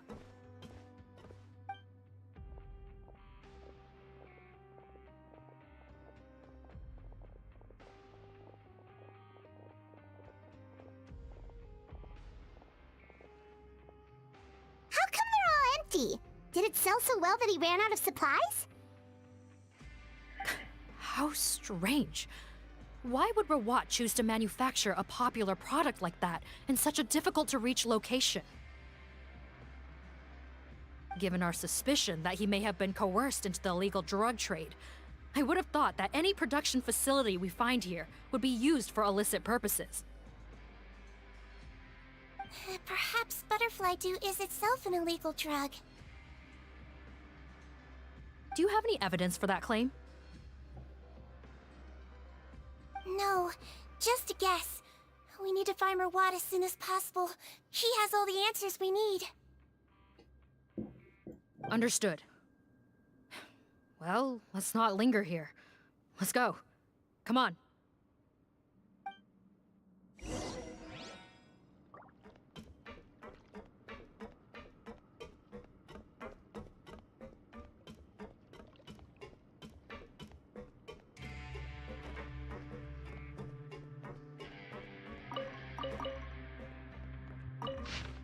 Исходного раствора приходит все меньше и меньше. Наверное, из-за наводнения.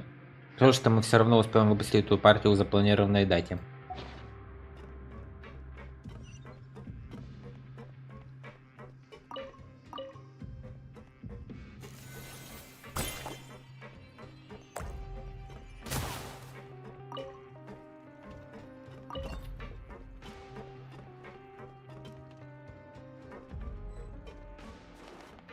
Doesn't look like we're gonna get this door open. Let's find another way around.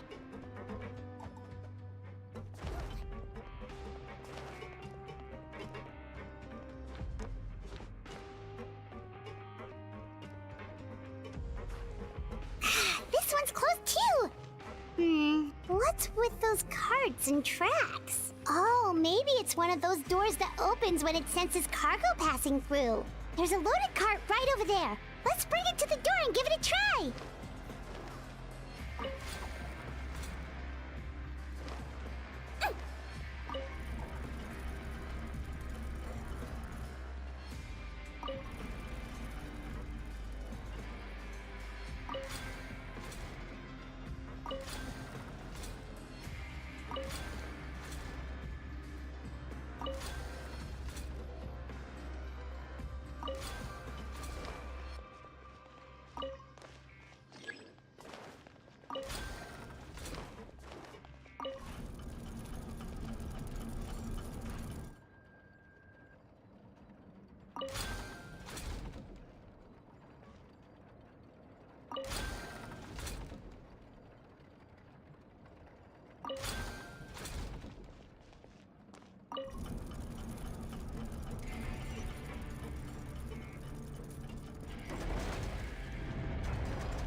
Crush!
Да блин.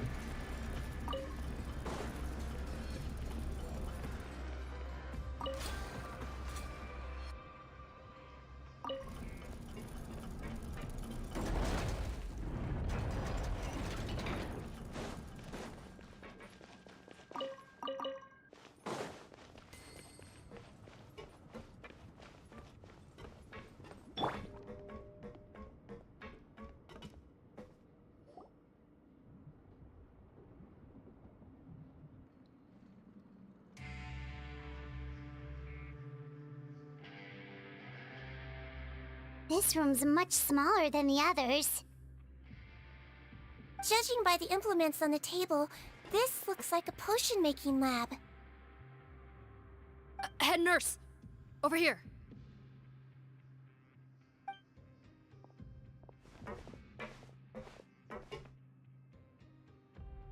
Let's see. Huh?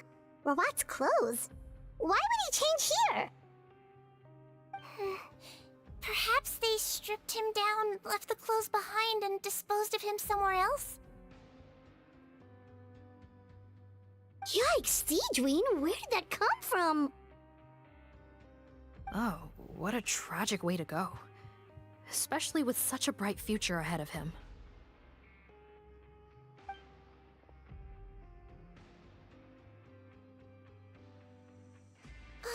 There's a path leading further on, Officer Morgan. Let's keep up the pace.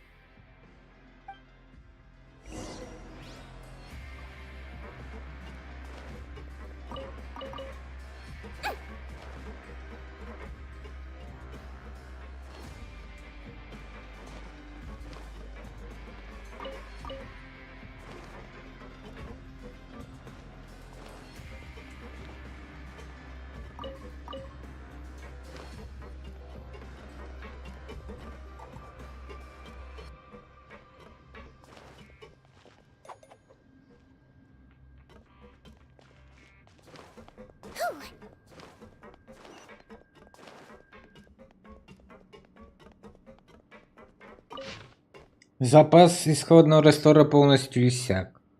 Хотя это означает, что за последнюю партию можно выручить круглую сумму. Возможно, рациональнее будет найти способ слить с нее исходный раствор. Нет, слишком поздно.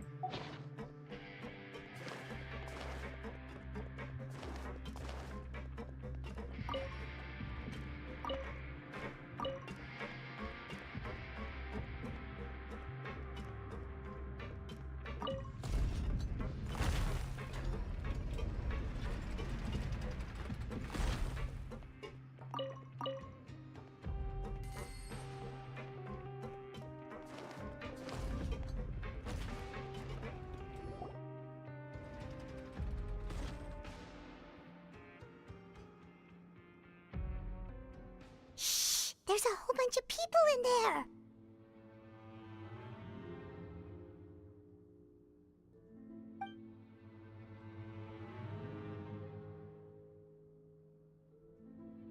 Are you serious? You're telling us that within a day, our faces are going to rot like yours? Fontanian physiology changed dramatically after that great flood, and it's not as compatible with this face-changing solution as before.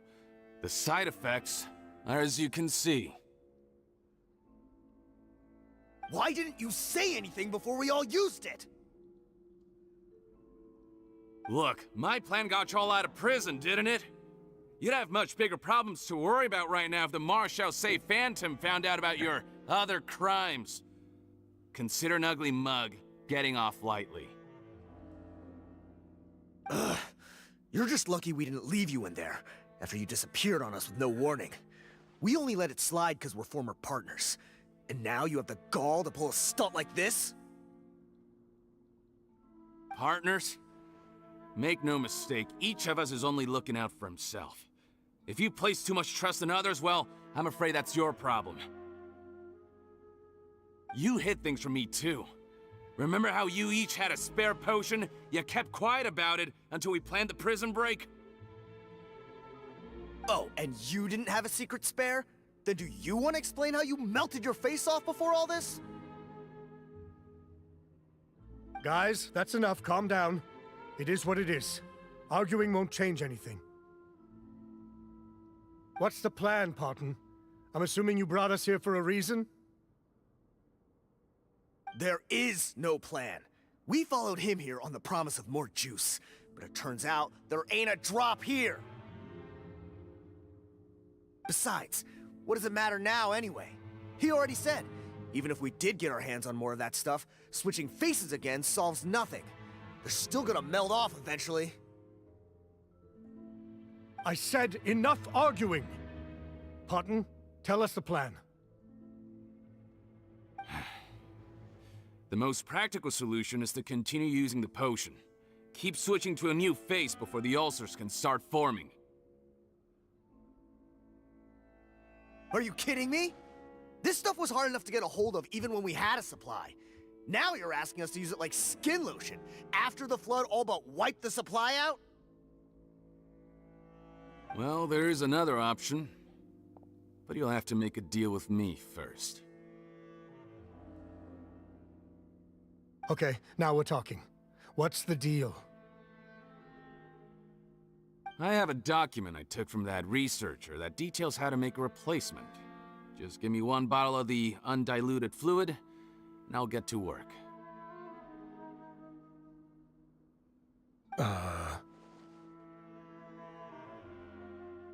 What's the problem? I thought you always kept reserves. Or do you really just have one spare bottle each? What do you think? That we were shipping them into the fortress of Meripede by the basket load?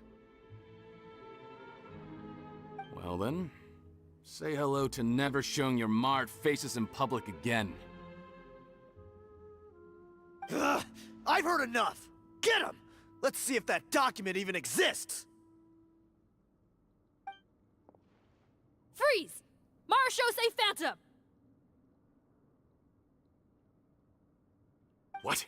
Who let them in? Officer Morgan, before anything else, please find out Rawat's status. Rawat? I don't see him. Hand over the hostage now, if you want any chance of avoiding an extension to your sentences. Spare us your condescending attempts to coax us back to our cells. You think we're looking to negotiate? Rawat is dead. Parton? Arrest them all! Don't let anyone get away!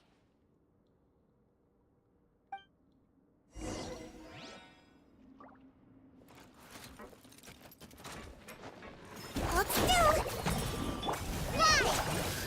Write this on for size! No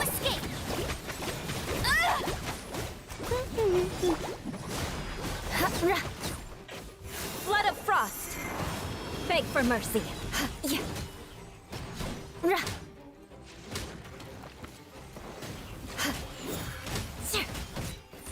I condemn you. Hi! Holy Mamba, help! No one escapes my sight. Rack and ruin. Freeze to the core. Crush.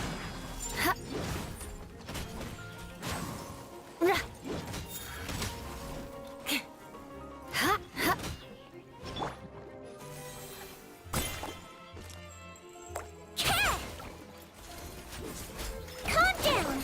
I swear, it's for medical research. Beg for mercy. More speed. Get him! Bet you can't keep up with me!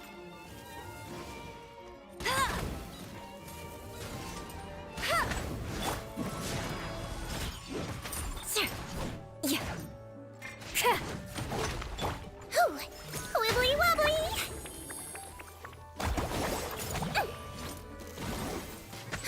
Shudder. Go!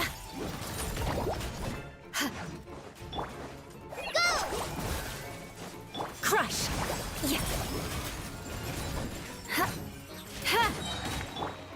Quake!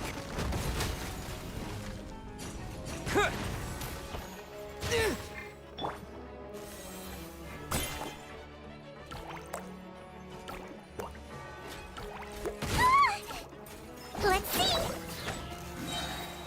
Ha! He might feel a little prick! Huh. Gotta say, I never expected to see the head nurse in combat. Some patients respond better to a more aggressive treatment plan. Did we get everyone? Captain, we finished the head count. Potten's missing. Over there! The door's closing!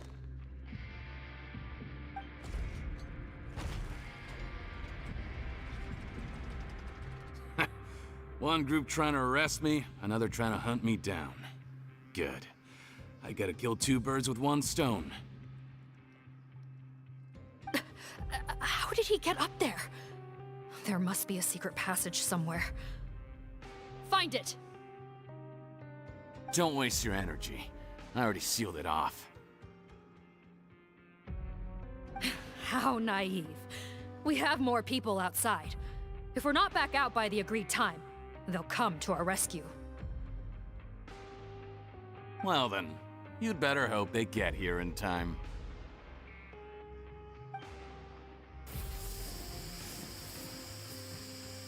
There's some kind of gas leaking from the pipes.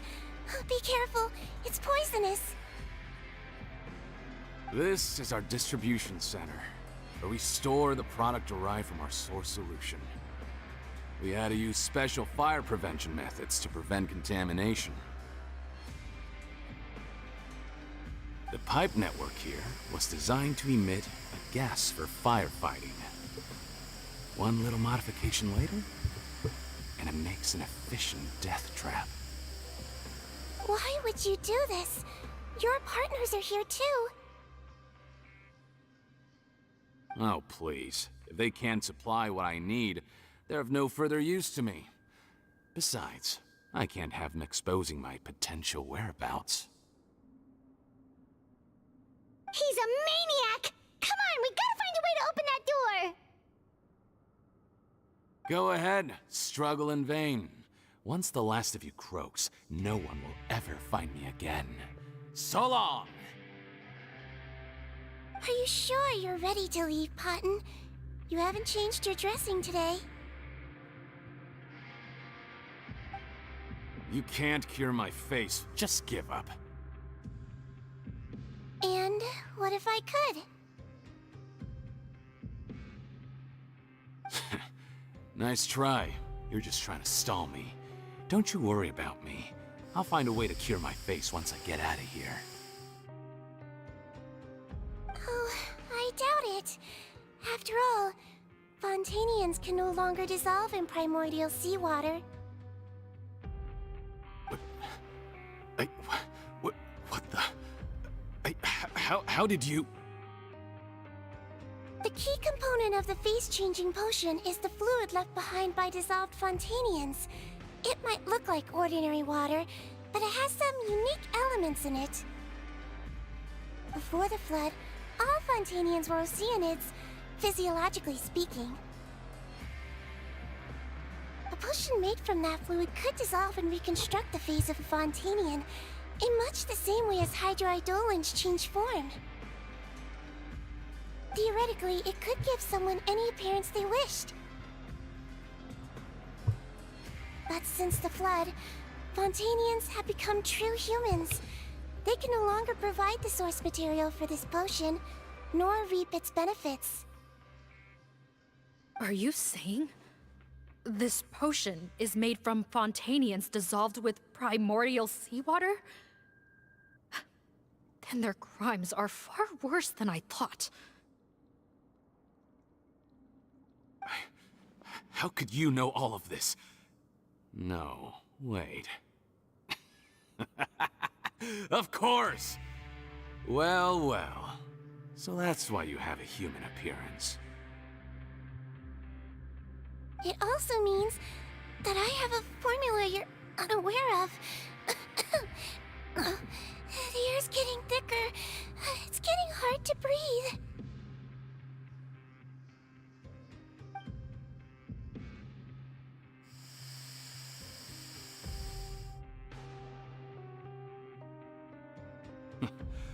I might get to make a deal today after all.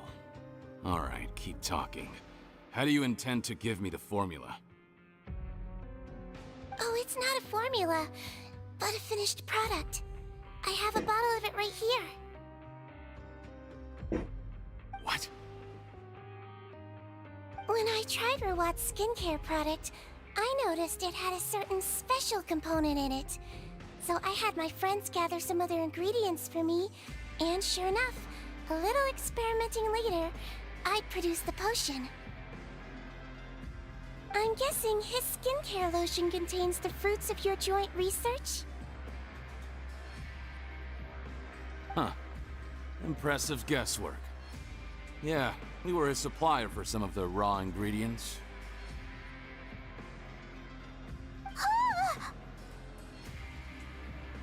But it only contains a tiny amount of the active ingredient.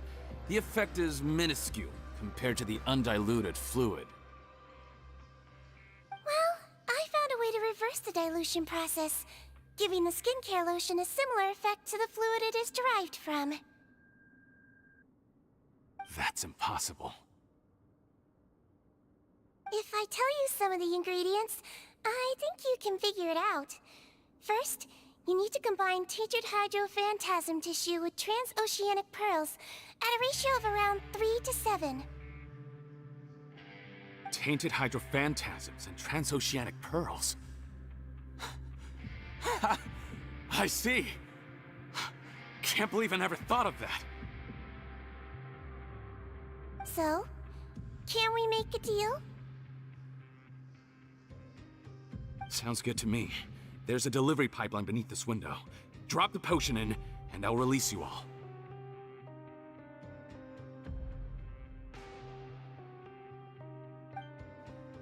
Nope, not trusting you that easily. You're like those naughty kids who try to hide their illness. Open the sluice gate first, then I'll hand you the potion. Even if you're not bluffing, your potion won't cure my face permanently. You really think you have any leverage here? I'm not closing the valve this time. Clock's ticking. Fine, then I'll just stand here with the potion in my hand. And when I faint from the poison, I'll drop it and it'll be destroyed. No.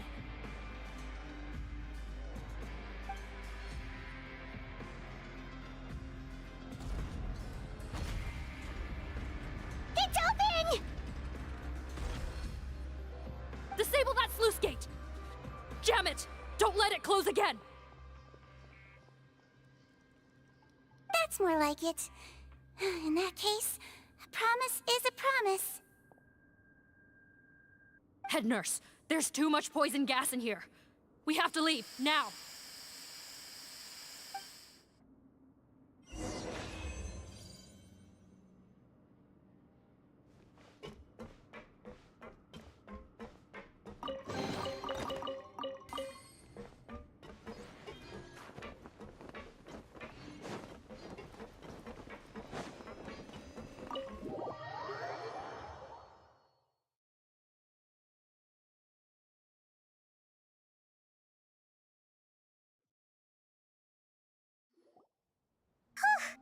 That was too close.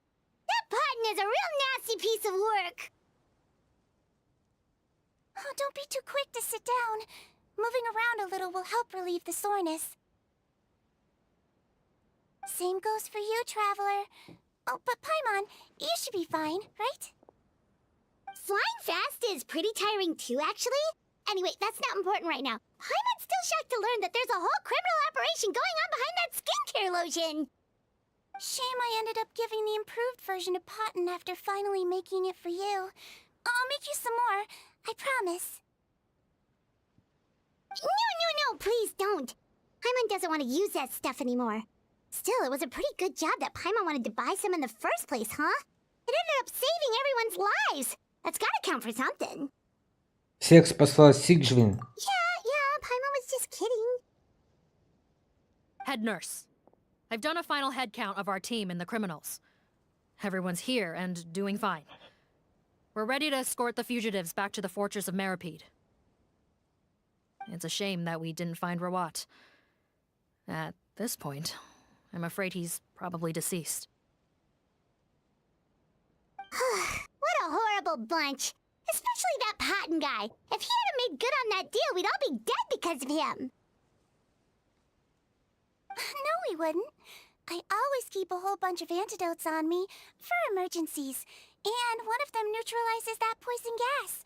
We'd have been fine, even if you hadn't opened the gate. What? Then why did you give him the potion? If this is true, I must concur. Sorry to be blunt, but I think you made a bad decision by handing him that bottle. If he changes his appearance and flees Fontaine, it's unlikely that we'll ever find him, no matter how cooperative his accomplices are when we question them. No, you don't understand. I gave him the potion precisely so we could be sure where he'll go next. What do you mean? We gotta hurry. She won't last much longer.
Don't move a muscle. I might be short, but I pack a mean punch. Captain? You're just in time. While I was lying in wait, I spotted this crook snooping around, trying to find a way in. So I detained him.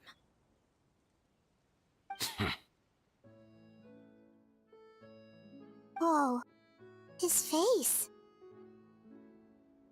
Are you... Potten? So this is where you were heading, huh? What? This is how Potten looked before his face was marred. His current appearance matches the mugshot on his arrest warrant.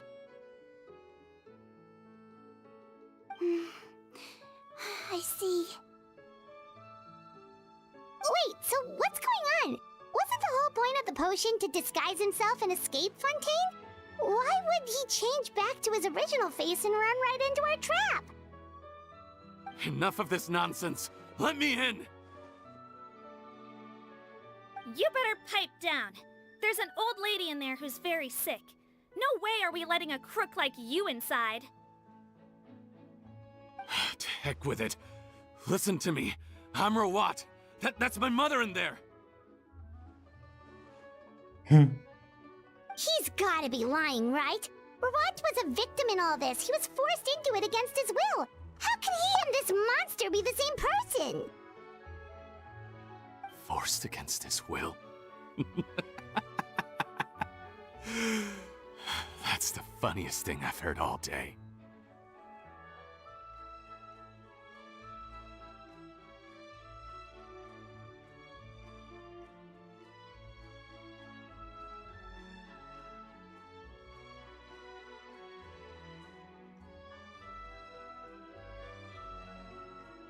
Heck, when I was being coerced, everyone thought I was colluding of my own free will.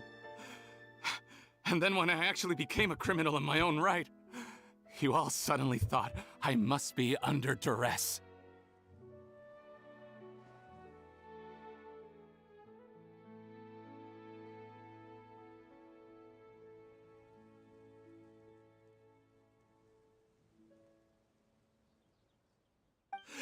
Amazing what a difference a handsome face makes. Save us the speech. Explain yourself. You want an explanation? Fine. I'll tell it how it is. When I was just pottin', the whole world treated me with contempt. Ew. What do you want? Get away from me.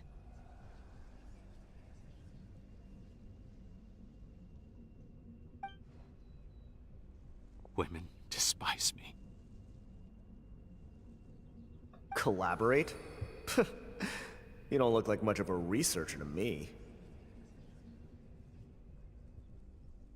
My peers scorned me. Mr. Parton, was it? I'm most interested in your research. Consider my offer carefully. I doubt you'll find other investment opportunities. Only villains would work with me. You want out of the game? Forget about it. Turns out, I slipped up a little. Left your picture with some Marechaussee Phantom officers. Easy mistake to make. Now they've listed you as an accomplice and drawn up an arrest warrant. So I suggest you put any thoughts of running away to rest. If you get caught by the guards for being in the synth business, you ain't ever seeing the light of day again. There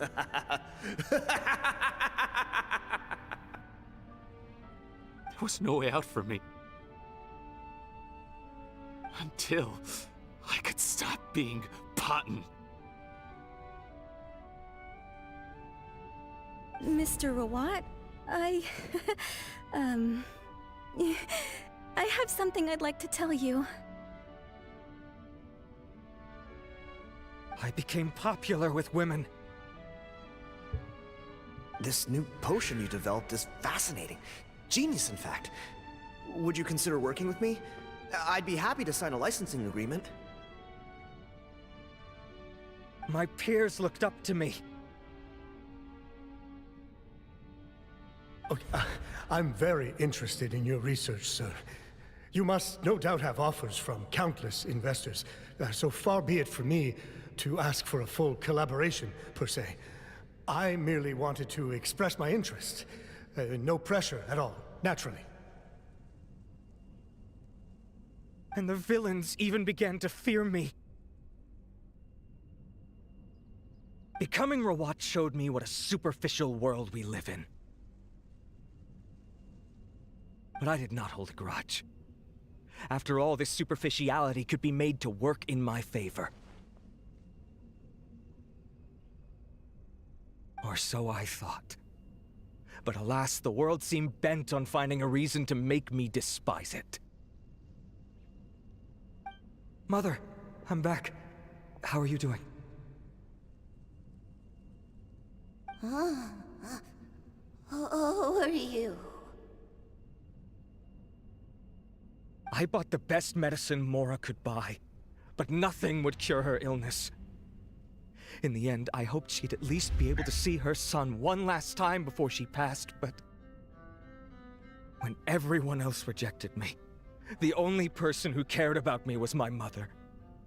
Then, when I became a rising star in the Fontaine Research Institute, I was unrecognizable to her.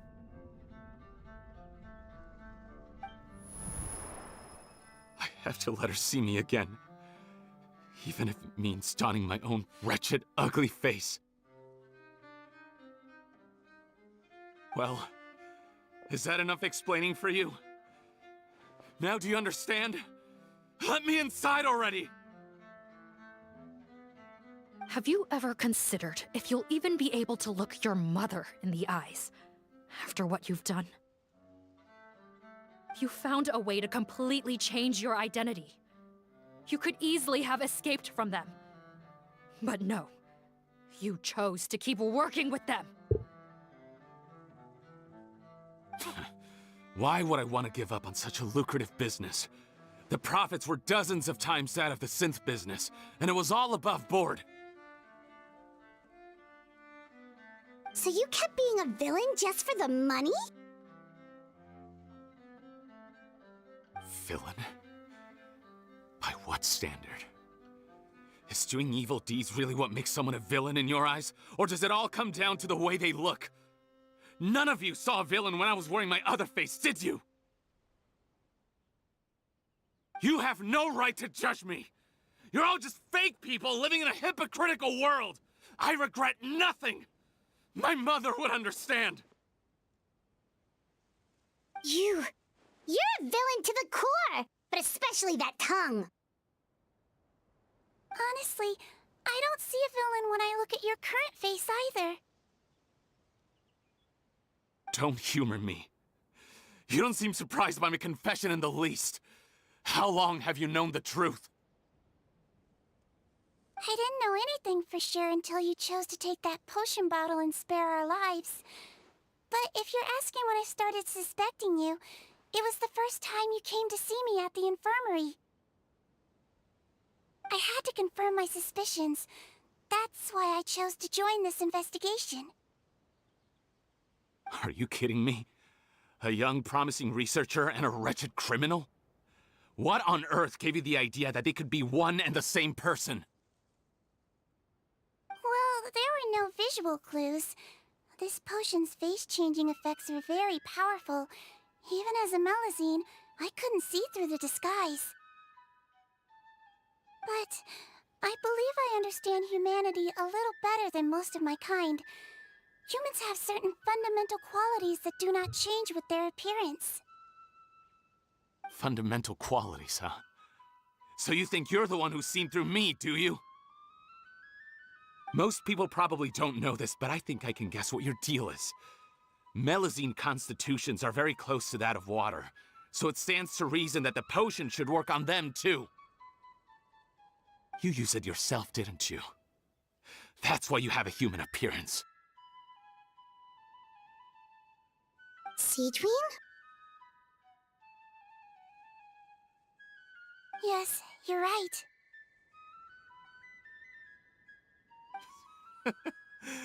I'll bet it was back in the days when Melazines were discriminated against because of their appearance. It was either carry on living in the gutters as part of an alien race cast out by humanity, or become the head nurse of the fortress of Meripede, revered by all. Not a hard choice to make. It's a no-brainer. So you see, you and I were the same. And I'm the one who saw through you! That's not important right now. You came here to see your mother, didn't you? Well, I can grant you your wish. Huh? Head nurse, I'm not sure that's a good idea in his current state. Don't worry.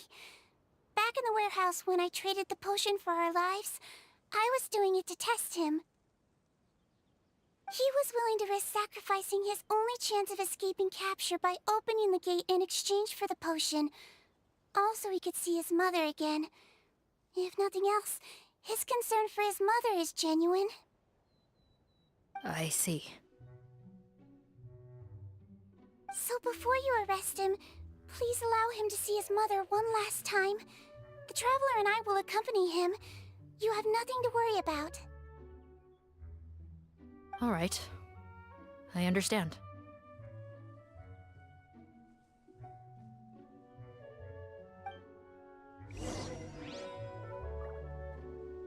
I don't trust this guy much. Be careful.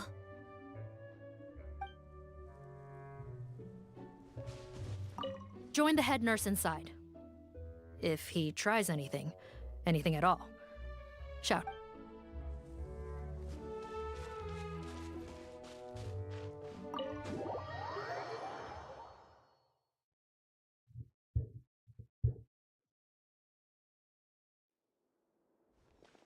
Mom? It's me, Potton. Your son. You recognize me now, don't you?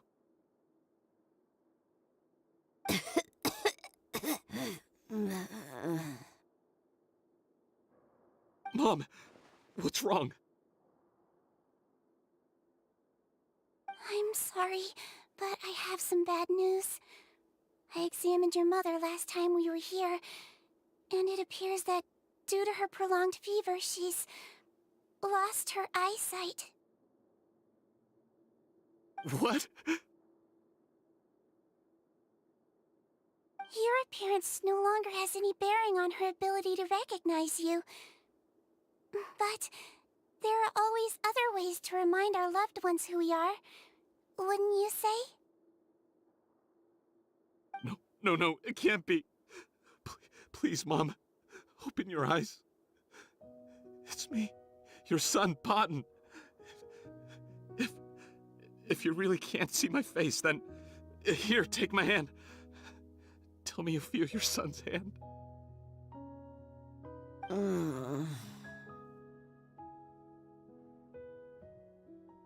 I've done so much to get to this point.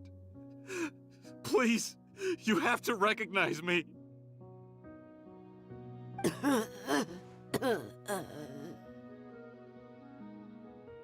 No.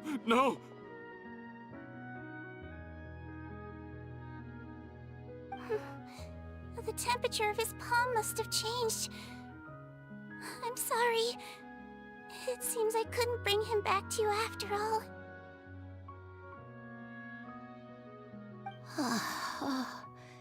It's you. Thank you.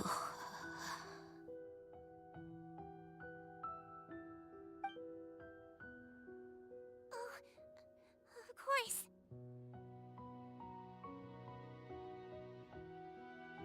Mom, why will you answer her and not me? Why?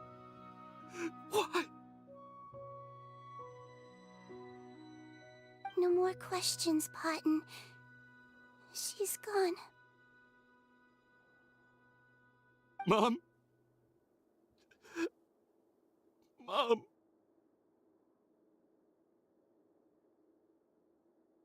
I'm sorry to say this, Potton, but you and I are not the same.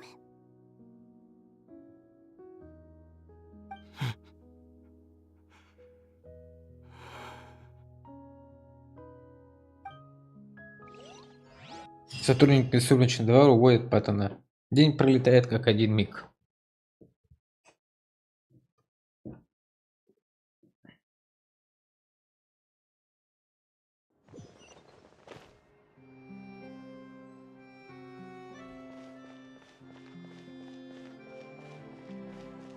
Terra Smash! The wait is over, everyone! The sale of our new skincare product, Romaritime Essence, will now begin. Another skincare promotion. And it's selling as fast as last time. Wonder what people would think if they knew what was in the last batch. Oh, Seedream's here too! Я обожаю эти баги. Hey, Seedream! Oh, Traveler, Paimon, hello! I hope you two got a good rest yesterday after all your hard work. Of course! Nurse's orders, right? Anyway, are you here to take notes for your next article? Actually, I'm О, все, нормально сделали. and wrap up yesterday's case. Ah, that reminds Paimon. That stuff sold like crazy, didn't it? Is it gonna cause huge problems? Nope, there's nothing to worry about. Unless modified, Butterfly Dew is an excellent skincare product that's completely safe to use. Besides, officers have already retrieved all Butterfly Dew purchased on the market. Now it's just a matter of disposal. After consulting Monsieur Nervulette, I came up with a way to neutralize any harmful effects, so it'll evaporate naturally without polluting water or soil. Wow, it's Seedream to the rescue again! Thank you for serving as our consultant, head nurse. All the butterfly dew we recovered has been disposed of, according to your instructions. Great! Good job, everyone! Also, you mentioned you wanted a copy of Rawat's interrogation records. Well, technically, Potten's records. Anyway, I have them with me. Here. After he saw his mother for the last time, it was like all his mental defenses came crashing down. He put up no resistance during the interrogation, and answered all our questions. We learned a lot. Apparently, the formula was something he discovered by chance while helping the criminal gang produce synth. Later, he came up with the idea to dilute it and use the resulting substance as a skincare product. Their supplier was Vache, but you could also argue that they were the ones doing him a favor. His operation helped Vache's gang dispose of an enormous amount of evidence. It made for a seamless collaboration. One man's trash was another man's treasure, and there were no loose ends. It's no wonder we never noticed what Potten's gang was up to. Vache again, huh? Is there still no end to the harm he caused? Make no mistake. The crimes of Vache and his accomplices will come to an end. It's only a matter of time. Since the flood cut off their supply of primordial seawater, they've been forced to resort to riskier methods, like using their private reserve to attack people on the street. Naturally, those attempts all ended in failure. After receiving numerous reports, we were able to zero in on the gang and eventually round them up. That sounds more like it. Based on what he told us in his confession, we pretty much had him backed into a corner, even though he made a point of distancing himself from the gang while disguised as Rawat. He tried to throw us off his tail by reporting his accomplices, giving him enough time to transform back into Potten and see his mother one last time.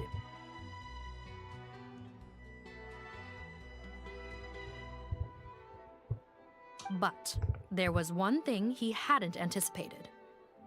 Even though Potten had been missing for a long time, we were very much still on the lookout for him. So the moment he appeared in public after changing back to his original appearance, we caught him. So he tried this once before, huh? Guess he really did want his mother to see him again. But in the end...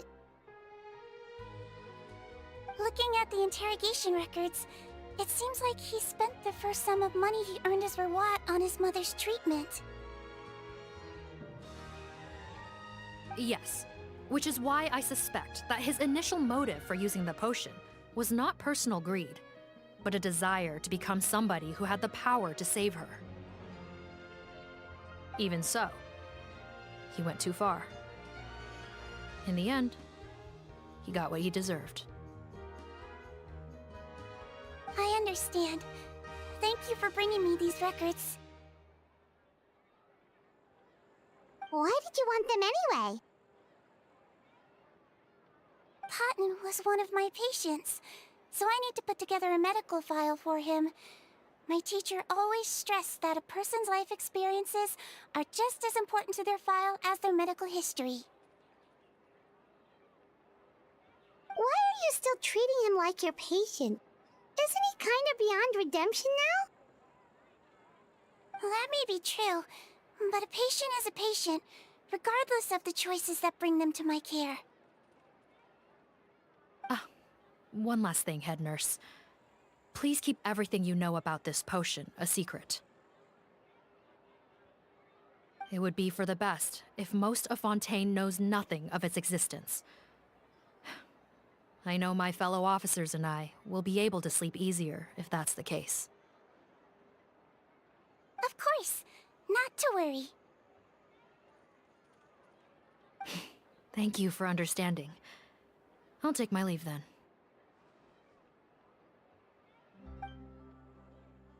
So, Stweam, did you really use that potion yourself? Why do you sound so surprised, Paimon? I told you all about it. It was quite a while ago now. You mean that story about the witch and the potion? So it was really, actually, genuinely a true story? Yes, it really, actually, genuinely was. But... Процесс приготовления зелья. I know. There are some secrets I can't tell anyone about. But considering everything we've been through together, I know I can trust you with them. Before I tell you though, could you follow me somewhere? I want to pay my respects to an old friend. Of course!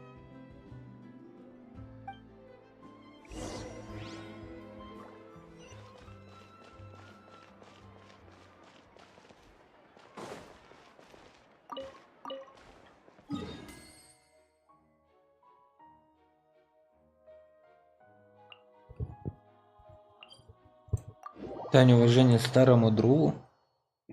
Так какому интересно?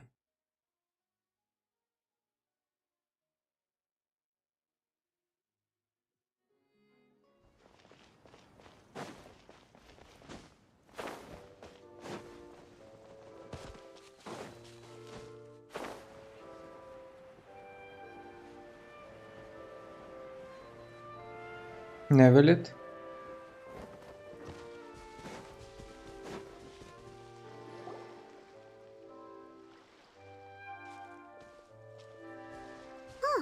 Neverlet and Risley, they're here too! Good to see you, traveler. Paimon. I trust all has been going well for you? Big news, everyone. The Udex is out of his office on important business. Is that genuinely something people would consider big news? Why wouldn't they? Important business is a big deal. Ah, yes, you're quite right. When someone you care about requires emotional support, being there for them at the right time and place is of the utmost importance. After reading the Maréchal Say Phantom's reports, I had a feeling a trip here might be in order. Take note. That, my friends, is how Monsieur Neuvillette shows that he cares. We're both here for the same purpose, actually, to accompany Stweam as she pays her respects to her late teacher. So the old friend she mentioned was her teacher then? The witch? Oh, sorry. Paimon didn't mean to be rude. It's only because Stweam calls her that all the time, so... I doubt she considers that title to be offensive, Paimon. Don't worry. Indeed. In fact, I believe Stweam would take it as a sign of affection. She has spoken of this doctor on many occasions, and it sounds like she was a truly generous individual. In those days, many people harbored prejudices against Melusines. She was the only teacher willing to take Stweam on as a student. Wow. It's really nice of you two to be here for Stweam. Guess you guys really look out for your younger colleagues, huh? Younger colleague? Well, that might be true for the Udex, but I'm not sure I can say the same. Stweam served a sentence in the fortress of Meripede hundreds of years ago, and after she did her time, she decided to stick around. She's been an integral part of our administration ever since. Strictly speaking, the head nurse has been around longer than most people in the fortress, myself included. Pretty sure that makes me the younger colleague. She served a sentence? Она совершила преступление? Yes. Long before I became Udex, there was an ancient law in Fontaine that prohibited any attempt to transform another species into a human. Initially, I and most researchers believed this law to have been imposed due to ethical concerns. But now, it seems more likely that the law was nothing more than an insurance policy, a way for Egeria to ensure that her people would remain insulated from the truth, thus enabling them to lead more straightforward, happier lives. Ignorance is bliss, as they say. Stweam had her reasons for choosing to obtain a human form, but the act was nonetheless in clear violation of the law. Could you tell us a little bit more about what happened back then? Certainly. Stweam does not object to her close friends learning about her history. In fact, I first learned of it myself because she confessed the truth to me of her own volition.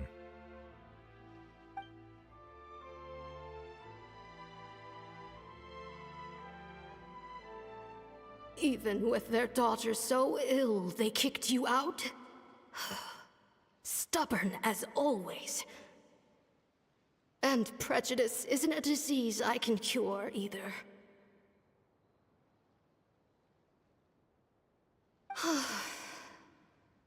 Shame that I don't have the energy to get over there. You're laughable, you old witch. You want to save everyone in Fontaine, but you can't even save the patient before you. Master, what are you... I discovered a strange disease, one I suspect that every Fontainian suffers from. But without witnesses or proof, no one will believe me. I had no choice but to experiment on myself to find a cure, but I hit a wall.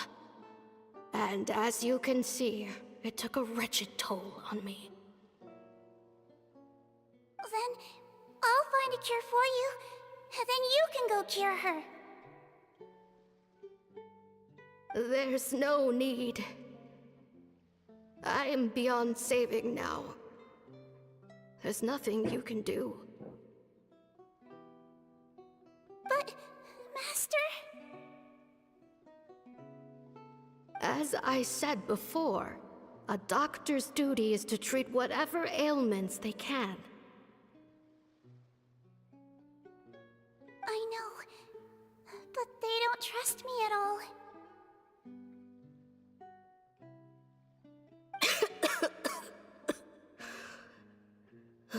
That girl. She's your first ever patient, isn't she? Tell me, what cost are you willing to bear to see her cured? I'll do whatever it takes. Even if it means breaking the law and being punished for it?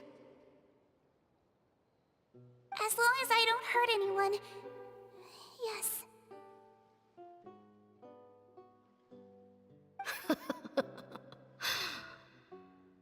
Spoken like a true student of mine.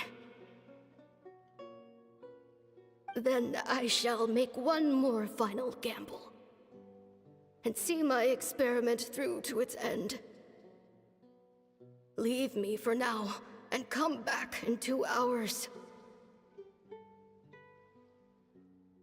If I am able to work this miracle, then I will have found a way to save all Fontanians, and I shall be able to help you treat that girl. If not, then it means there is one more disease in this world that I cannot treat. In that case, do not come looking for me. I will leave you a parting gift. An accidental discovery happened upon through my study of this strange disease.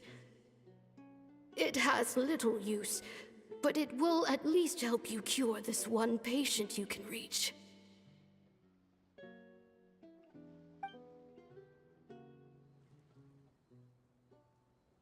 When Stweam returned, the miracle had not occurred. She found a potion bottle and a note on the table. After using the potion as instructed, she gained her current form, breaking Fontaine's law in the process. And after I had confirmed the veracity of the events, I gave my verdict. So that's what happened.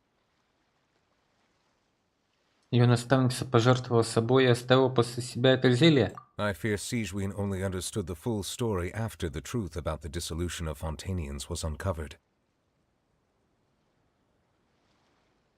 When I reflected on all this with that knowledge in hand, I felt a deep sense of regret. As I use the law to uphold justice, there are times when I cannot help but acknowledge its ruthlessness. After the final details of the events surrounding Stweam's transformation came to light, I checked several sources and, thankfully, the legal code does not require Stweam to shoulder any additional punishment. Wonder how she feels about all this.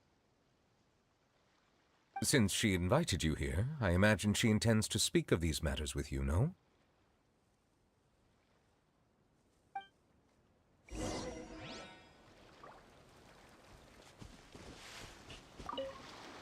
On behalf of the Maréchaussée Phantom, I would like to once again thank the Fortress of Meripede for your assistance in the response to yesterday's prison break. Our head nurse and the traveler in Paimon did most of the heavy lifting, I would say. Stweam seems to be in good spirits. I trust work hasn't been too hard on her lately? Well, she might be the only permanent medical staff in the fortress, but there's plenty of people with medical knowledge willing to help her out. I am most relieved to hear it. The way you're asking after her well-being makes you sound like a concerned parent. Well, I won't lie. I've always seen myself that way. Showing your age a bit there, don't you think? Indeed. Actually, I often forget just how much older I am than you. Well, while we're on the topic, what did you do before getting this job anyway? Spend all day swimming in the sea from east to west and then north to south? Yes, and from the surface to the ocean floor on occasion. Wow. Impressive. Apologies, that was merely an attempt at humor. You can disregard what I said. That's impossible, I'm afraid. My imagination's already running wild.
Hey!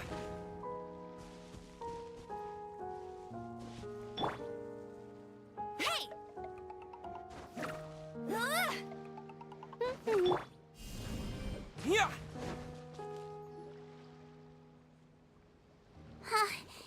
You're here. The old friend I mentioned was my teacher. When she passed, her body was nowhere to be found. All that's left of her is an empty tomb. And even that's deep underwater now. Stweam, the witch who gave you the magic potion, she was your teacher, wasn't she? Sounds like Monsieur Nervillette filled you in. After learning the truth, it must have been hard to process, huh? Well, to be honest, after I realized what really happened that night, my first thought was that it kind of made sense. It seemed exactly like the sort of thing she would do. But she was planning to sacrifice herself and never told you.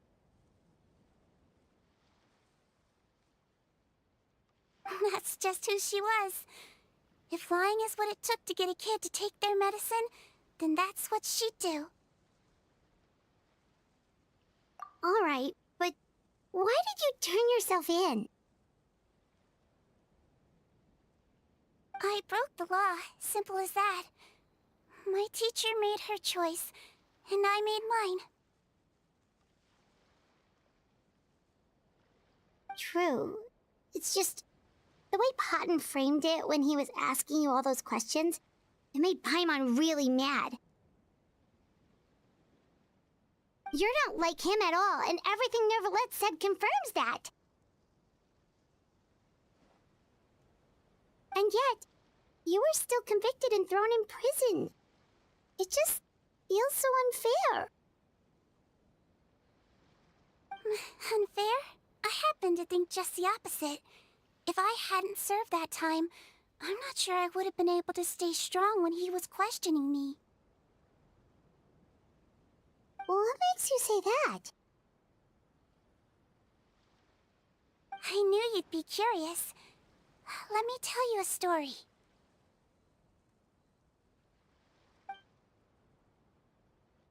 The verdict came down. This Melusine is guilty.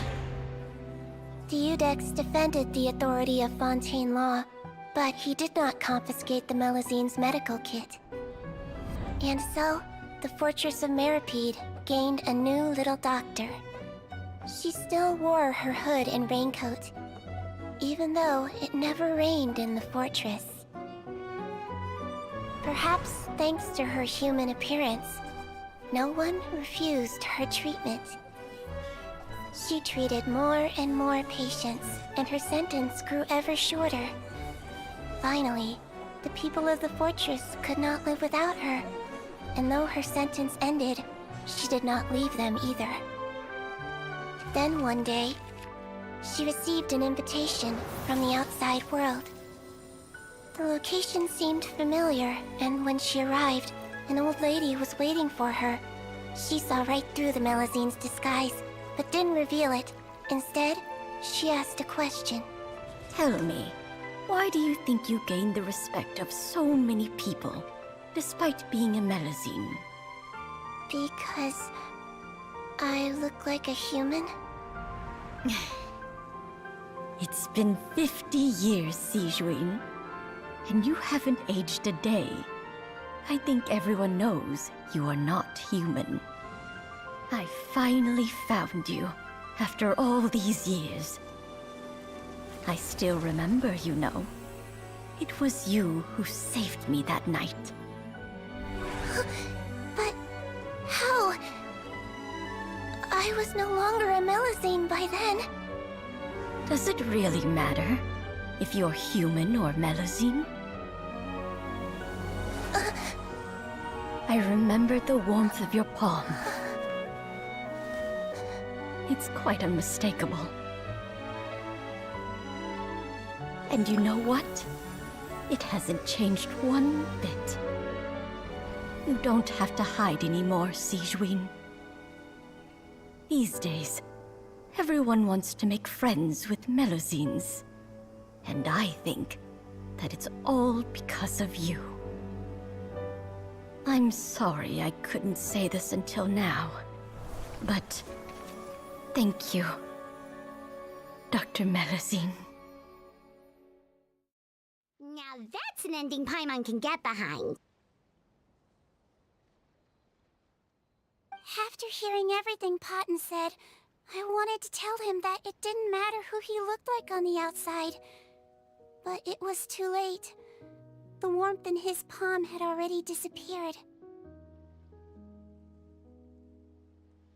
I tried to treat him, but the roots of his problem had nothing to do with his face. I understand. Thanks, you two. I appreciate you being here for me while I talk this through.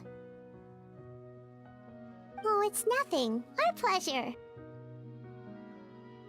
Oh, there's one more reason I invited you here. It's about time I finally give you what I promised. In order to restore the appearances of the face-swapping victims, the Marechaussee Phantom gave me special permission to make a few bottles of that potion. And I made one extra just for you two. We don't need it though. Shouldn't we destroy it? Well, even if you chose to destroy it, I still thought I should give it to you first. You two did so much for me. How could I break my promise?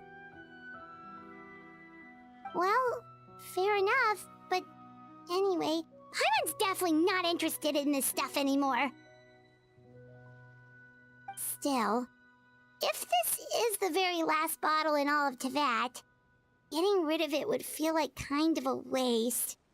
Maybe we can give it a special meaning somehow. Oh! Paimon's got it! Melusine physiology wasn't affected by the Great Flood, right? So that means the potion should have a permanent effect on you. In that case, what do you say, Stweam? Ever thought about transforming back to the way you used to look? After all, from a Melusine point of view, Paimon bets Melusines look the cutest of all. Paimon, after everything, do you really think it matters whether I'm Melusine or a human? Well... What was Paimon thinking? You made up your mind a long time ago! Yeah, let's just destroy this thing. Leave it to me.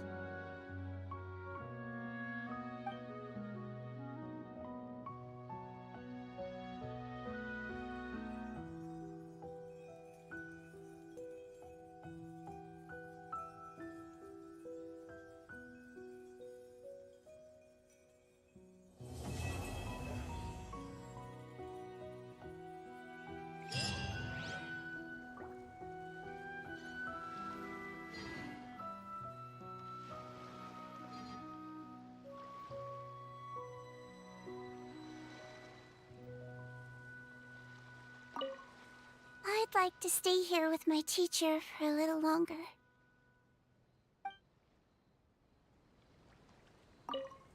I'd like to stay here with my teacher for a little longer.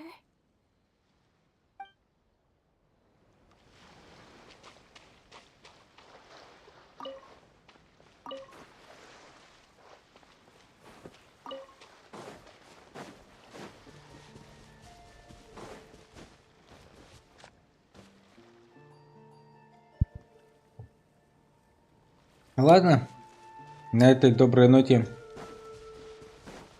мы закончим свой стрим. Спасибо всем, кто смотрел, общался, фолловился. Всем большое спасибо, ребята.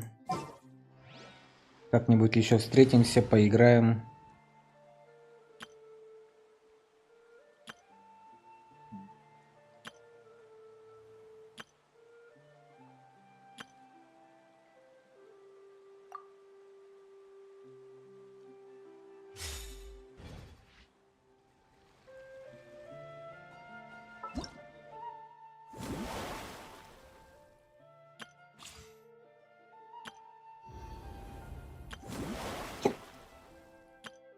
О.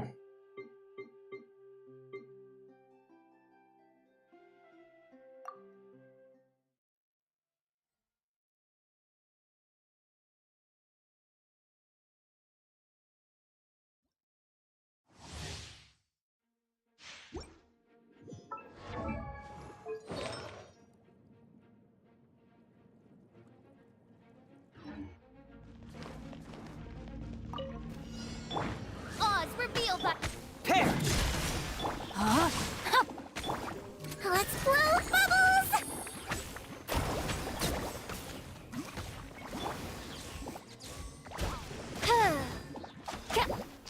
Rain cutter.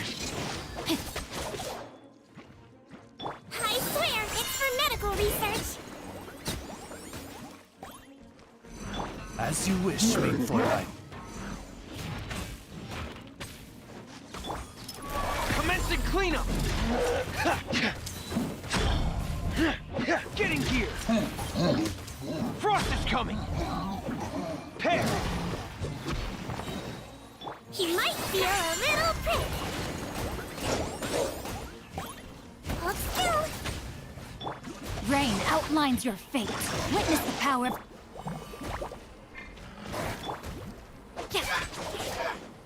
Midnight Phantasmagoria.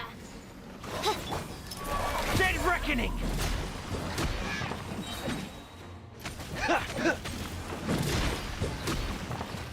Get in gear! Frost is coming! Pear! By royal decree.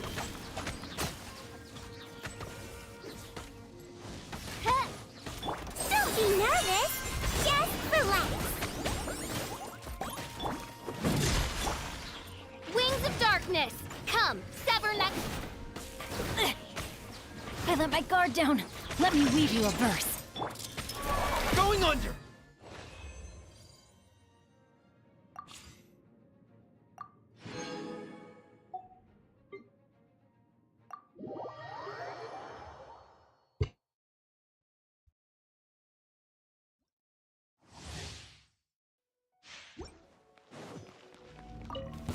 Nice and spicy. Let's light it up! Yoo-hoo! Let the world come alive! Ninjutsu!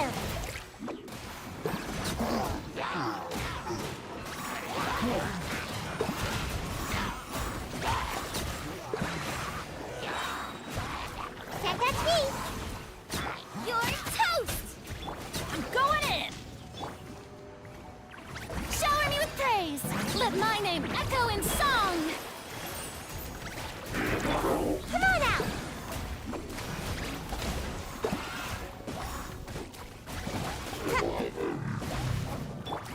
Teamwork is dreamwork!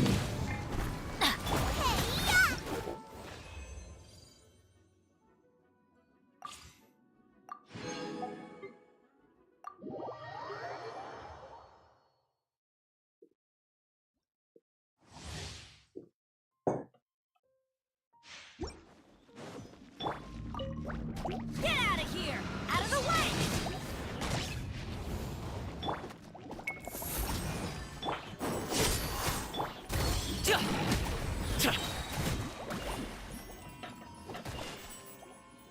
Let the magic begin! Cold, mine to command. The night is cold. Mighty mythical beast!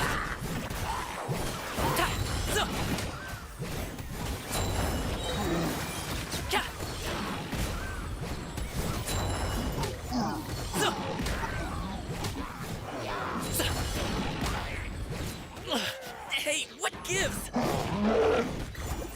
Not now. Cue the spotlight!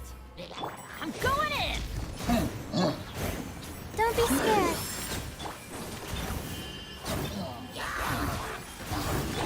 Up to it, Manzai!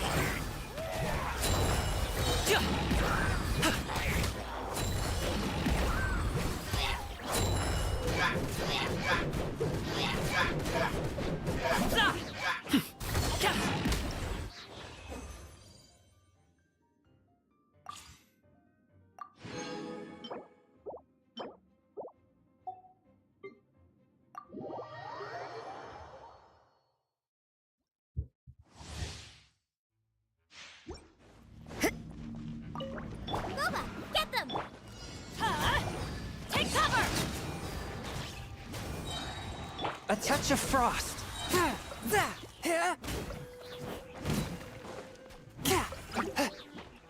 Punishment!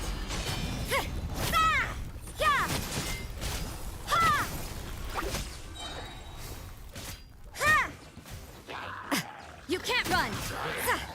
That's gonna hurt in the morning. Teamwork is dreamwork! You're toast! From whence you came, one with my blade. Lights out. Judgment!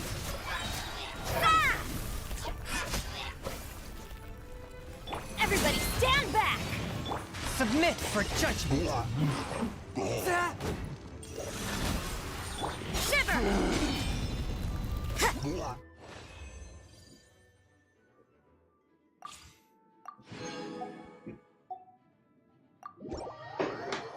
Ну, теперь точно все на сегодня. Неплохо так прошли 2 сюжета. Испытали кайфулики. В общем, круто.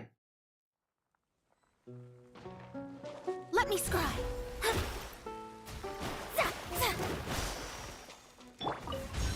Incoming.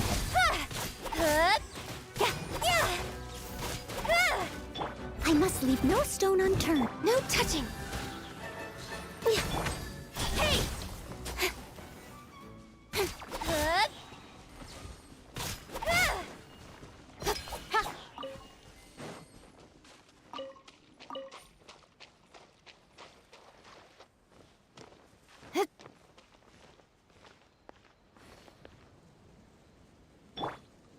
Born of ice and frost.